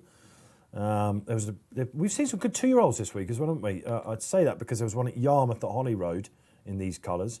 Ribbs, is that right? He did And two- did you see 1 million one did you see yesterday. Fast Attack at Kempton? Oh, it's Monday. the Crisford horse. Yeah, Crisford horse, They yeah. always send their best 2-year-olds to Kempton. Do you think it was just a bit of an No, I think quickest time though? But yeah, the time didn't back it Right. up, but I thought the visuals were very impressive. Really impressive, yeah. Yeah, we've got the 2-year-olds starting to warm up. Yeah. now. They've got a whole collection. Simon and Ed Crisford are very good 2-year-olds. I They think won the nursery at the Glorious meeting, didn't they, as well, with Aswan? They did. Always a good sign for the better ones out there as well when they're taking the big nurseries, these stables. All right, last one's going in then. It is the unbeaten at Haydock, Fancy Man. Is this a bit of a fancy prize for him? We're about to find out. Good luck then. It is the final race. We got there in the end, 4:10. What an afternoon we've had, and who's going to sign it off with a success?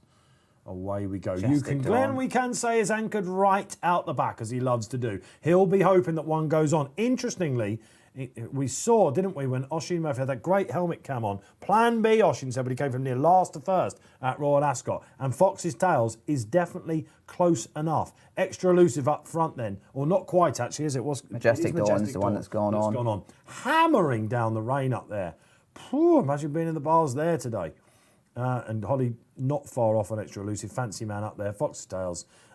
Stormy Antarctic, who'll love the way this is panning out, I would imagine. And old Yukon Glen looking on from the rear. Are you panicking yet about the back marker, Mr. Millman? No, but you would like them to go a stride quicker, just to stretch them out a little bit. Holly's keeping a good hold of Extra Elusive, and Jim Cry's having an easier time of it up front. TC? I think it's panning out how we expected, with Majestic Dawn going forward, Extra Elusive being a bit keen. But I in think you've second. got to be happy with him. He looks like he's on good terms with himself today. He's definitely better than Sandown. Yeah, I mean, yeah, he's travelling a lot better than Fox's Tail's just been niggled along around that bend. I think just stumbled briefly, but It's gone 2-1 then, Barry the Fav. Set to 2-1, and Yukon Glen is 2-1. Although he's getting scrubbed along at the back, it's reversed around again now. 4.4 Fancy Man. The market likes him. Fav doesn't like this. 5 Fox's Tails now. Oh, Fancy Man's travelling lovely for Pat Dobbs. Yeah, this is one of those handicaps to the small field scenarios, isn't it, with the favourite? He's not totally done with, but you can see on the exchange he's gone right now. Extra Elusive coming far near side then, but Majestic Dawn freewheeling. Fancy Man, the last off the bridle. Here comes Yukon. Yeah, I think Yukon's most likely winner from this point, but Fancy Man's travelling the best. Fancy Man at Haydock, it is his track. Fav's well beat, isn't he? He's still there, but he's just been off the bridle for a long way. Pat Dobbs has not moved a muscle. Oh, this is the Haydock form then. Extra Elusive crying enough on the near side. Bit too soft not done yet, is he? Oh, my Lord, he's coming back in, is he? Oh, wow, is this going to actually come back and get them? Well, Majestic Dawn's still there. Yeah, the market's telling it. Looks like he's going to get them up. This is quite a ride, this by Sylvester. He did not look likely whatsoever, did it? But this is a good horse, guys. Very green mid-race. Scrubbed along off the bend. There's the 101. That's what you want to see. The Fav goes in and beats Mr. Haydock himself. Is Bristol Demai on the flat. Fancy Man, who's come right back to form. Obviously loves Haydock. Barry, I said he was done. I thought he was done as well. I thought our money was in the bag. 9.8 for 36 quid. 9-0, 460 quid, all the way down to 101. He's hit a high of 9-1 in running, unbelievably. Yukon Glen, that traded at a low of 2.92. We also had a low for Fancy Man, who traded at 1.53. The other horse that was there, Majestic Dawn, 7.4. Extra Elusive traded at 5.1. Stormy Antarctic, 4.8. So they've all traded low against the favourite, but he's pulled it out of the bag there. Yeah, he's put up a very strong performance there on ground that probably against him. He looks a tourist there. He was running around all over the place, Barry. You're absolutely right. And he's shown real battling qualities there. Punters will love that, won't they? A favourite that looks beat and then pulls it out of the fire. If you backed him at a short price, you're thinking SDS special there. Yeah, no, he's got him going again, because I'd say halfway he wasn't going particularly well. Yukon Glen came on the broad and I thought he'd pick up. Fancy Man travelled the best. Maybe Dobbsy wishes he probably sent him on a little bit. Potentially, yeah. He's going to stay further. I think now that he's probably maturing. They thought he'd be a mile 4 horse at the runner-up, didn't they, TC? But he's going to get it now, isn't he? Yeah, definitely. He hit the line pretty well, actually.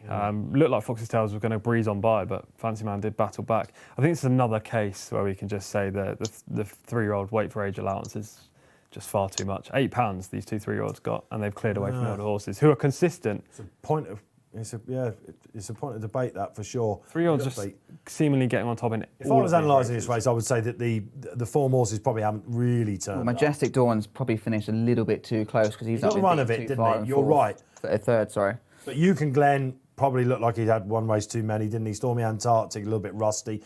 Extra Elusive, not quite the Extra Elusive last year. Yeah. He got racing a bit too soon as well. Holly was desperate to get the Standside rail, but so this wasn't a Champion Stakes performance, but this is a horse that's definitely on his way up the ladder, isn't it? I'd say he's not quick enough for the Champion Stakes.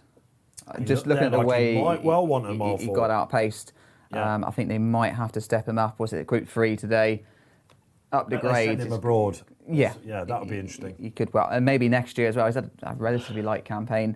But definitely, I'd say 1.5 miles. Looking at the way around that home bend, he just got outpaced a little bit. And it hasn't been a light campaign today. Barry Orr, we got there in the end. Tricky car, but we had some fun. Yeah, we certainly did. Did a few things right. A couple of short headers went against us for a nice touch on a lucky 15 and win a few quid for the charity. But we live to fight another day. Looking forward to next week already. Great stuff. Thanks, Barry. Our big hitter from Betfair will be with you next Saturday. James Millman, all the way up from Devon. Nearly pulled it out in the last race of the yard, didn't it? But it's great to have you back, James. Yeah, no, crazy around a cracker. Fantastic Fox one, so that's a bonus. Professional reputation restored. TC, you got one over the line at least, didn't you? A nice one, and now it's all about the stake. You doing me out of a winner there, Dave. Oh, yeah, I know, I probably am. Of course, Majestic Glory as well, and Tis Marvellous. Yeah. It was an okay afternoon. Tricky day, you have to be said. The 9 races, there wasn't really a strong favourite apart from these 2 King Power horses who I wanted to take on. Yeah, okay, and of course, if you follow TC on Twitter, look for those Saratoga horses tonight as well. Bolshoi Ballet will be back. We'll be back next Saturday. I've been Dave Orton. This has been RP Live. Thanks for joining us.